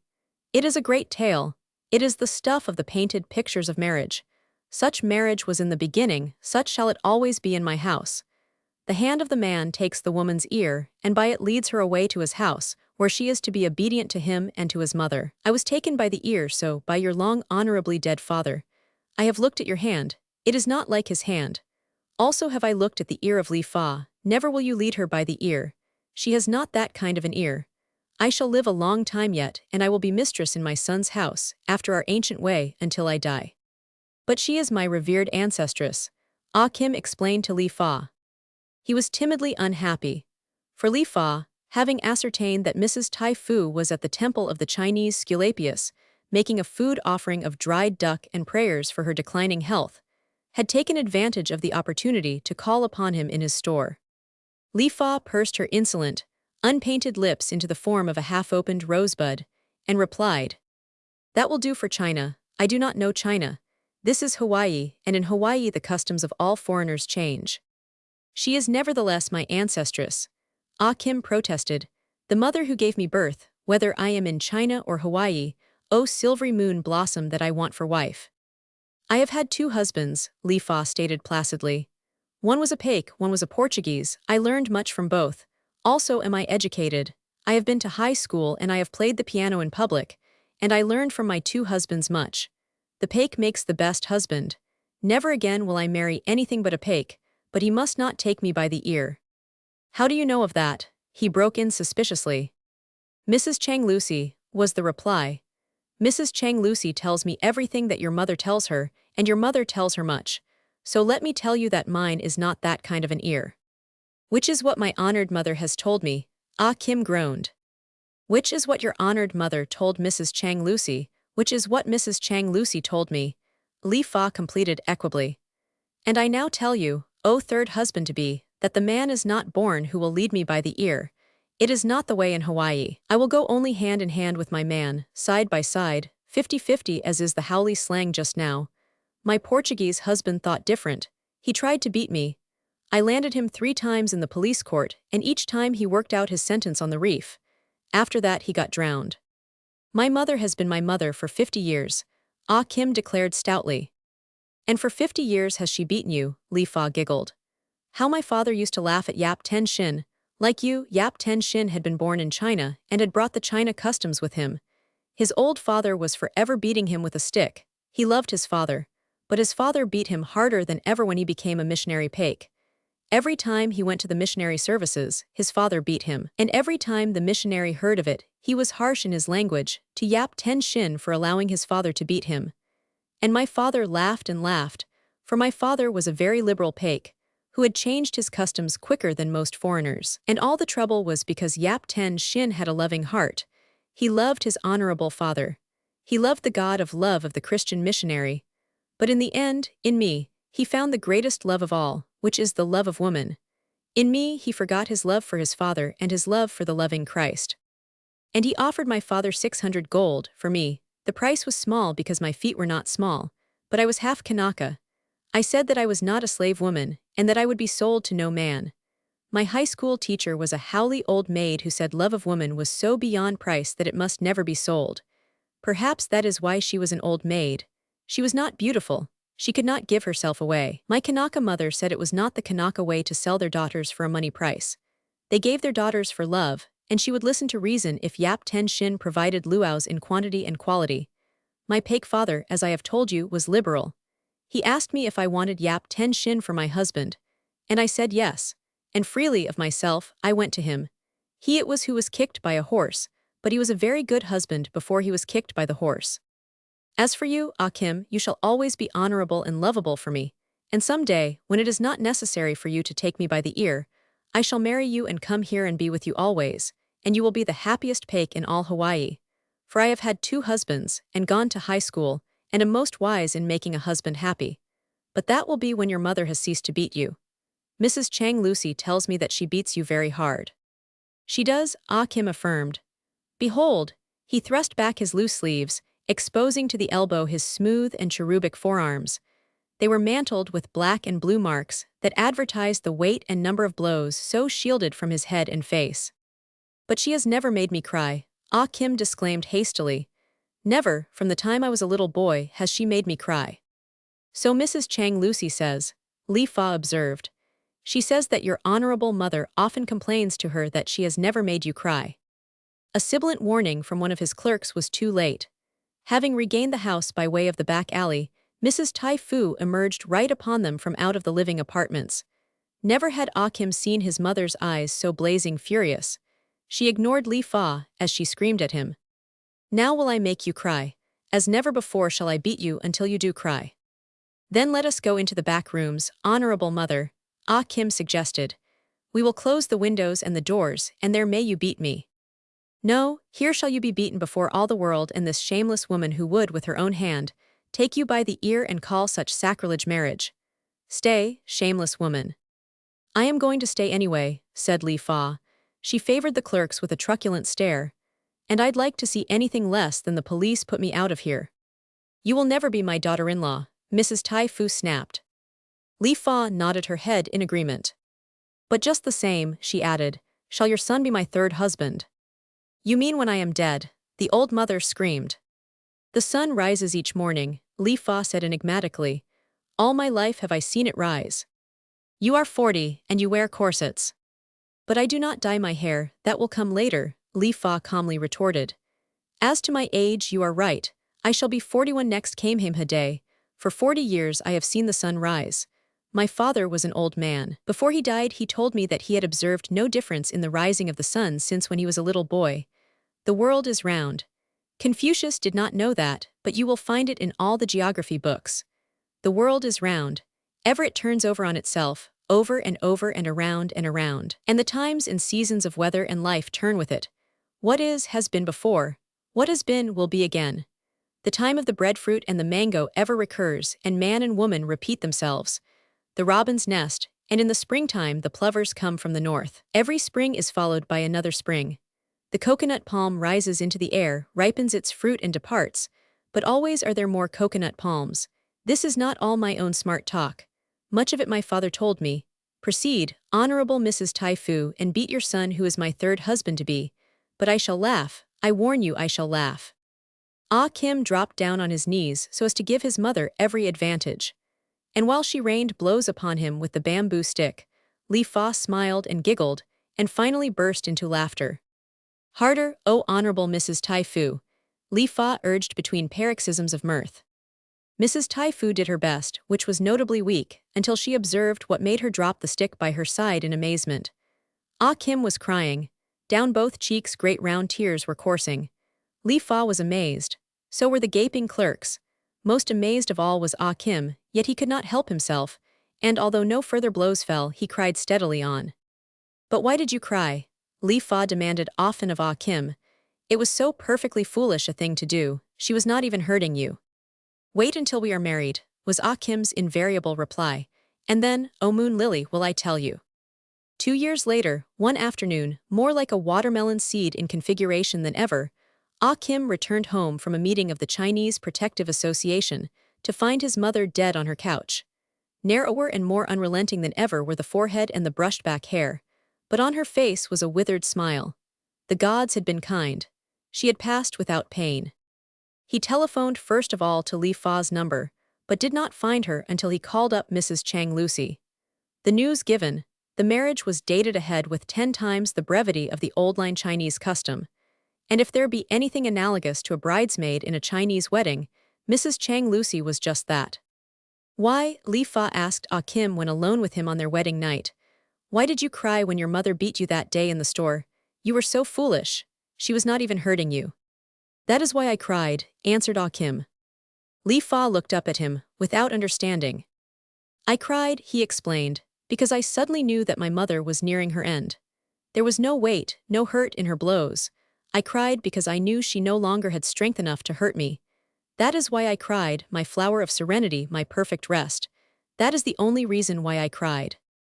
Waikiki, Honolulu. June 16, 1916. The Kanaka Surf.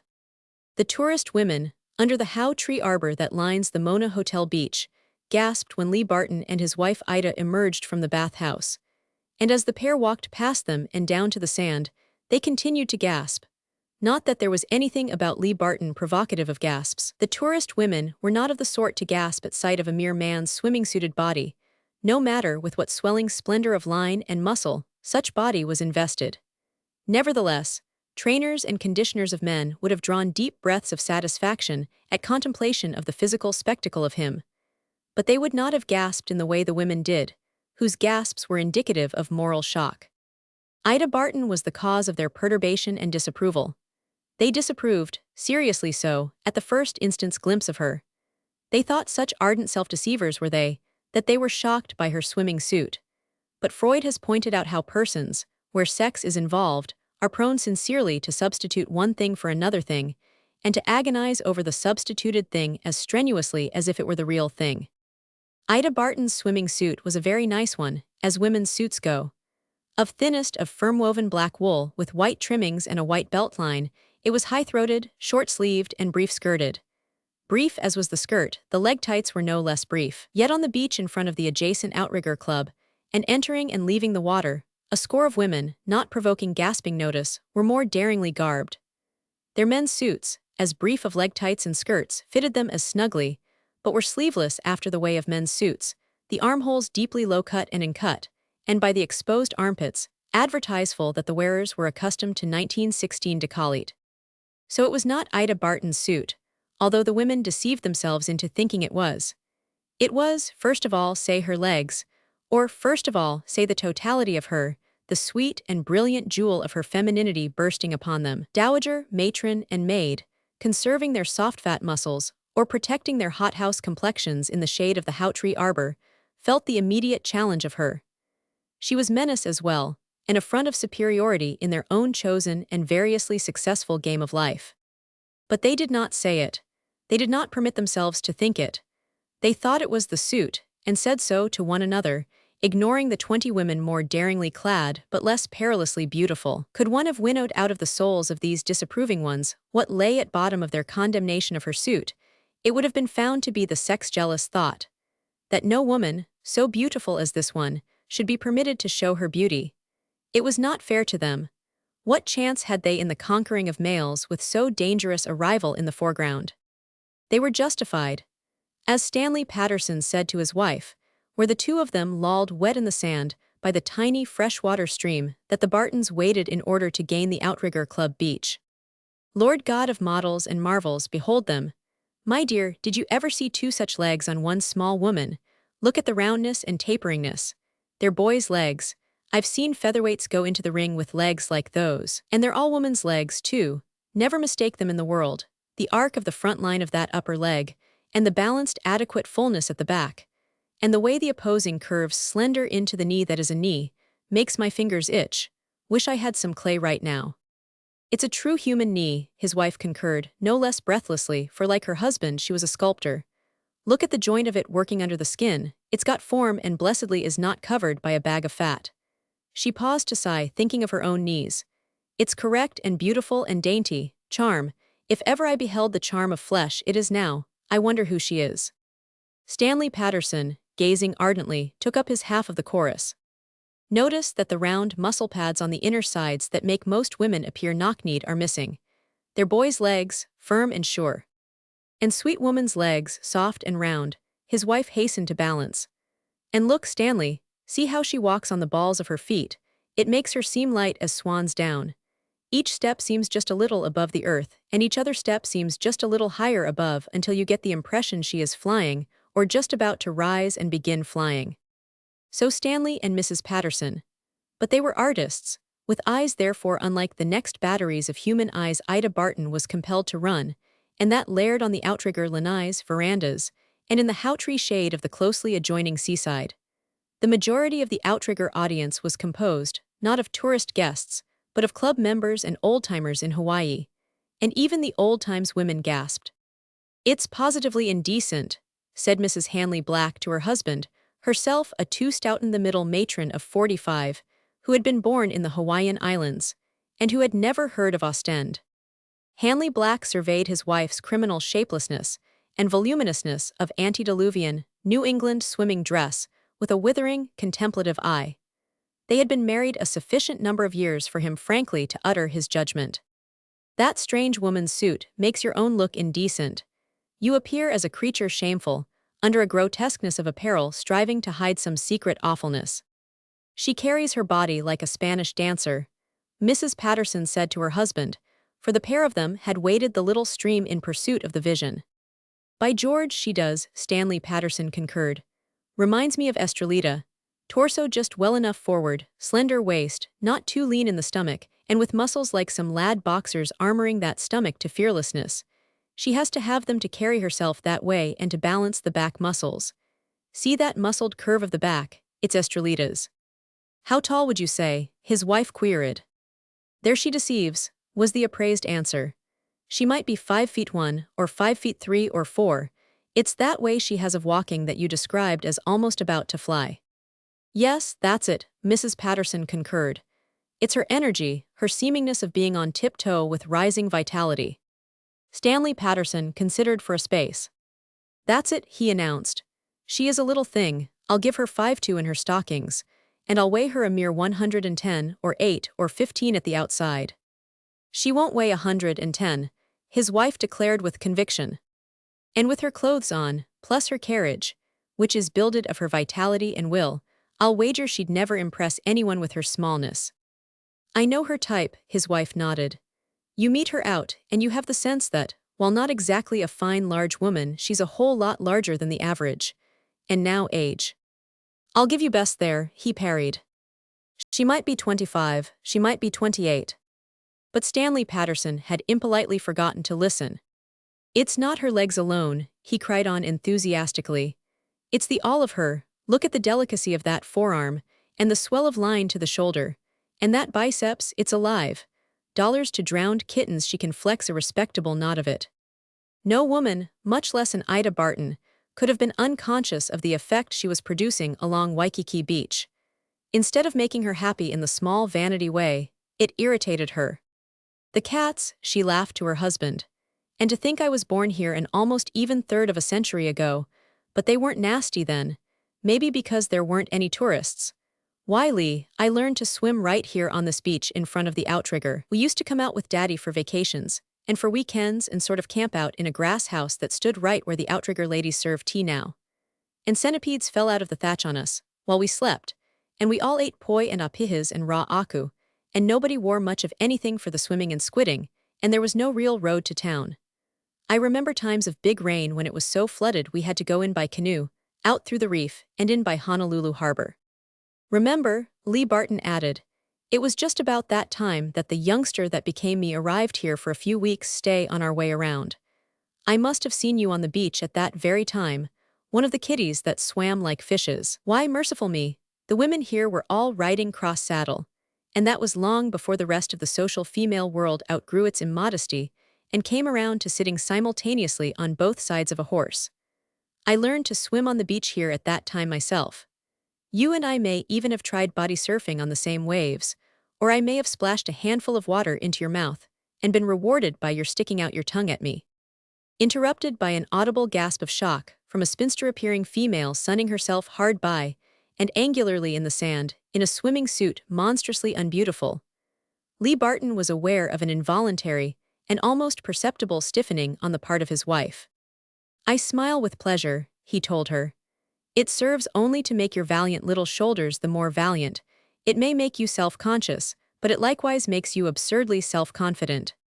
For be it known in advance, Lee Barton was a superman, and Ida Barton a superwoman. Or at least they were personalities so designated by the Cub book reviewers, flat-floor men and women, and scholastically emasculated critics, who from across the dreary levels of their living can descry no glorious humans overtopping their horizons. These dreary folk, echoes of the dead past and importunate and self-elected pallbearers for the present and future, proxy livers of life and vicarious sensualists that they are in a eunuch sort of way, insist, since their own selves, environments, and narrow agitations of the quick are mediocre and commonplace, that no man or woman can rise above the mediocre and commonplace. Lacking gloriousness in themselves, they deny gloriousness to all mankind. Too cowardly for whimsy and derring-do, they assert whimsy and derring-do ceased at the very latest no later than the Middle Ages. Flickering little tapers themselves, their feeble eyes are dazzled to unseeingness of the flaming conflagrations of other souls that illumine their skies. Possessing power in no greater quantity than is the just due of pygmies, they cannot conceive of power greater in others than in themselves. In those days there were giants, but as their moldy books tell them, the giants are long since past, and only the bones of them remain. Never having seen the mountains, there are no mountains. In the mud of their complacently perpetuated barnyard pond, they assert that no bright-browed, bright-appareled shining figures can be outside of fairy books, old histories, and ancient superstitions.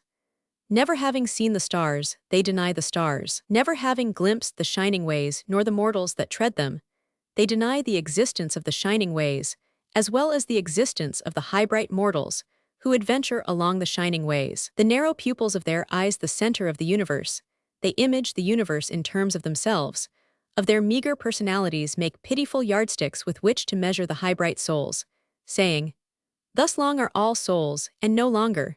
It is impossible that there should exist greater statured souls than we are, and our gods know that we are great of stature." But all, or nearly all on the beach, forgave Ida Barton her suit and form when she took the water. A touch of her hand on her husband's arm, indication and challenge in her laughing face, and the two ran as one for half a dozen paces, and leapt as one from the hard-wet sand of the beach, their bodies describing flat arches of flight ere the water was entered. There are two surfs at Waikiki: the big, bearded man surf that roars far out beyond the diving stage, the smaller, gentler wahine or woman surf that breaks upon the shore itself. Here is a great shallowness, where one may wade 100 or several hundred feet to get beyond depth. Yet with a good surf on outside, the wahine surf can break 3 or 4 feet, so that, close in against the shore, the hard sand bottom may be 3 feet or 3 inches under the welter of surface foam. To dive from the beach into this, to fly into the air off racing feet, turn in mid-flight so that heels are up and head is down, and so to enter the water head first, requires wisdom of waves, timing of waves, and a trained deftness in entering such unstable depths of water with pretty, unapprehensive head-first cleavage, while at the same time making the shallowest possible of dives. It is a sweet, and pretty, and daring trick, not learned in a day, nor learned at all without many a milder bump on the bottom or close shave of fractured skull or broken neck. Here, on the spot where the Bartons so beautifully dived, 2 days before a Stanford track athlete had broken his neck. His had been an error in timing the rise and subsidence of a wahine wave. A professional, Mrs. Hanley Black sneered to her husband at Ida Barton's feet.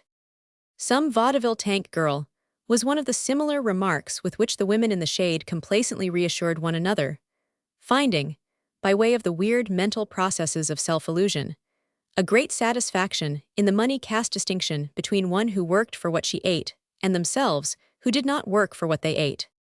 It was a day of heavy surf on Waikiki. In the wahine surf it was boisterous enough for good swimmers, but out beyond, in the Kanaka, or man, surf, no one ventured. Not that the score or more of young surfriders loafing on the beach could not venture there, or were afraid to venture there, but because their biggest outrigger canoes would have been swamped, and their surfboards would have been overwhelmed in the too immense overtopple and downfall of the thundering monsters. They themselves, most of them, could have swum, for man can swim through breakers which canoes and surfboards cannot surmount. But to ride the backs of the waves, rise out of the foam to stand full length in the air above, and with heels winged with the swiftness of horses to fly shoreward, was what made sport for them and brought them out from Honolulu to Waikiki. The captain of No. 9 canoe, himself a charter member of the outrigger and a many times medalist in long-distance swimming, had missed seeing the Bartons take the water, and first glimpsed them beyond the last festoon of bathers clinging to the lifelines. From then on, from his vantage of the upstairs lanai, he kept his eyes on them. When they continued out past the steel diving stage where a few of the hardiest divers disported, he muttered vexedly under his breath, "Damned Malahines." Now Malahine means newcomer, tenderfoot, and despite the prettiness of their stroke, he knew that none except Malahines would venture into the racing channel beyond the diving stage. Hence the vexation of the captain of No. 9. He descended to the beach, with a low word here and there picked a crew of the strongest surfers, and returned to the lanai with a pair of binoculars. Quite casually, the crew, 6 of them, carried No. 9 to the water's edge, saw paddles and everything in order for a quick launching, and lolled about carelessly on the sand. They were guilty of not advertising that anything untoward was afoot, although they did steal glances up to their captain straining through the binoculars. What made the channel was the fresh water stream. Coral cannot abide fresh water.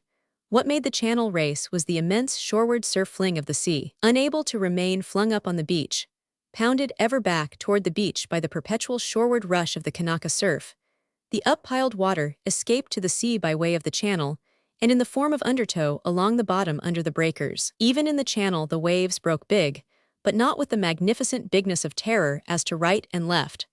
So it was that a canoe or a comparatively strong swimmer could dare the channel. But the swimmer must be a strong swimmer indeed, who could successfully buck the current in. Wherefore the captain of No. 9 continued his vigil, and his muttered damnation of Malahines, disgustedly sure that these 2 Malahines would compel him to launch No. 9, and go after them, when they found the current too strong to swim in against. As for himself, caught in their predicament, he would have veered to the left toward Diamond Head and come in on the shoreward fling of the Kanaka surf. But then, he was no one other than himself, a bronze Hercules of 22, the whitest blonde man ever burned to mahogany brown by a subtropic sun, with body and lines and muscles very much resembling the wonderful ones of Duke Kahanamoku. In 100 yards, the world champion could invariably beat him a second flat, but over a distance of miles, he could swim circles around the champion. No one of the many hundreds on the beach, with the exception of the captain and his crew, knew that the Bartons had passed beyond the diving stage. All who had watched them start to swim out had taken for granted that they had joined the others on the stage. The captain suddenly sprang upon the railing of the lanai, held on to a pillar with one hand, and again picked up the two specks of heads through the glasses. His surprise was verified. The two fools had veered out of the channel toward Diamond Head and were directly seaward of the Kanaka surf. Worse, as he looked, they were starting to come in through the Kanaka surf. He glanced down quickly to the canoe, and even as he glanced, and as the apparently loafing members quietly arose and took their places by the canoe for the launching, he achieved judgment. Before the canoe could get abreast in the channel, all would be over with the man and woman. And, granted that it could get abreast of them, the moment it ventured into the Kanaka surf it would be swamped, and a sorry chance would the strongest swimmer of them have of rescuing a person pounding to pulp on the bottom under the smashes of the great bearded ones.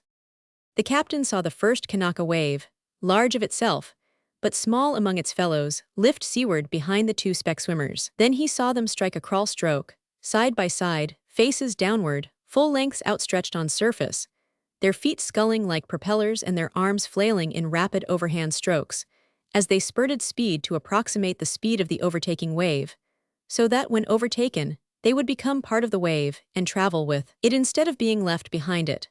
Thus, if they were coolly skilled enough to ride outstretched on the surface and the forward face of the crest, instead of being flung and crumpled or driven head first to bottom, they would dash shoreward, not propelled by their own energy, but by the energy of the wave into which they had become incorporated. And they did it, some swimmers. The captain of number 9 made announcement to himself under his breath. He continued to gaze eagerly. The best of swimmers could hold such a wave for several hundred feet, but could they? If they did, they would be a third of the way through the perils they had challenged. But not unexpected by him, the woman failed first, her body not presenting the larger surfaces that her husband's did. At the end of 70 feet, she was overwhelmed, being driven downward and out of sight by the tons of water in the overtopple. Her husband followed, and both appeared swimming beyond the wave they had lost. The captain saw the next wave first. If they try to body surf on that, good night, he muttered, for he knew the swimmer did not live who would tackle it. Beardless itself, it was father of all bearded ones, a mile long, rising up far out beyond where the others rose, towering its solid bulk higher and higher till it blotted out the horizon, and was a giant among its fellows ere its beard began to grow as it thinned its crest to the overcurl. But it was evident that the man and woman knew big water. No racing stroke did they make in advance of the wave. The captain inwardly applauded as he saw them turn and face the wave and wait for it. It was a picture that of all on the beach he alone saw, wonderfully distinct and vivid in the magnification of the binoculars. The wall of the wave was truly a wall, mounting, ever mounting, and thinning far up, to a transparency of the colors of the setting sun shooting athwart all the green and blue of it. The green thinned to lighter green that merged blue even as he looked. But it was a blue gem brilliant with innumerable sparkle points of rose and gold flashed through it by the sun. On and up, to the sprouting beard of growing crest, the color orgy increased until it was a kaleidoscopic effervescence of transfusing rainbows. Against the face of the wave showed the heads of the man and woman like two sheer specks. Specks they were, of the quick, adventuring among the blind elemental forces, daring the titanic buffets of the sea. The weight of the downfall of that father of waves, even then imminent above their heads, could stun a man or break the fragile bones of a woman. The captain of number 9 was unconscious that he was holding his breath. He was oblivious of the man. It was the woman. Did she lose her head or courage, or misplay her muscular part for a moment, she could be hurled 100 feet by that giant buffet and left wrenched, helpless, and breathless to be pulped on the coral bottom, and sucked out by the undertow to be battened on by the fish sharks too cowardly to take their human meat alive. Why didn't they dive deep? And with plenty of time, the captain wanted to know, instead of waiting till the last tick of safety and the first tick of peril were won. He saw the woman turn her head and laugh to the man, and his head turn in response. Above them, overhanging them, as they mounted the body of the wave, the beard, creaming white, then frothing into rose and gold, tossed upward into a spray of jewels. The crisp offshore trade wind caught the beard's fringes and blew them backward and upward yards and yards into the air. It was then, side by side, and 6 feet apart, that they dived straight under the overcurl, even then disintegrating to chaos and falling, like insects disappearing into the convolutions of some gorgeous gigantic orchid. So they disappeared, as beard and crest and spray and jewels, in many tons, crashed and thundered down just where they had disappeared the moment before, but where they were no longer. Beyond the wave they had gone through, they finally showed, side by side, still 6 feet apart, swimming shoreward with a steady stroke until the next wave should make them body surf it or face and pierce it. The captain of number 9 waved his hand to his crew in dismissal and sat down on the lanai railing, feeling vaguely tired and still watching the swimmers through his glasses. Whoever and whatever they are, he murmured, they aren't Malahinis, they simply can't be Malahinis. Not all days, and only on rare days, is the surf heavy at Waikiki. And in the days that followed, Ida and Lee Barton, much in evidence on the beach and in the water, continued to arouse disparaging interest in the breasts of the tourist ladies, although the outrigger captains ceased from worrying about them in the water.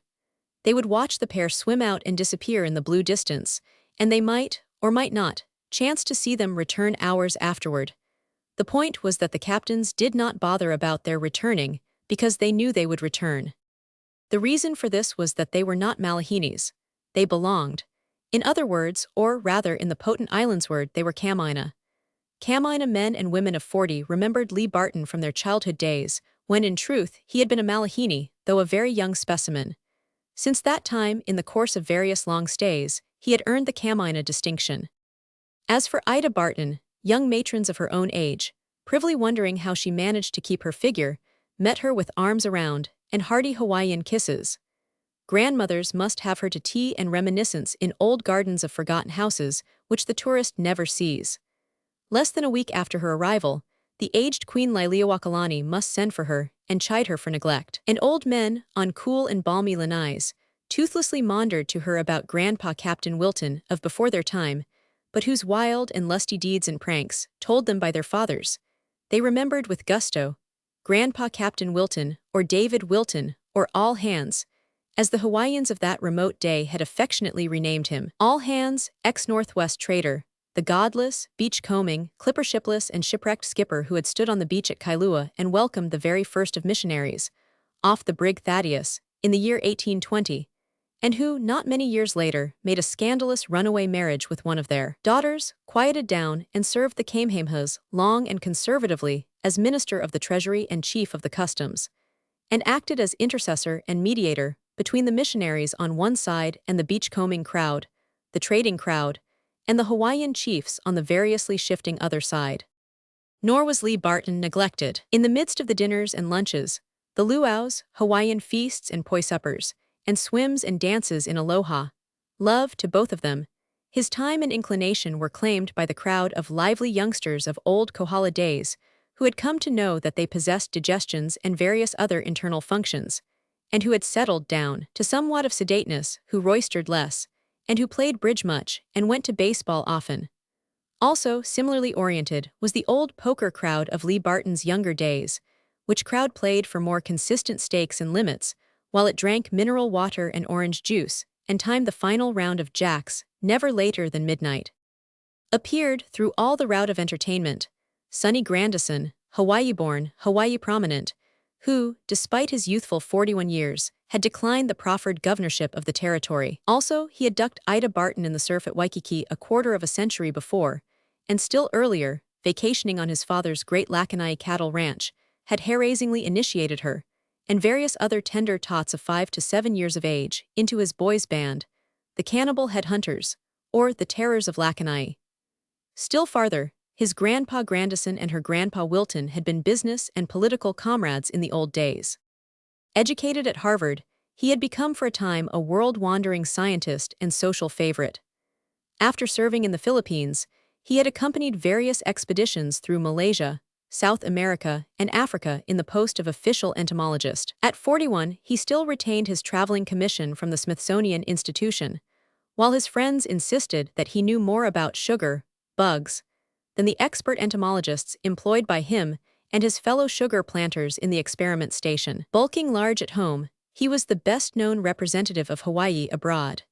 It was the axiom among traveled Hawaii folk that wherever over the world they might mention they were from Hawaii, the invariable first question asked of them was, "And do you know Sonny Grandison?" In brief, he was a wealthy man's son who had made good. His father's million he inherited, he had increased to 10 millions, at the same time keeping up his father's benefactions and endowments and overshadowing them with his own. But there was still more to him. A 10 years widower, without issue, He was the most eligible and most pathetically sought-after marriageable man in all Hawaii. A clean and strong-featured brunette, tall, slenderly graceful, with the lean runner's stomach, always fit as a fiddle, a distinguished figure in any group.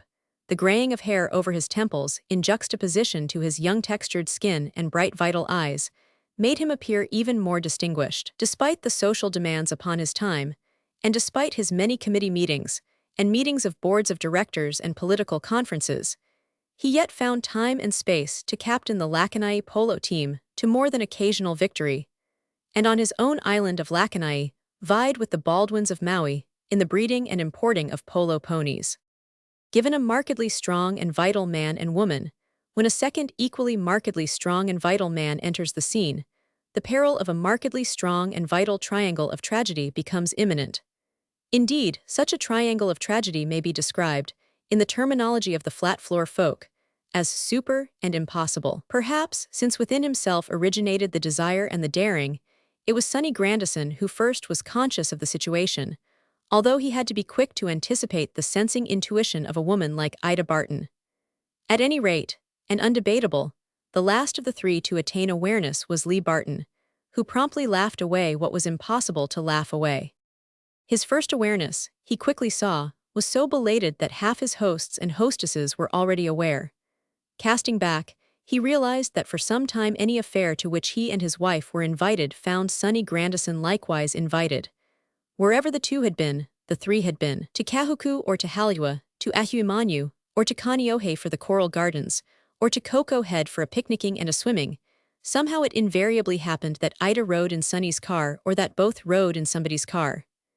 Dances, luau's, dinners, and outings were all one. The three of them were there. Having become aware, Lee Barton could not fail to register Ida's note of happiness ever rising when in the same company with Sonny Grandison, and her willingness to ride in the same cars with him, to dance with him, or to sit out dances with him. Most convincing of all was Sonny Grandison himself. 41, strong, experienced, his face could no more conceal what he felt than could be concealed a lad of 20's ordinary lad's love. Despite the control and restraint of 40 years, he could no more mask his soul with his face than could Lee Barton, of equal years, fail to read that soul through so transparent a face. And often, to other women, talking, when the topic of Sonny came up, Lee Barton heard Ida express her fondness for Sonny, or her almost too eloquent appreciation of his polo playing, his work in the world, and his general all-rightness of achievement. About Sonny's state of mind and heart Lee had no doubt. It was pat enough for the world to read. But how about Ida, his own dozen years, wife of a glorious love match? He knew that woman, ever the mysterious sex, was capable any time of unguessed mystery. Did her frank comradeliness with Grandison token merely frank comradeliness and childhood contacts, continued and recrudesced into adult years? Or did it hide, in woman's subtler and more secretive ways, a beat of heart and return of feeling that might even outbalance what Sonny's face advertised? Lee Barton was not happy. A dozen years of utmost and post-nuptial possession of his wife had proved to him, so far as he was concerned, that she was his one woman in the world, and that the woman was unborn, much less unglimpsed, who could for a moment compete with her in his heart, his soul, and his brain. Impossible of existence was the woman who could lure him away from her, much less overbid her in the myriad, continual satisfactions she rendered him.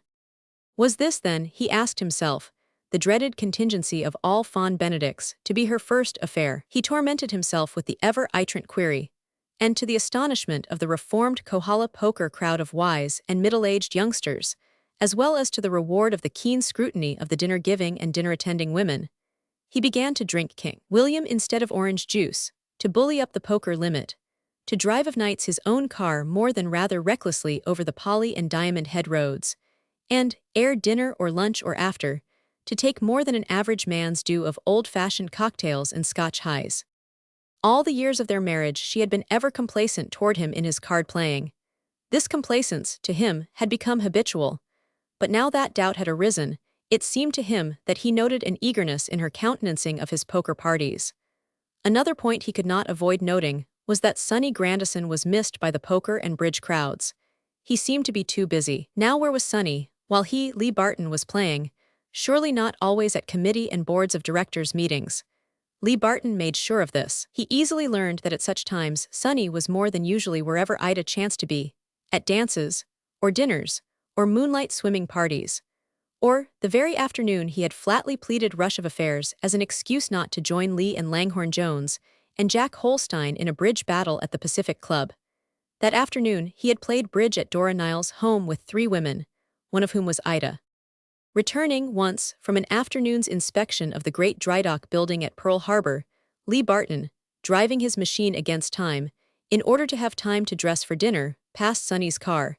And Sonny's one passenger, whom he was taking home, was Ida. One night, a week later, during which interval he had played no cards, he came home at 11 from a stag dinner at the University Club, just preceding Ida's return from the Alstone Poi supper and dance.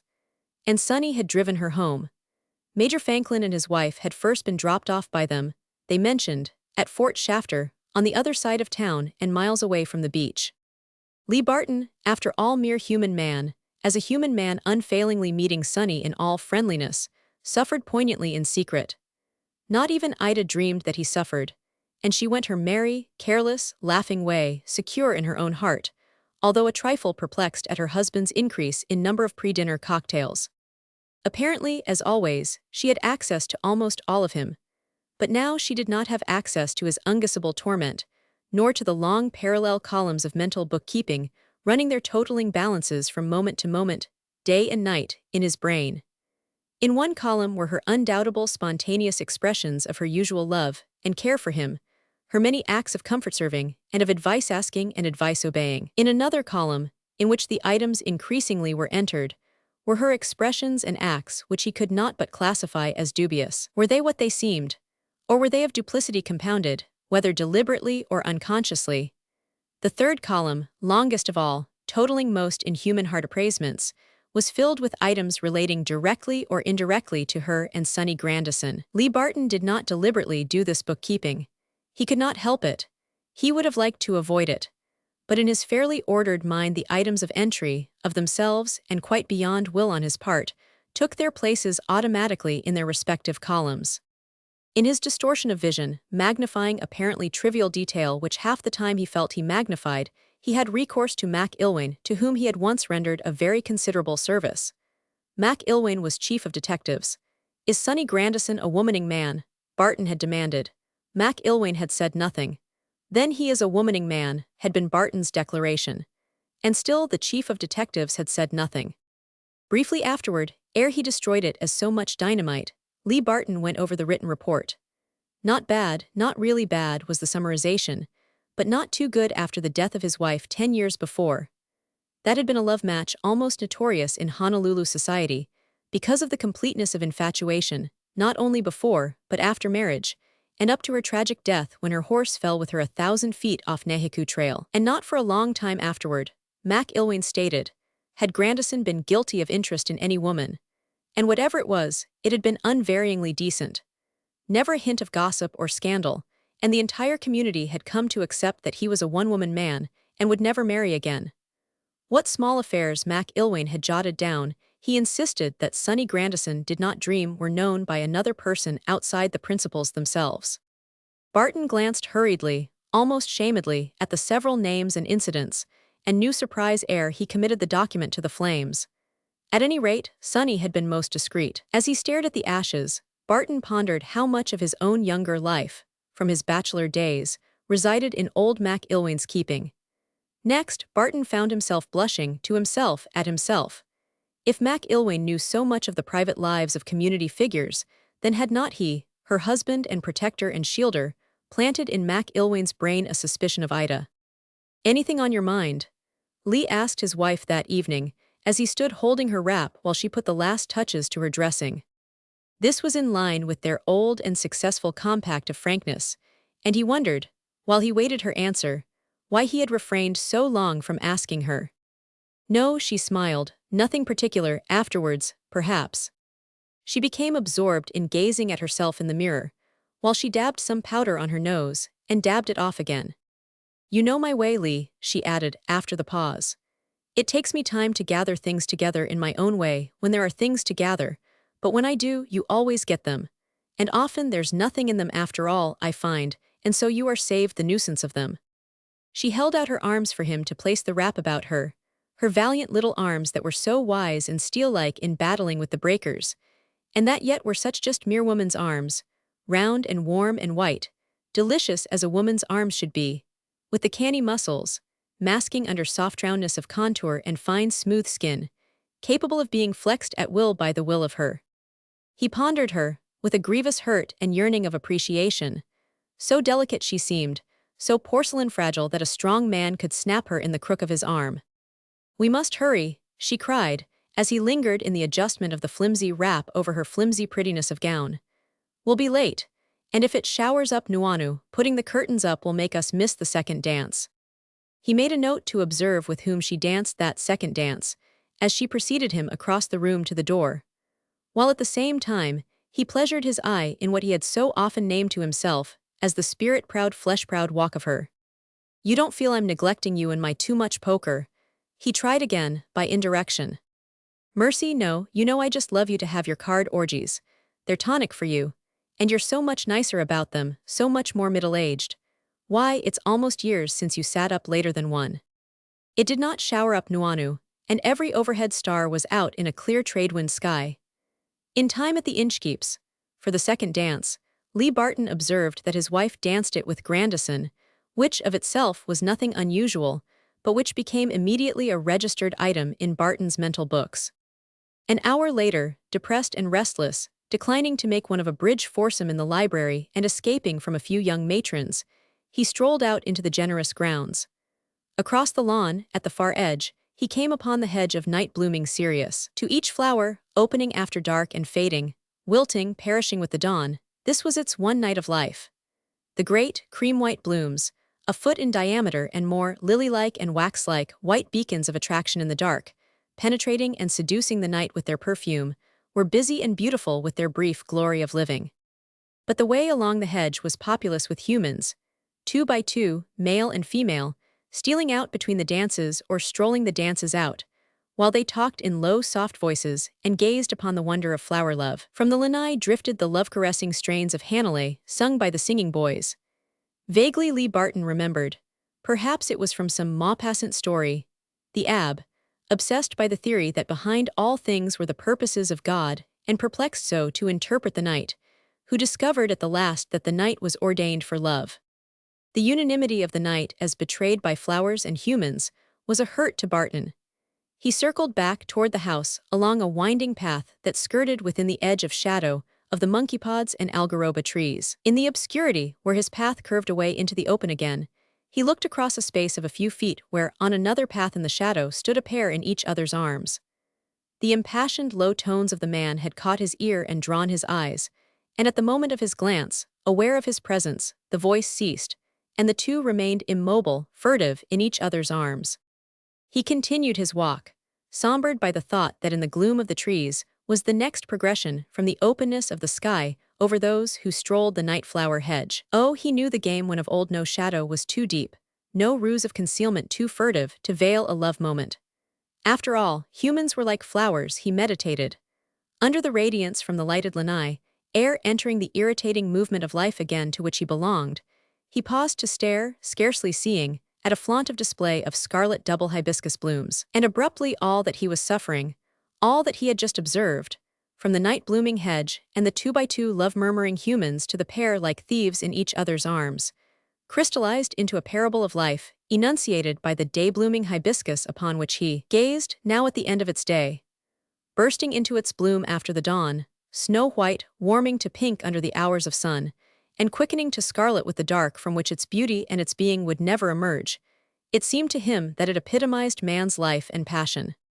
What further connotations he might have drawn he was never to know, for from behind, in the direction of the algarobas and monkey pods, came Ida's unmistakable serene and merry laugh.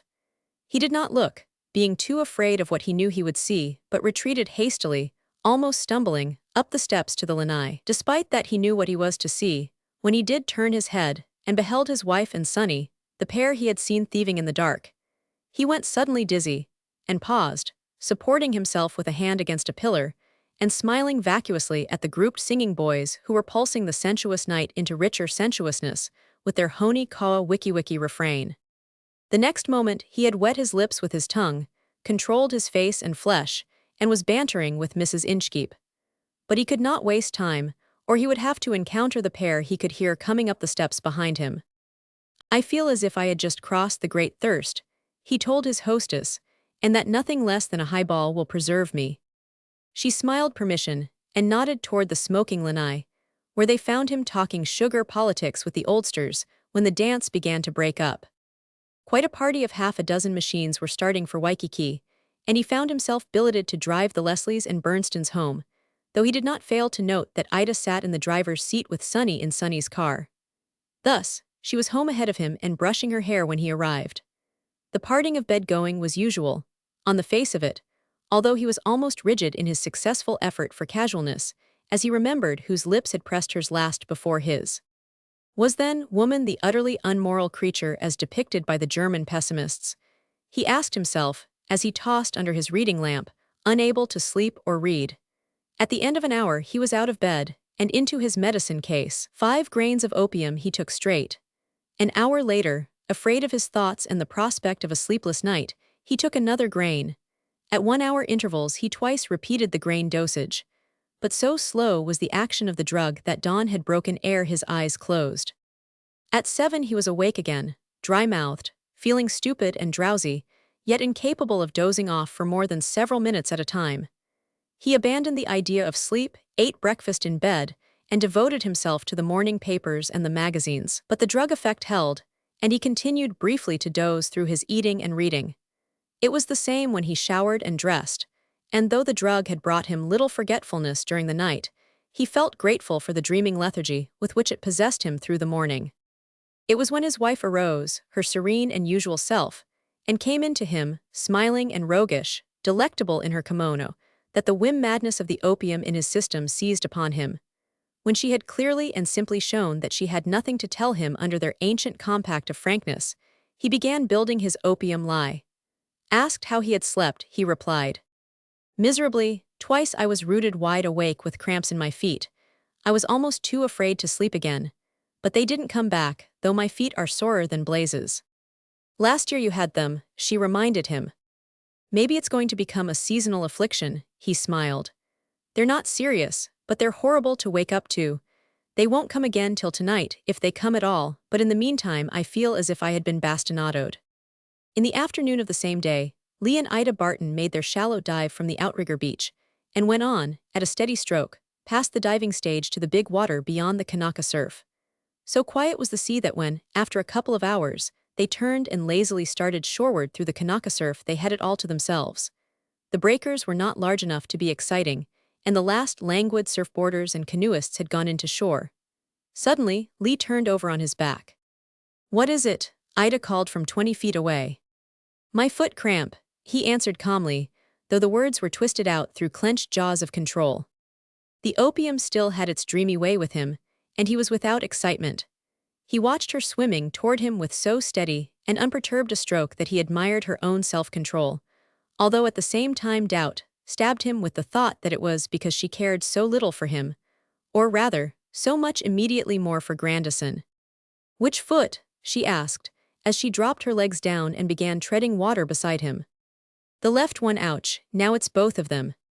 He doubled his knees, as if involuntarily raised his head and chest forward out of the water, and sank out of sight in the downwash of a scarcely cresting breaker. Under no more than a brief several seconds, he emerged spluttering and stretched out on his back again. Almost he grinned, although he managed to turn the grin into a pain grimace, for his simulated cramp had become real. At least in one foot it had, and the muscles convulsed painfully. "The right is the worst," he muttered, as she evinced her intention of laying hands on his cramp and rubbing it out. "But you'd better keep away. I've had cramps before, and I know I'm liable to grab you if these get any worse." Instead, she laid her hands on the hard-knotted muscles, and began to rub and press and bend. "Please," he gritted through his teeth. "You must keep away. Just let me lie out here, I'll bend the ankle and toe joints in the opposite ways and make it pass. I've done it before and know how to work it."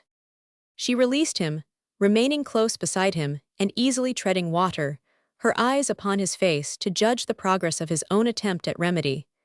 But Lee Barton deliberately bent joints and tensed muscles in the directions that would increase the cramp. In his bout the preceding year with the affliction, he had learned, lying in bed and reading when seized, to relax and bend the cramps away without even disturbing his reading. But now he did the thing in reverse, intensifying the cramp, and to his startled delight, causing it to leap into his right calf. He cried out with anguish, apparently lost control of himself, attempted to sit up, and was washed under by the next wave. He came up, spluttered, spread-eagled on the surface, and had his knotted calf gripped by the strong fingers of both Ida's small hands. "It's all right," she said while she worked. "No cramp like this lasts very long." "I didn't know it could be so savage," he groaned.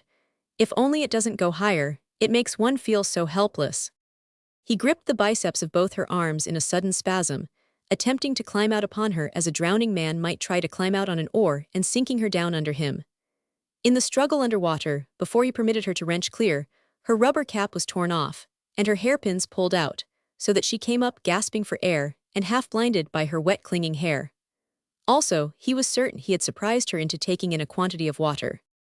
"Keep away," he warned, as he spread-eagled with acted desperateness. But her fingers were deep into the honest pain-rack of his calf, and in her, he could observe no reluctance of fear. "It's creeping up," he grunted through tight teeth, the grunt itself a half-controlled groan. He stiffened his whole right leg, as with another spasm, hurting his real minor cramps, but flexing the muscles of his upper leg into the seeming hardness of cramp. The opium still worked in his brain so that he could play-act cruelly, while at the same time he appraised and appreciated her stress of control and will that showed in her drawn face, and the terror of death in her eyes, with beyond it and behind it, in her eyes and through her eyes, the something more of the spirit of courage and higher thought and resolution. Still further, she did not enunciate so cheap a surrender as, "I'll die with you." Instead, provoking his admiration, she did say quietly, "Relax, sink until only your lips are out, I'll support your head. There must be a limit to cramp. No man ever died of cramp on land. Then in the water no strong swimmer should die of cramp. It's bound to reach its worst and pass. We're both strong swimmers and cool-headed." He distorted his face and deliberately dragged her under. But when they emerged, still beside him, supporting his head as she continued to tread water, she was saying, "Relax, take it easy. I'll hold your head up, endure it. Live through it. Don't fight it. Make yourself slack in your mind and your body will slack. Yield. Remember how you taught me to yield to the undertow." An unusually large breaker for so mild a surf curled overhead, and he climbed out on her again, sinking both of them under as the wave crest overfell and smashed down. "Forgive me," he mumbled through pain-clenched teeth as they drew in their first air again. "And leave me." He spoke jerkily, with pain-filled pauses between his sentences. "There is no need for both of us to drown, I've got to go. It will be in my stomach at any moment and then I'll drag you under and be unable to let go of you. Please, please, dear, keep away. One of us is enough, you've plenty to live for." She looked at him in reproach so deep that the last vestige of the terror of death was gone from her eyes. It was as if she had said, and more than if she had said, "I have only you to live for." Then Sonny did not count with her as much as he did, was Barton's exultant conclusion, but he remembered her in Sonny's arms under the monkey pods and determined on further cruelty. Besides, it was the lingering opium in him that suggested this cruelty. Since he had undertaken this acid test, urged the poppy juice, then let it be a real acid test. He doubled up and went down, emerged, and apparently strove frantically to stretch out in the floating position. And she did not keep away from him. "It's too much," he groaned, almost screamed. "I'm losing my grip, I've got to go, you can't save me, keep away and save yourself." But she was to him, striving to float his mouth clear of the salt, saying, it's all right, the worst is right now. Just endure it a minute more and it will begin to ease." He screamed out, doubled, seized her, and took her down with him. And he nearly did drown her, so well did he play-act his own drowning. But never did she lose her head nor succumb to the fear of death so dreadfully imminent. Always when she got her head out, she strove to support him while she panted and gasped encouragement in terms of, "Relax, relax, slack out, at any time. Now, you'll pass, the worst, no matter how much it hurts. It will pass, you're easier now, aren't you?" And then he would put her down again, going from bad to worse, in his ill-treatment of her, making her swallow pints of salt water, secure in the knowledge that it would not definitely hurt her. Sometimes they came up for brief emergences, for gasping seconds in the sunshine on the surface, and then were under again, dragged under by him, rolled and tumbled under by the curling breakers. Although she struggled and tore herself from his grips, in the times he permitted her freedom she did not attempt to swim away from him, but with fading strength and reeling consciousness, invariably came to him to try to save him. When it was enough, in his judgment, and more than enough, he grew quieter, left her released, and stretched out on the surface. He sighed long, almost luxuriously, and spoke with pauses for breath. It is passing. It seems like heaven. My dear, I'm waterlogged, yet the mere absence of that frightful agony makes my present state sheerest bliss. She tried to gasp a reply, but could not. I'm all right, he assured her. Let us float and rest up, stretch out yourself and get your wind back. And for half an hour, side by side, on their backs, they floated in the fairly placid Kanaka surf. Ida Barton was the first to announce recovery by speaking first. And how do you feel now, man of mine? She asked. I feel as if I'd been run over by a steamroller, he replied. And you, poor darling. I feel I'm the happiest woman in the world. I'm so happy I could almost cry, but I'm too happy even for that. You had me horribly frightened for a time. I thought I was to lose you. Lee Barton's heart pounded up. Never a mention of losing herself. This, then, was love, and all real love proved true, the great love that forgot self in the loved one. And I'm the proudest man in the world, he told her, because my wife is the bravest woman in the world.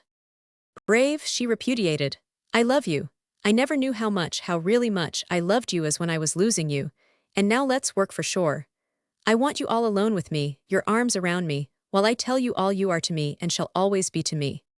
In another half hour, swimming strong and steadily, they landed on the beach and walked up the hard, wet sand among the sand loafers and sunbaskers. What were the two of you doing out there? Queried one of the outrigger captains. Cutting up. Cutting up, Ida Barton answered with a smile. We're the village cut-ups, you know, was Lee Barton's assurance. That evening, the evening's engagement cancelled, found the two, in a big chair, in each other's arms. Sunny sails tomorrow noon, she announced casually and irrelevant to anything in the conversation. He's going out to the Malay coast to inspect what's been done with that lumber and rubber company of his. First I've heard of his leaving us, Lee managed to say, despite his surprise. I was the first to hear of it, she added. He told me only last night. At the dance. She nodded. Rather sudden, wasn't it? Very sudden. Ida withdrew herself from her husband's arms and sat up. And I want to talk to you about Sonny. I've never had a real secret from you before. I didn't intend ever to tell you. But it came to me today, out in the Kanaka surf, that if we passed out, it would be something left behind us unsaid. She paused, and Lee, half anticipating what was coming, did nothing to help her, save to girdle and press her hand in his. Sonny rather lost his head over me, she faltered. Of course, you must have noticed it, and last night he wanted me to run away with him, which isn't my confession at all. Still Lee Barton waited. My confession, she resumed, is that I wasn't the least bit angry with him, only sorrowful and regretful. My confession is that I rather slightly, only rather more than slightly, lost my own head. That was why I was kind and gentle to him last night. I am no fool, I knew it was due. And oh, I know I'm just a feeble female of vanity compounded. I was proud to have such a man swept off his feet by me, by little me. I encouraged him.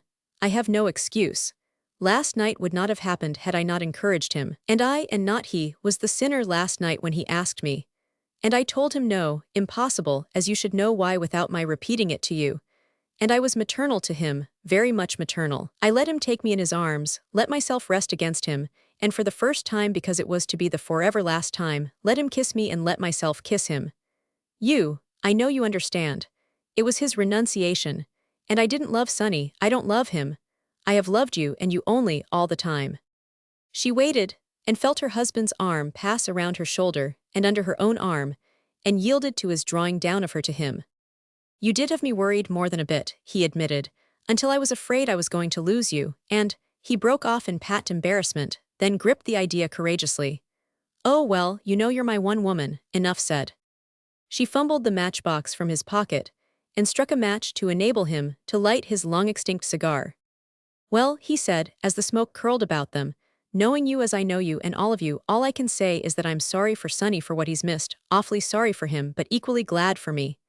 And, one other thing, 5 years hence I've something to tell you, something rich, something ridiculously rich, and all about me and the foolishness of me over you.